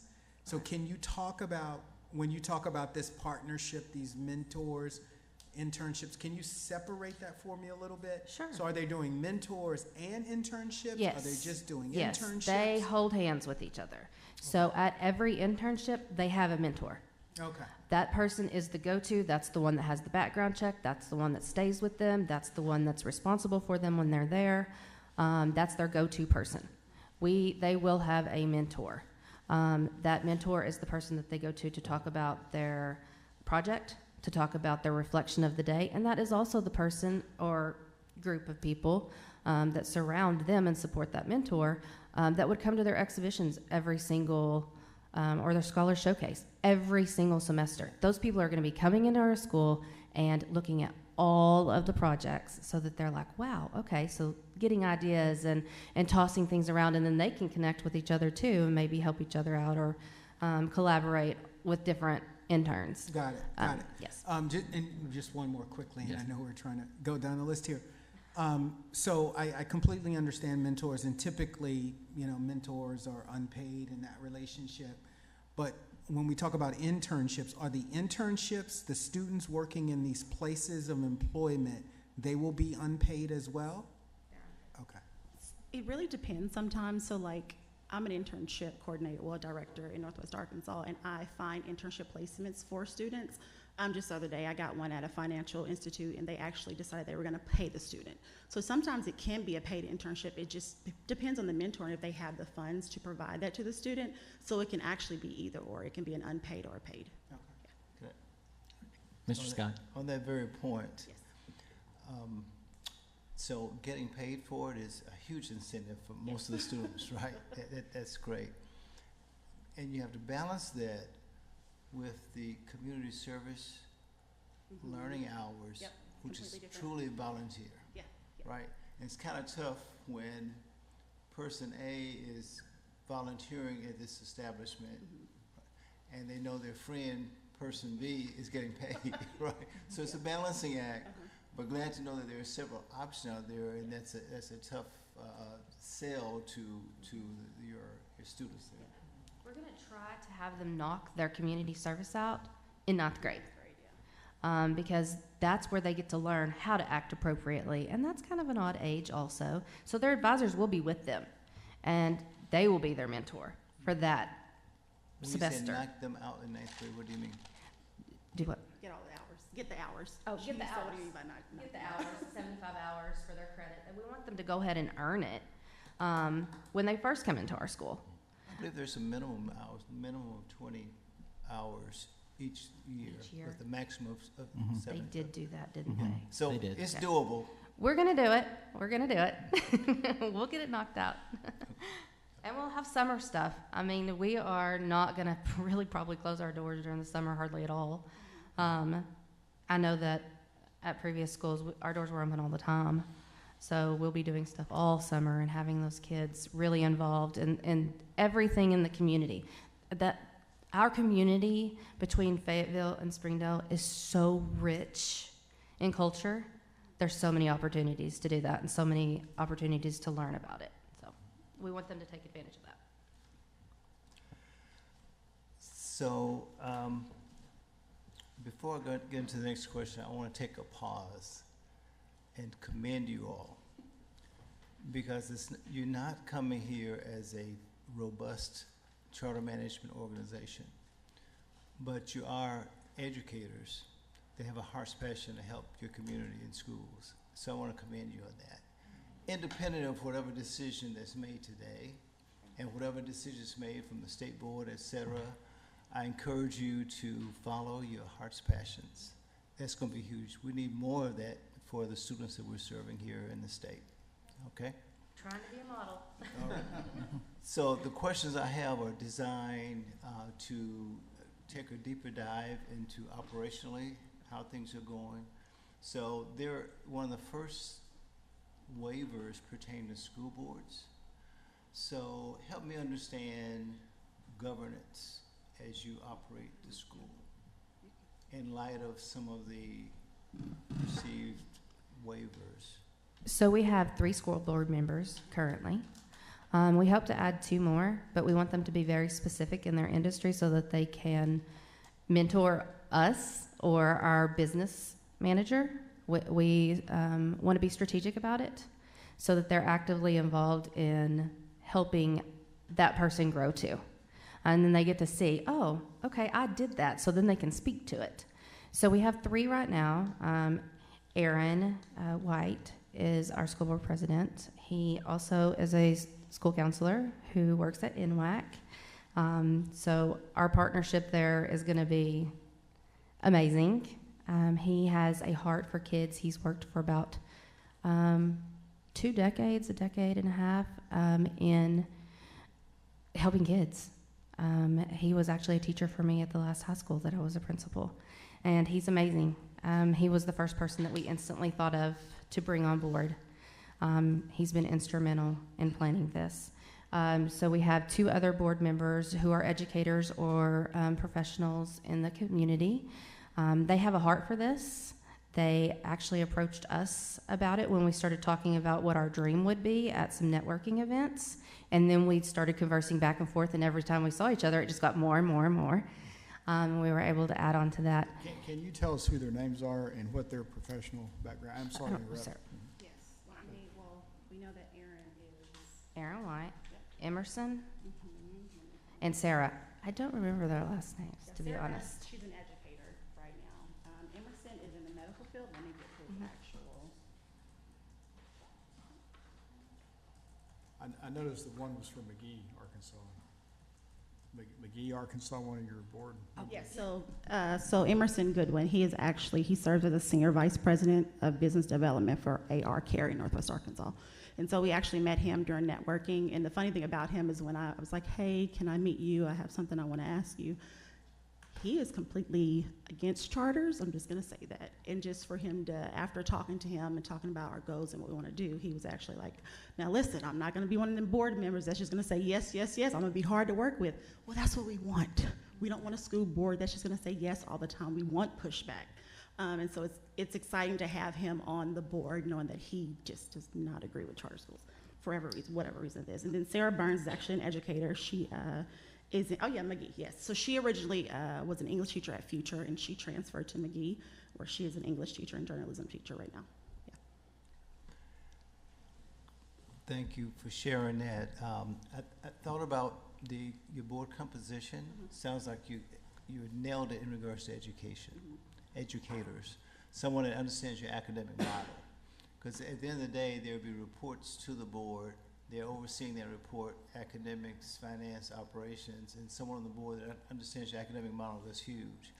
So I'm not sure who on the finance side, but as you recruit other board members, finance, operations, those are huge. Yes. We actually want to try to find somebody in nonprofit too that has experience there to be on the board. So I think that would be a plus too. Okay. I want to commend you on the focus on community education at the board level. In your application, you spoke to that, and that's ideal. Having your board members that are volunteer board members in the community, but also have a focus on that establishing of partnerships to help ease your staff issues in regards to building academic outcomes. So thank you for that. Thank you. Recruiting, community support. Help me understand your thoughts around that. So I think April lives in Springdale, so she's been there for a while. I've been working there for about 2 years, and so we've been doing a lot of that outreach already. We haven't been really strong on it because we didn't want to go out there and do all this recruitment and get people to sign up for the school, and then we're not approved. Then we have to say, oh, we're not approved, doors are not open, and we just didn't want to do that. But we are going to be like hitting the ground running if we are approved today. If we're not approved, we'll be back. You'll see us again until we are approved. And so we will hit the ground running with doing recruitment, doing a lot of events where we can set up booths and talk to parents or whoever is involved about our program, actually going to the schools and talking to them. So doing a lot of different outreach where we're setting up booths and just going to different events and getting our name out there. Okay. That's huge because at the end of the day, when it comes to charters, historically, it started in the traditional public school world where someone said, hey, look, let's look at some innovative approaches to doing something, and let's work with some teachers to give them some pilots to start something. So that would certainly be the case. And then the reason I ask about recruiting is because at the end of the day, your parents are going to have a choice to sign up or not. What are my other options? So you have competitors out there. And so as you build your recruitment plan, it's going to be critical for you to understand those other options there. I can come back. Okay. Mr. Davis? Yep. Let's talk a little bit more about that, because I did review the application, and particularly about the recruiting. Because I did review the application, and I know you put sort of the public announcement out there, and in the application you talked about 4 parents sort of showing up. So I would be interested in hearing a little bit more about the recruitment plan and what that might look like. I was trying to find it in our document. It'll definitely it's on be page 95. Okay, we'll definitely, so one of the things that, so April and I taught at a separate school from the one that we're trying to start now, which was a public charter school. And so we were actually on the ground at the beginning, and one of the things that we saw that was very successful were create-a-thons that we did. And that is where students, parents, community people, whoever wanted to learn about the school could learn about it. And so we will definitely be doing those create-a-thons where we have those monthly or bi-weekly, where parents and students can come in and learn about it. And that's where they actually kind of start. I know a lot of times a lot of our ideas with the schools actually came through those create-a-thons, because we let students be, imagine what does the school look like to you? Like, what type of programs do you want to see? What type of clubs do you want to see? And I think that's important too, is allowing students to create the clubs that they want to see in their school. Yeah. So we would definitely be heavy on doing create-a-thons. I actually I'm a part of the BNI network group in Springdale. And so we have a guy in there that actually has a podcast. And so he has offered us to come in and actually be on his podcast to talk about the school. So actually doing like news things, the Create-a-thons is gonna be it's gonna be the one that's gonna actually get people in our doors and to hear about us is the Create-a-thons. Sure, yeah. Thanks for that. Mm-hmm. Just a couple of more questions from me. And we talked a little bit about boards, so we got that kind of going. Couple of budget questions, teacher benefits, all of that you expect to cover, teacher retirement, those types of things. And talk to me a little bit about startup cost and how you plan to fill that gap. So with the startup cost, we put it off of 110 kids. We think that that's attainable. Yeah. And that's very realistic. And we may very well go over that with the amount of just word, because we have not spread word, just people talking to each other. So we're going to apply for grants, of course. Okay. As soon as we get the thumbs up, we're going to hit the ground running with grants. We have some connections within some different opportunities that we definitely want to pursue. We do expect to do that minimally, because the other schools in Northwest Arkansas do it. We can't get the kind of teachers that we want and need without offering that. So we're gonna have to wear different hats. That's why we decided to be co-directors as far as the internal day-to-day, and support each other with our strengths, because we can't do it all ourselves. And we're gonna have to find people who are generalists, who can switch on and off, and who have knowledge in many different random topics. So we're going to have to wear different hats. It's been done before. I've done it with 2 campuses. It's hard work, but I also don't mind marrying my work. Yeah. So what I hear you saying is, because your first year budget is approaching somewhere around $1 million for the 110 students. And resources in regards to the state they're not coming beginning of the school year. Right. And so what I hear you saying is the plan is to apply for potential grants to try to fill that gap. Yes. until you can potentially get funding for the state. from the Absolutely. students. October 1st could not come soon enough, but yes, that's something as a former finance major that I definitely need, which I did not graduate with. I graduated with organizational management.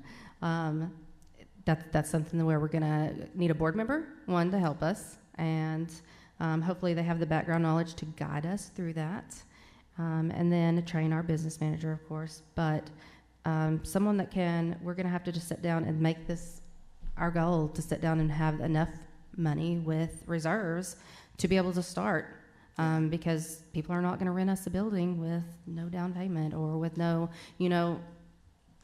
deposit. Yeah. So, I mean, we're going to have to be smart about it, especially in Northwest Arkansas. And if we don't get to open next fall, it's okay. This is what we're supposed to do. We can do it the next fall. It's okay. It will happen. It just may take time. Yeah. Thanks for that. I'll start. Mr. Baldwin? Well, thank you. Doing what you guys are doing, you all have to be brave. To start something new like this, the one we saw this morning, they've been doing this a long time. I know y'all were back there listening to them. But to do it on your own, that takes courage. So respect you guys for that. Let me ask a little bit about the service area that you guys anticipate. And I think in the application you talked about, Bentonville, Elkins, Farmington, Fayetteville, Huntsville, Greenland, Rogers, and Springdale. And so that's a really big. I know that that's a big area. How did you come up with that area when you were going through your thought process? So when Crystal came to Northwest Arkansas, we had worked together before, and she had just become the coordinator for Big Picture, the director in Northwest Arkansas. She said, "Hey, let's work together. Let's do this." So that's how we ended up starting together our resources. And sorry, what was the question again? Well, just how did you come up with that big of an area? Okay, so we came up with the area because those are all of the little schools that kind of filter in. So when I was a principal in Springdale, those were the kids that came. Even if it was just one, we put them in there. We also looked at other applications and at other data when Crystal was compiling this so that we could get a big picture of it. Because right now, real estate is at $232 a square foot in Northwest Arkansas. So we're going to have to be really smart and strategic about where we are. We want to be around Highway 71 because the regional transit runs there. And we can also pair with an executive bus company who has also helped some other schools start up to provide our transportation for our first-year students. So that was really what we had in mind as far as looking at the bigger area, because we may not be where we want to be the first year, but we'll eventually get there. We'll eventually be able to be right smack dab in the middle of where we want to serve. Okay. So And I think also to keep in mind that even though our school will be in the Fayetteville, Springdale area, those schools on the outside are still part of Northwest Arkansas, and so our doors are open to them. We don't want to say that we're only going to service Springdale if we're in Springdale. We want to service everyone. Now we know that we may not even get students from Elkins. We don't know. We may just get one or two, but they're still a part of the group of that area that we're trying to service. where do you think you'll put your building in trying to serve that area? Are you thinking Fayetteville or somewhere between Fayetteville and Springdale, or kind of, because that'll drive a lot of who you can pull from Huntsville. Absolutely. Yeah. So we do know that the 412 will go, straight into it. I work on 412 right now. So we would like to be within a 3-mile radius of the mall, because that's where our kids are coming from. The further east you go, the more those kids are not necessarily going to fit into this model. It's going to be the kids more on the western side of town, or the eastern side of town, I'm sorry. So we want to stay right there. Plus, we have regional transit, and they have established stops. They don't have to reorganize and absorb any cost for extra stops. And we've looked at their map. We met with them a few years ago about where they could go, and it was going to cost over $1 million to reconfigure for a school on the western side of town. And they were like, no, we are not doing a dedicated run for you guys. So transportation goes into play with where we want to be, but being within that on the east side of 49. That's the side of town that we want to serve, right between Springdale and Fayetteville. Okay. So talk to us about transportation. We had a long conversation this morning about that. It's kind of the same. Sure did. Really the same question. Is you've got these small rural towns that you're wanting to pull into a bigger town. So how does that work? And does the bus service that you're talking about go out to Huntsville and Elkins and Greenland? Those little towns out there. Well, if it was a student with the needs, we would make sure that it was taken care of because of the title funding that would make that appropriate. However, with that being said, because we are aware of that, when I was a principal, I had 91 students my second year. Only 3 of them required transportation in this community. So it's not as much of a need as maybe it was in the past. We had kids that were, we had a couple of kids with scooters, but a lot of kids carpooled. They were able to find, because they wanted to go to our school so badly and be with our teachers, that they would carpool to get there. Their parents said, you find the way, you can do it. Or their parents would switch off. Or their parents were so adamant about it, some of them changed their work schedules to put them with us. So to answer your question, we will meet that need. We will pay for, we allocated the funds, we will pay for the bus if that's what it requires. If the student needs it, that's what we're going to do. That could be expensive. It could. It could be more than you have. It could. In your budget. And I also have my passenger endorsement, so that would maybe waive the bus driver. I know you laugh, but I really had to drive the bus the last school was out, and I couldn't figure out how to turn it off. I love the stackable credentials. Yeah. Well, you have to. When you love your kids and you've been called to do this, you have to. I mean, you just do what it takes.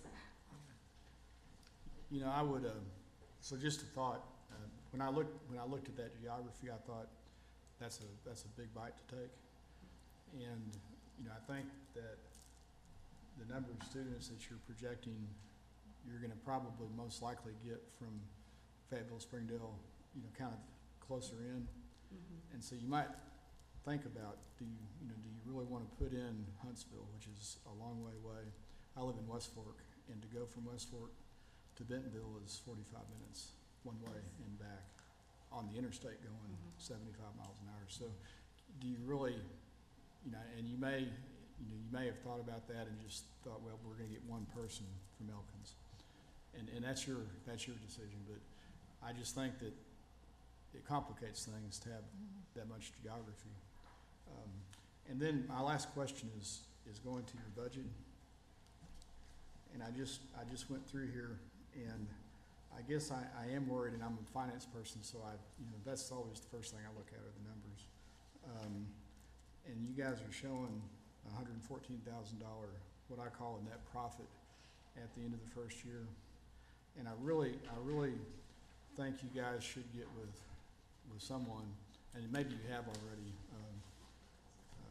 to look at the costs that you have in here, because I think your costs are understated. I think it's going to be more expensive than what you have budgeted right now. So I don't think you're going to have a $114,000 profit at the end of the first year. I think you'll be break even at best. Right. And then you get in the cost of renovating the building, which is not in here. The upfront costs that was already talked about. I think you should probably try to estimate what those would be, because that can be significant.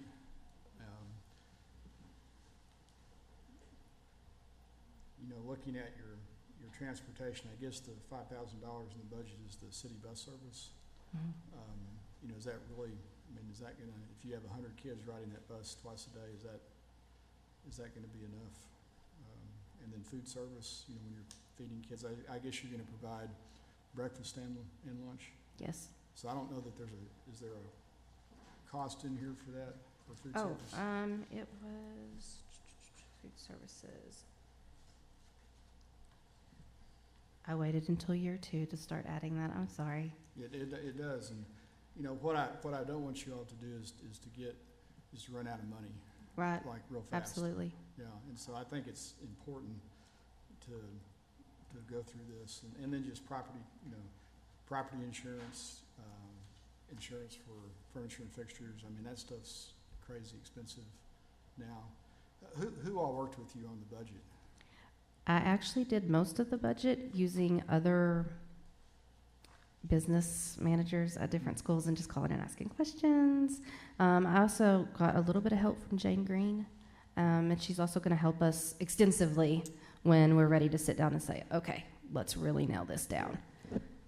I think APSRC is good to work with, and I think what they can do, and others can do the same thing, is they can look at what other schools have budgeted in their first year and give you some examples. Okay. Of what that is, because if you are off by a couple $100,000, and you're That's gonna not be in good. trouble. I had used 2 schools that I've worked with before as examples and tried to figure it down to per pupil or use their estimates. Okay. That were schools like ours that served the same community. Okay, thank you. Ms. Newton. I don't know what to call this, certainly not a question, but I want to echo the sentiments of my fellow board members, and I applaud your enthusiasm and your optimism, and I think it's a dream that certainly has a possibility. I'm concerned now in so many things that are it's not a finished garment. It may be still on the bolt at the store, and so that concerns me. From my background in terms of job training and placement and mentoring and all that, first of all, with the mentors, there's a training, or should be a training that goes along with that. There are some expectations, even from mentors, that they get lunch, they're going to mentor, and that goes on with the intern. Would not send young people out to a job site without training and expectations. So those soft skill things that are not academic, but are clearly needed to be taught or to be understood or to be, just ground in over and over again. Make assumptions that that you're supposed to be on time, and that's not 30 minutes, whatever, or that you're supposed to go every day. And I know it sounds mundane, but so many things to be successful in the social aspect of it, not educational, because I can't speak to that as some others can, but there's some social aspects that, and if you're dealing with the one time, maybe one opportunity to get this done, you don't want to do the things that cause to say, well, those folks are not credible, they don't know, can't keep mentors, can't keep interns, or whether it's from a business perspective, a lot of different things. And I think within your partnership, you should include some folks that are just practical business folks. One of the things we used to say to our job sites is if this person messes up, let us know quickly, because we're going to snap them out and put another one in. So we didn't have enough those type of circumstances to let us make mistakes and have a do-over. So it sounds very optimistic and it sounds promising, but there are so many things that have to be understood by a lot of your stakeholders because word gets around, whether it's positive or negative. So my concerns are not your background as much as the solidness, the stability of the plan or the structure and the blueprint of it all. And so you start with this initially, of course, the plumbing, and then you add on, but then you don't add on more than your infrastructure can. So I hear big plans and large plans, and I think that's all well and good, but at the same time, I just don't know if you're ready to support that largesse. There may be plan 1, 2, 3, and 4. That's just my humble opinion. But that's what concerns me, because I'd rather see you stretch your plan out as opposed to starting something as optimistic as it sounds and not being able to carry it out. You guys are 2 people, and outside of the 2 of you, you're the only ones who can speak to what's going to happen concretely. And, we'll just make it happen, or we'll pay for it if it comes up. That's it's more than a notion from my experience. And I want to just speak to that about the training of the mentors. That's actually a part of the advisory component. We don't launch students out into internships just like, okay, this is where you're going to go. We do extensive onboarding training. Like, they learn to make phone calls, they learn how to speak, they learn how to shake hands, they learn about being on time. And we also do the same thing with mentors. And like, there we are expect them curriculums to for have that. But my question as it relates to that is, when can you afford that? Based on what my colleague has said, Mr. Baldwin is here. So that's important to begin with, absolutely. But when can you afford it is the other part with all the other things that are going on. I know that's critical. Absolutely, you should never send anybody out without having been done. But given the other concerns about transportation and equipment and insurance, where does that come? Is that year 2, year 3, or second semester, or whatever? Certainly it doesn't come when you open your doors, right? And I think the answer to that is that it does come year 2 or 3, because when we're starting out, we're starting with 9th grades. There's no internships during 9th grade year. They're doing community service learning. That's us going out as groups to different places to do this. So there's no internships or anything that first year that we open. Dr. Moore? And I agree with others. Thank you for your passion. I can tell your hearts are into this, and I also appreciate your colorful coordination of purple and black. Looks nice. But I appreciate that you see that many students do fall through the cracks every day in all of our schools. No one intends for that to happen, but it does. And I appreciate you wanting to reach those students and make sure that they have opportunities for success. I do have several questions. One being, so your waiver, that's about AP and concurrent, and I do not have a problem with the AP waiver as long as students have opportunities for concurrent personally, but I did have a question about the concurrent piece. It says that students will take classes at partnering universities or online programs. So does that mean you do not have a goal of any of your teachers being able to teach concurrent? Not at the beginning, no. Okay. So for the students, will transportation be provided to the higher ed institutions for that concurrent? What's the partner for online courses? What's your plan for concurrent then? So NWAC is just down the street from us. It's centrally located, and then there's also the Bentonville campus. We can also offer the online. That's always an option. So whichever, as far as budgeting goes, would be best and most feasible for that student. So how would that look in your master schedule then? Because I looked at your master schedule about courses that are offered, and concurrent's not listed any in the master schedule or the course offerings. So how would that look? Would there be a certain class period dedicated? Like how will that look? Well, if it was on campus and it was in the afternoon, we would let the students go. And if we have to provide transportation, that's something that we're definitely going to have to revisit. Now, as far as if it was online, I know that several of our kids have taken virtual Arkansas concurrent in the past, and they were able to do it in a classroom with a facilitator. Okay. And then additionally on the transportation, I know we've had lots of talks about the cost of transportation, but you mentioned partnering with NWAC, and if students are going to go to any of the secondary centers in the area, that's on their responsibility. It's my understanding that's the responsibility of the school to pay for that transportation. So especially if you're relying on them for CTE services. So that's one thing there. And then I wanted clarification.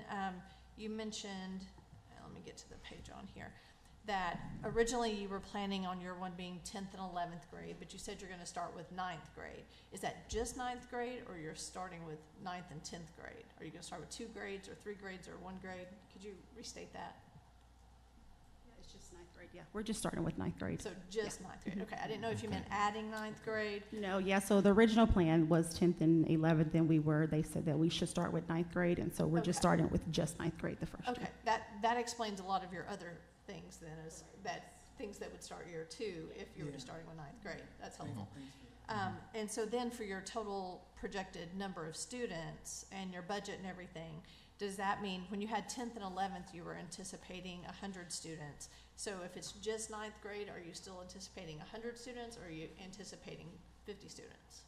We're going to record 100 students Still recruiting. easily. I'm actually at a school right now, and I have several 7th and 8th graders asking. and their parents are approaching me. So it's very encouraging that they want something different too. So it's very encouraging. And some of those kiddos do some really important things in the community as far as sports and extracurriculars. So I know the word will spread. We just haven't been over advertising. Can I build on that question real quick? So in looking at, and we've kind of danced around it a little bit, but this idea of interest and what is the, being able to quantify that interest, because we've got the anecdotal interest, but have you done an interest survey? Have you done anything to kind of get some numbers to say, here's what we're seeing. These are the students that are interested in coming here. And granted, those things, they may not consider going there once it comes down to it, or you may have way more than that. But just having those numbers would make it a little bit easier for us to wrap our heads around what's the desire for this to be there. So I just want you to think about that, and then I'll send it back to Dr. Moore. Thank you. And then on another note, I was looking at the master schedule, and as far as courses required to be offered by ADE, you might want to go back and look at that, because I know on the math it's missing a course that's required, because in math there are 4 required courses, then you have to pick 2 from a list of others, and like if you offer pre-AP Algebra 1, that's not counting as a separate course. That's not one of the extra ones. So you have 6 courses listed, but you're missing some, and I think that may be the case in science, because pre-AP biology is not going to count in addition to biology as a required course, in my understanding. So you might want to check with Desi about that, and Amy Counts, she's your expert on that, and she's in here. Back there in the blue dress. Yeah, so you can check with her.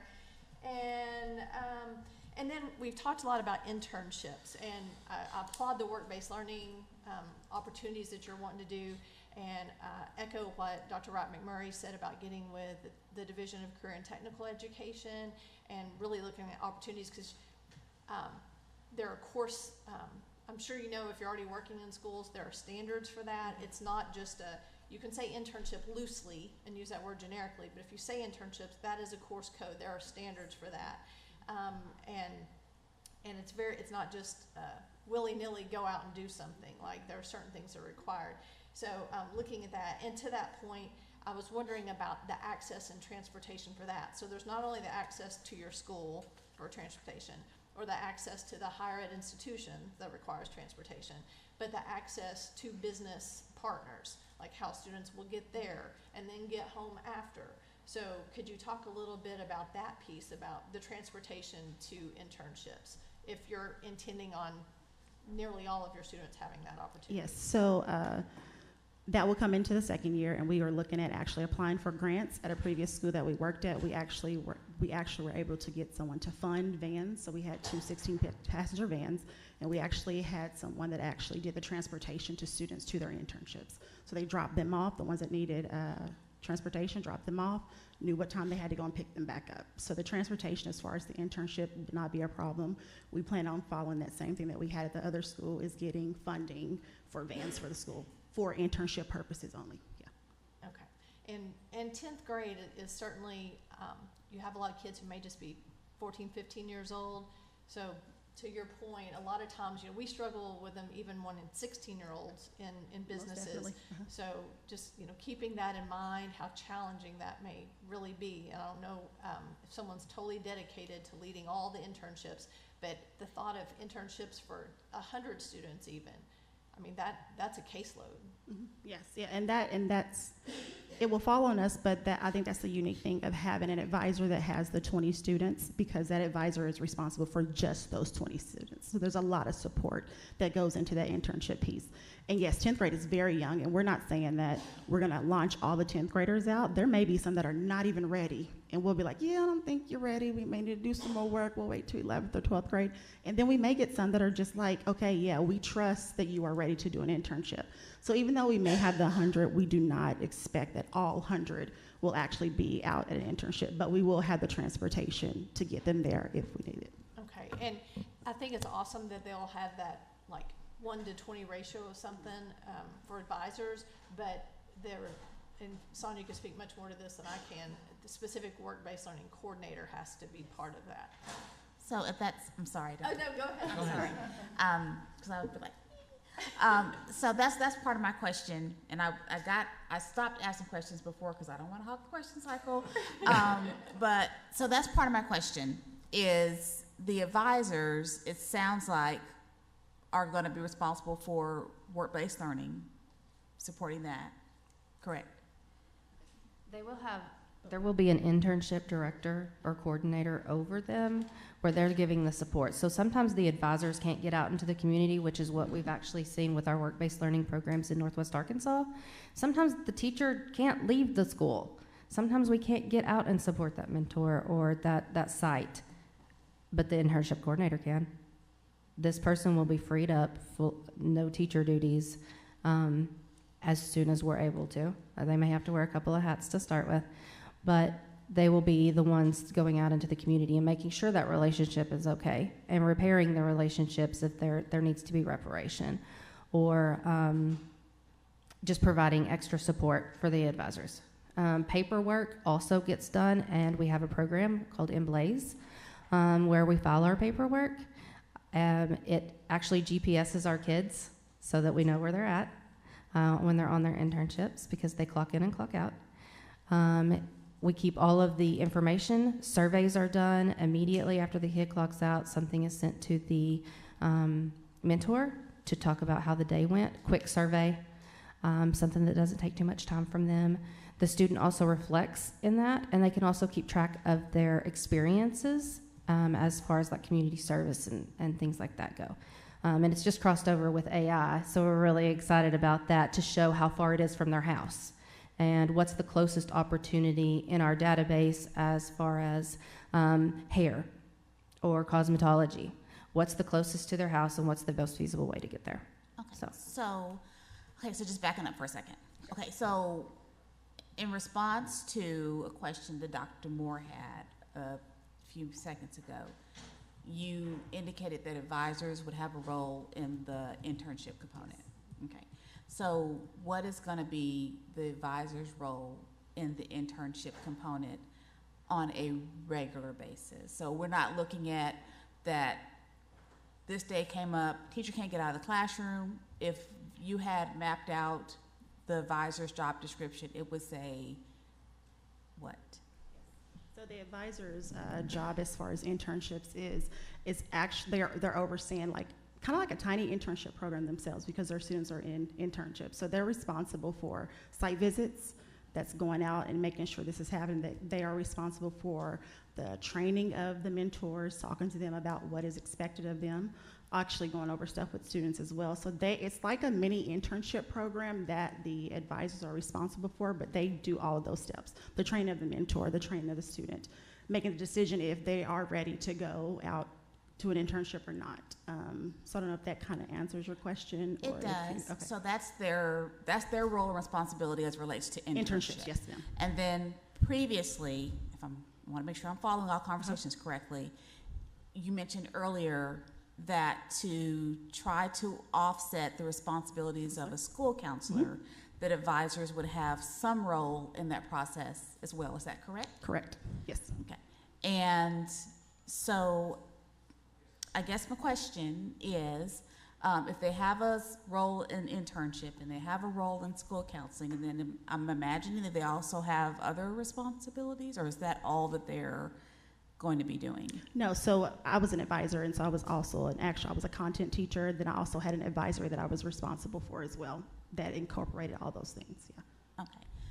So just listening to that sounds like a whole lot. It is. For one person to do effectively. Now, I know we can assign those roles to individuals, and they can do them, but that just sounds like, to me, just listening to it, that sounds like a whole lot for one person to be responsible for, because I know you indicated you have the endorsement to be a work-based learning coordinator, and you said you've served in that role or capacity before. You know that there is a lot that's involved in just that piece in supporting students, providing the feedback, getting feedback from employers, incorporating that back into the classroom environment, then helping them keep track of their hours. And that just seems like that's going to be a lot on top of that piece. And then we haven't even talked about part of your mission is restorative practices. And so you are already admitting you're going to be working with students that may have some additional challenges that need to be addressed.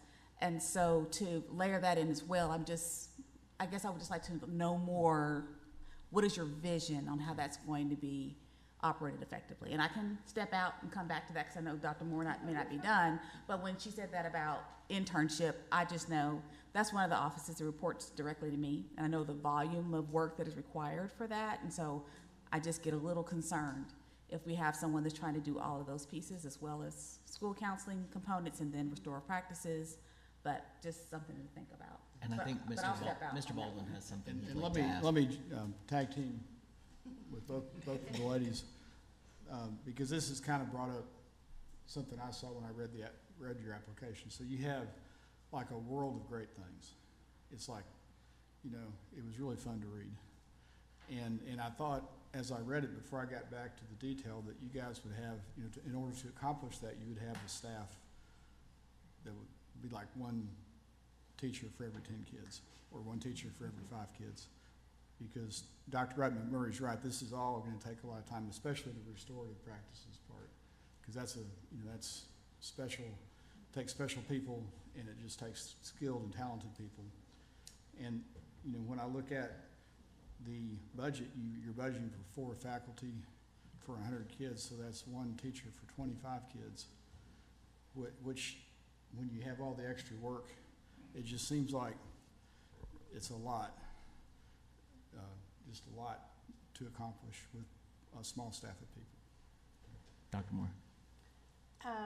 I also wanted to ask about the waiver for school nurses. I know we talked, y'all heard everything you heard this morning, some of that same stuff applies. And you have plans to work with medical students in the area. As you mentioned, there's a new med school up there, and there's also nursing schools up there. But, that's a plan, that's a hope. How will you administer medication to children until that happens? Not guarantee that that's gonna happen. What's a plan for medicine for children? So in the past, it has been the designee at the school that I was at. I don't know if we did it right or not, but it was the designee, the office manager, that followed the prescriptive from the doctor. It had to be an action plan from the doctor. And we've only ever had, at that school, 2 kids that had medication. And then we've had magnets before for, what was it? Like AFib? what? I'm sorry. Magnets for AFib. Okay, and I'm not familiar, that's not my area of expertise, I don't know how that works with waivers, but I was just curious how someone who's not licensed to administer medicine could, so. We'll first get with legal for sure, but I know that at my son's school, I've had to get a prescriptive, this is how you do it from the doctor, and then signed off, but it's very detailed, and it's from his actual physician. And that's what I did at the last school that I was at. I don't know if we did it right, but we did have to administer medicine for 2 different kids. Mr. Reynolds, I know this is not necessarily your area of law, but are you familiar with any of the restrictions involving medications? And Chairman Sutherland, when an opportunity, the question that I asked, I would like to give them an opportunity to have an Yes. opportunity to respond. Oh, I'm sorry, Dr. Rockman, I didn't realize they hadn't answered your question. I didn't want to just throw the question out there and just say, ta-da, and then they'd be able to respond. Stephen Reynolds, staff attorney for the department. No, administering medicine is not my area of expertise, but I do know that, so there are certain requirements in the law that cannot be waived. So the eye and vision screening, CPR, emergency health services can't be waived. Additionally, there are restrictions on the model that can be utilized when you don't have a registered nurse, working in the school.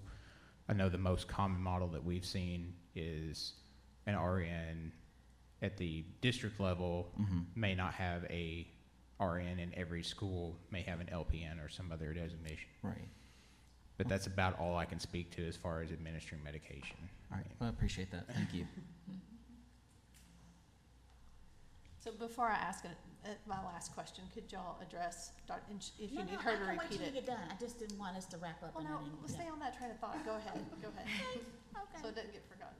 They So- might need you to repeat it, Okay. since I interrupted. So just to repeat, it seems like that the advisor will be responsible for 3 major pieces. And so if you could just share with us your plan on how that's going to be effectively implemented, with them being responsible for a piece of work-based learning, a piece of school counseling, and then they're also going to have a role in the restorative practices component of your school.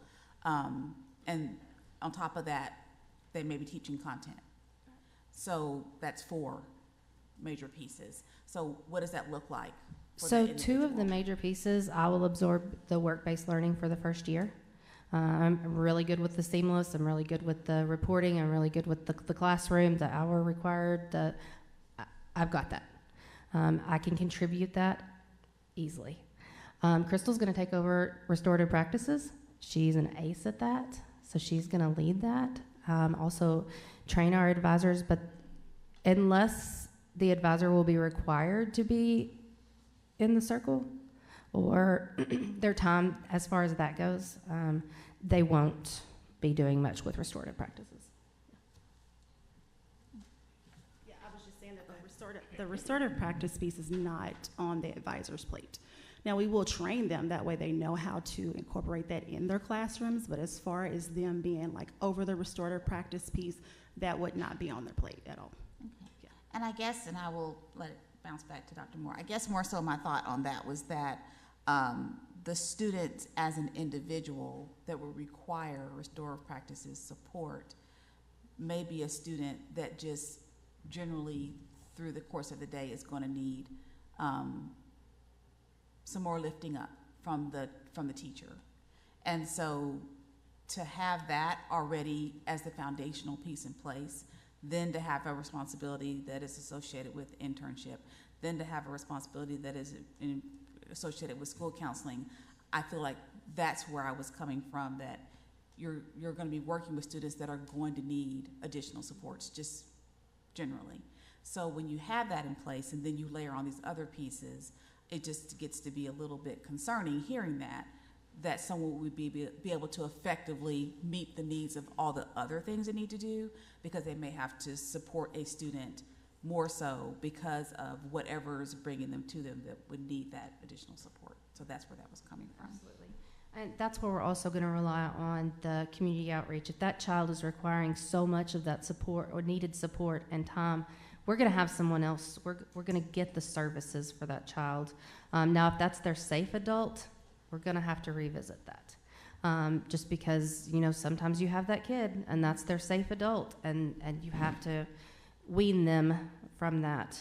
And we hope to step into that quite often, especially since relationships are so important to our school. We hope to be able to do that. And we also will have lesson plans. I mean, we've already pretty much finished our lesson plans for 9th, 10th, 11th, 12th as far as advisory goes, incorporating these different aspects of the counseling and the internships. And most of the advisors' internship role, other than site visits themselves, is automated. And it goes directly to the work-based learning coordinator.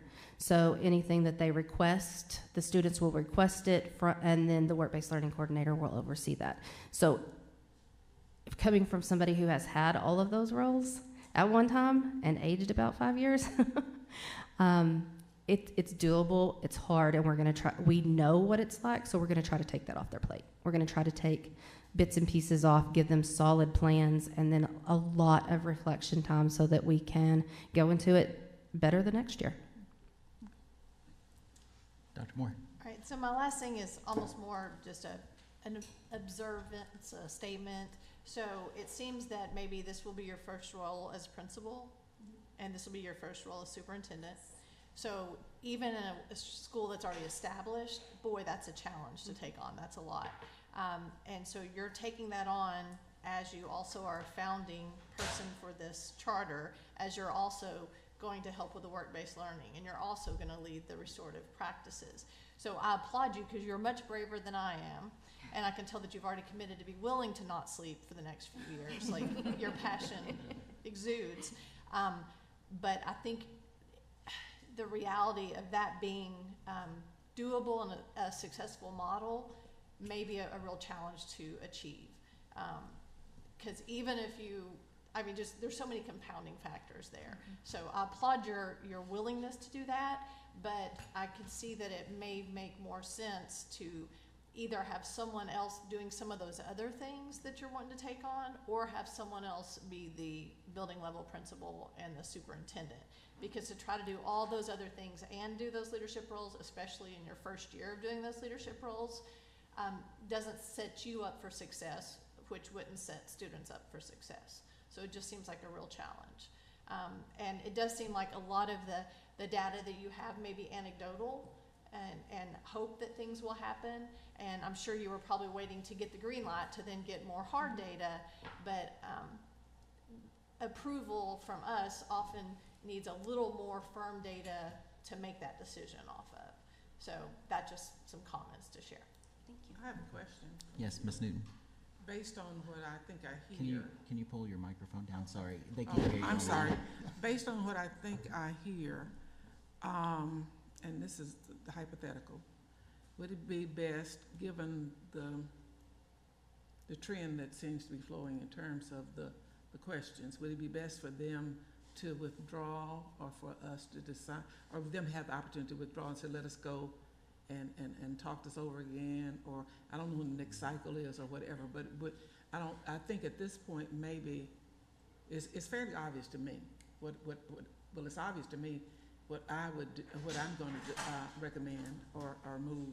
I don't know how, there may not be others, but Right. what would be the best, what are the options at this point, given all the concerns of all the panelists, as I understand?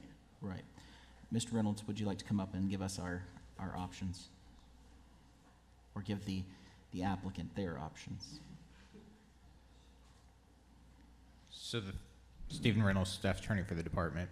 So the three options on the table are: one, grant the application; two, reject the application, and they can apply next cycle; or three, you can table it, have them come back in a month. Maybe they have some more hard data, have thought about things, a little bit more in depth. They can get with the charter office to ask them specific questions. You guys can get questions to the charter office. But those are really the three options available. So withdrawal of application is not an option. They can withdraw, but it's not the same as a rejection of the application, but they would still have to wait to come back. Right. And then apply next year. So yes, Mr. Baldwin. So a question on that, and I think we would love to see them rework the application, however legally it needs to happen. But with them also changing the application to start with the 9th grade only, to me they need to rebudget everything. They need to do a lot of work. Right. Probably, and they need to probably listen to all the comments and maybe not try to be such a broad giant. Yeah, that was why I mentioned the Yes. tabling it and coming back in a month. Or 2 months. Or I don't know. whatever. I Whatever don't they need to have even enough see this time. being a couple of months. This So- seems like an additional school year to me. But that's not my level of expertise, but just the Right. budget alone and all of that, I don't see it being a month or two. So yeah, either the charter could withdraw their application and come back next year, or you guys could vote to reject the application. But either way, the outcome is the same. They would still be able to reapply next year. So Right, it's not yeah, as though it's a detriment to them if it were Right. rejected. Right. I do know that we have Jerry Clark on the Zoom, and the question we asked earlier was about school nurses and whether or not you have to be a school nurse to administer medication. And so I wanted to give her an opportunity just to give you that feedback so that you could hear that. So Jerry, can you hear us? I can hear, but for some reason Oh, it's muffled. we can't hear you. Hold on just a second. Everything is being said.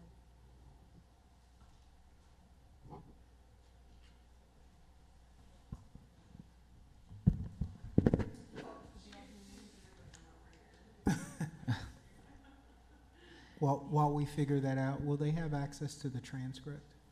Yes, so that will be posted online. So all of the feedback that we provided will be provided in that transcript.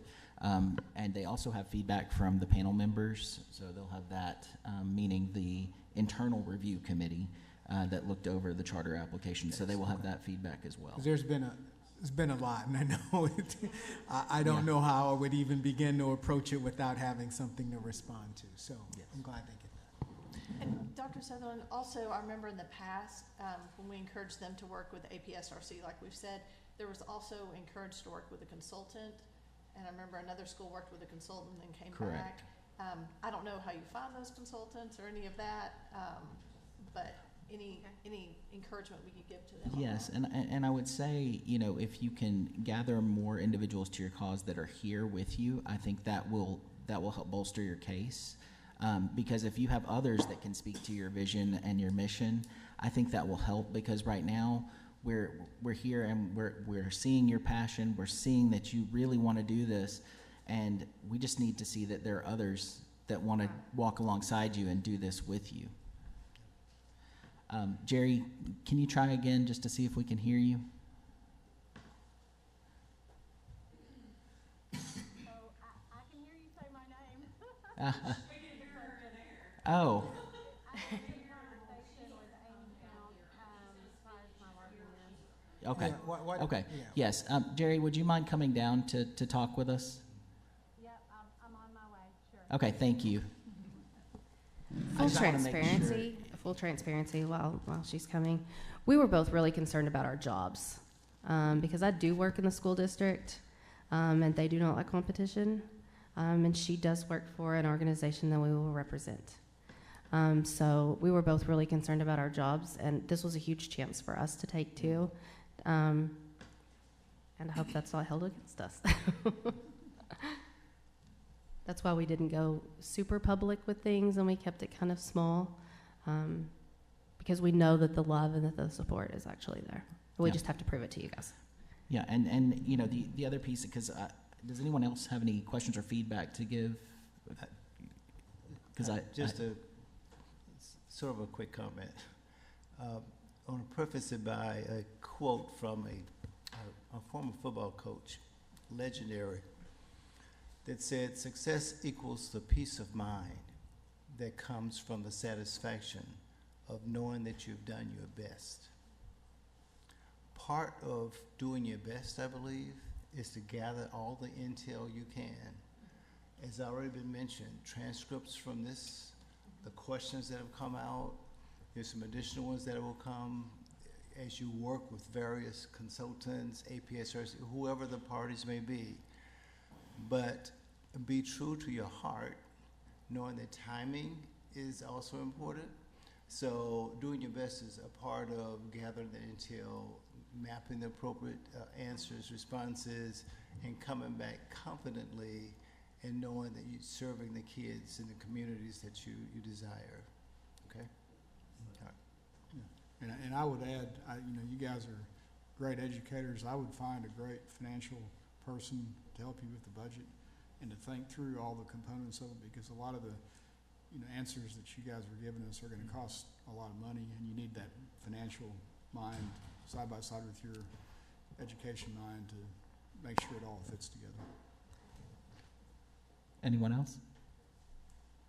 Oh, no, I would just, I guess, reiterate what I've been trying to get to from the beginning, is that I strongly encourage you to reach out to our Division of Career Technical Education, and get a sense of the pathways that you think you may want to offer. Work very closely with our pathway advisors to get that information. And I will say that you mentioned that there are some challenges with students being successful in the current structure, but I know that there are some strong programs in your area. So whatever is causing the gap, I think that's maybe what you want to try to figure out and target that, because there are strong programs in that area with Career Tech Ed, with Jobs for Arkansas graduates. And so whatever is causing that gap maybe will be where you want to focus, and maybe that will help you to shrink a little bit of what you're trying to do, so you're not trying to do so much at one time, but you maybe are closer meeting whatever that need is, so you're not reduplicating what's already in place. Okay. Jerry, would you mind coming to the podium, please? And please state your name and position. I'm Jerry Clark. I'm the Health Services Director here at the department. Okay. So the question was asked, as far as administering medication, can anyone other than a nurse administer medication to a student? Certain types of You may want to pull the, yeah, Sorry. there you go. Certain types of medication can be delegated to a lay person, which is someone without a healthcare license. Typically, that person has to be trained for the medication administration by a licensed nurse. There are certain medications that cannot be delegated. That is actually regulated by the Nurse Practice Act for the state of Arkansas, which is not something that is waivable by this board. Okay. Does that help? All right. Yes, that helps us. Okay. Thank you very much. Perfect. Appreciate it. So that does, sorry. Oh, go ahead. There was one thing where they indicated that they were planning on the office manager serving as the nurse. So what was that going to look like? Sorry. Because I'm just trying to make sure we leave it with all the details Right. that we need to address. So we had planned on the office manager being trained in Stop the Bleed, the AED, the Narcan, the EpiPen, because that's pretty much the most common that has to be, and CPR. So we had wanted them to be trained in all of those, as well as the administrators, so that they could back that person up. And that be the person that was designated that the kids go to, mostly for Band-Aids, but for any kind of medicine, the lockbox, anything like that. So it sounds like, I'm sorry. Go ahead. So it sounds like the office manager was not going to be a licensed nurse. So there would need to be someone that is identified that could distribute the drugs that are on that specified list still. Correct. So like Jerry, is ADHD medicine on that list, or is that something that a layperson can administer? 'Cause that seems to be another common one, ADHD medicine, so just curious. Or migraine medicine is another common one. Typically, those would be controlled substances that cannot be administered by someone without a healthcare license. And likely you're going to see students on the campus that have some type of chronic condition that would either require medication that has to be administered by a licensed healthcare professional, or you're going to see conditions among students that require tasks, such as diabetic students that need calorie counts and things like that throughout the day that would need to be either trained by a nurse or conducted by a nurse. So those are some things that if you waive the requirement for the school to have a nurse on campus, they would need a plan in place for how they would have access to a healthcare professional to take care of those tasks that cannot be delegated. And what I would say is, rather than, go through all this here, I think what we can do is if you'll get in contact with Jerry, and Jerry can walk you through that whole process of what needs to happen in order for you to be able to move forward with that waiver. Yes. So here's where we are right now. We can either go the route of you deciding that you want to pull your application, or we can go ahead and take a vote. And it's sort of, I'm going to leave that decision up to you, because if you want to pull your application, I don't want to deny you the ability to do that. So just on the record, I'd like for you to state whether or not that is your choice to do so.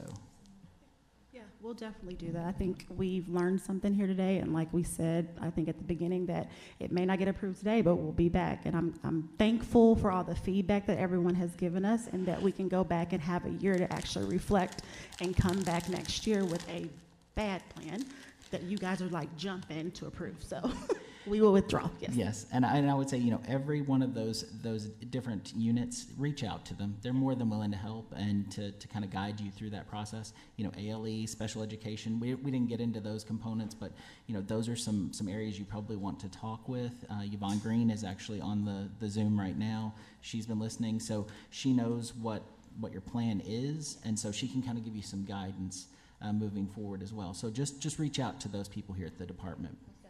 Yes. All right, well, we appreciate you being here today. Yes. Thank you so much. And please do go and look at that transcript. And then what we will do as individual panel members is, if we have suggestions, we're going to send those to Dory Summons, who's our charter director, and she can go through and provide those back to you so that you have all that feedback ready to go for next time. And can I Dr. Moore, you were talking about data before you stop talking. When you give that to Dory, could you kind of explain what you were meaning about the data that we should have here next time? I don't know if you remember you saying that, the harder data. Oh, well, sure, I was just talking about some of the applications Okay. we've received, that they come to us with a little more data. Okay. I know there were specifics that you could give us, that's what I was We wondering. we can definitely provide some We feedback. we can provide some Okay, feedback on okay, that, but, perfect. for instance, just one element would be that interest survey, to be able to provide that data. But we can provide you that all via email so that you have that to go off of. All right, well, thank you so much. Appreciate it. Thank you for the heart that you have for students. Yes, No, thank we you will be so back. much. It's obvious you've invested a lot of time in this already. Yes, thank you very much. And we know it's gonna come back stronger, so. Yeah. All right. Any new business? If not, I'll entertain a motion to adjourn. I move that we adjourn. All right, I have a motion to adjourn. Do I have a second? A second. All right, all those in favor? Aye. All right, all those opposed? Any abstentions? None? Okay, all right, we're adjourned. Thank you so much. Almost seconded by motion.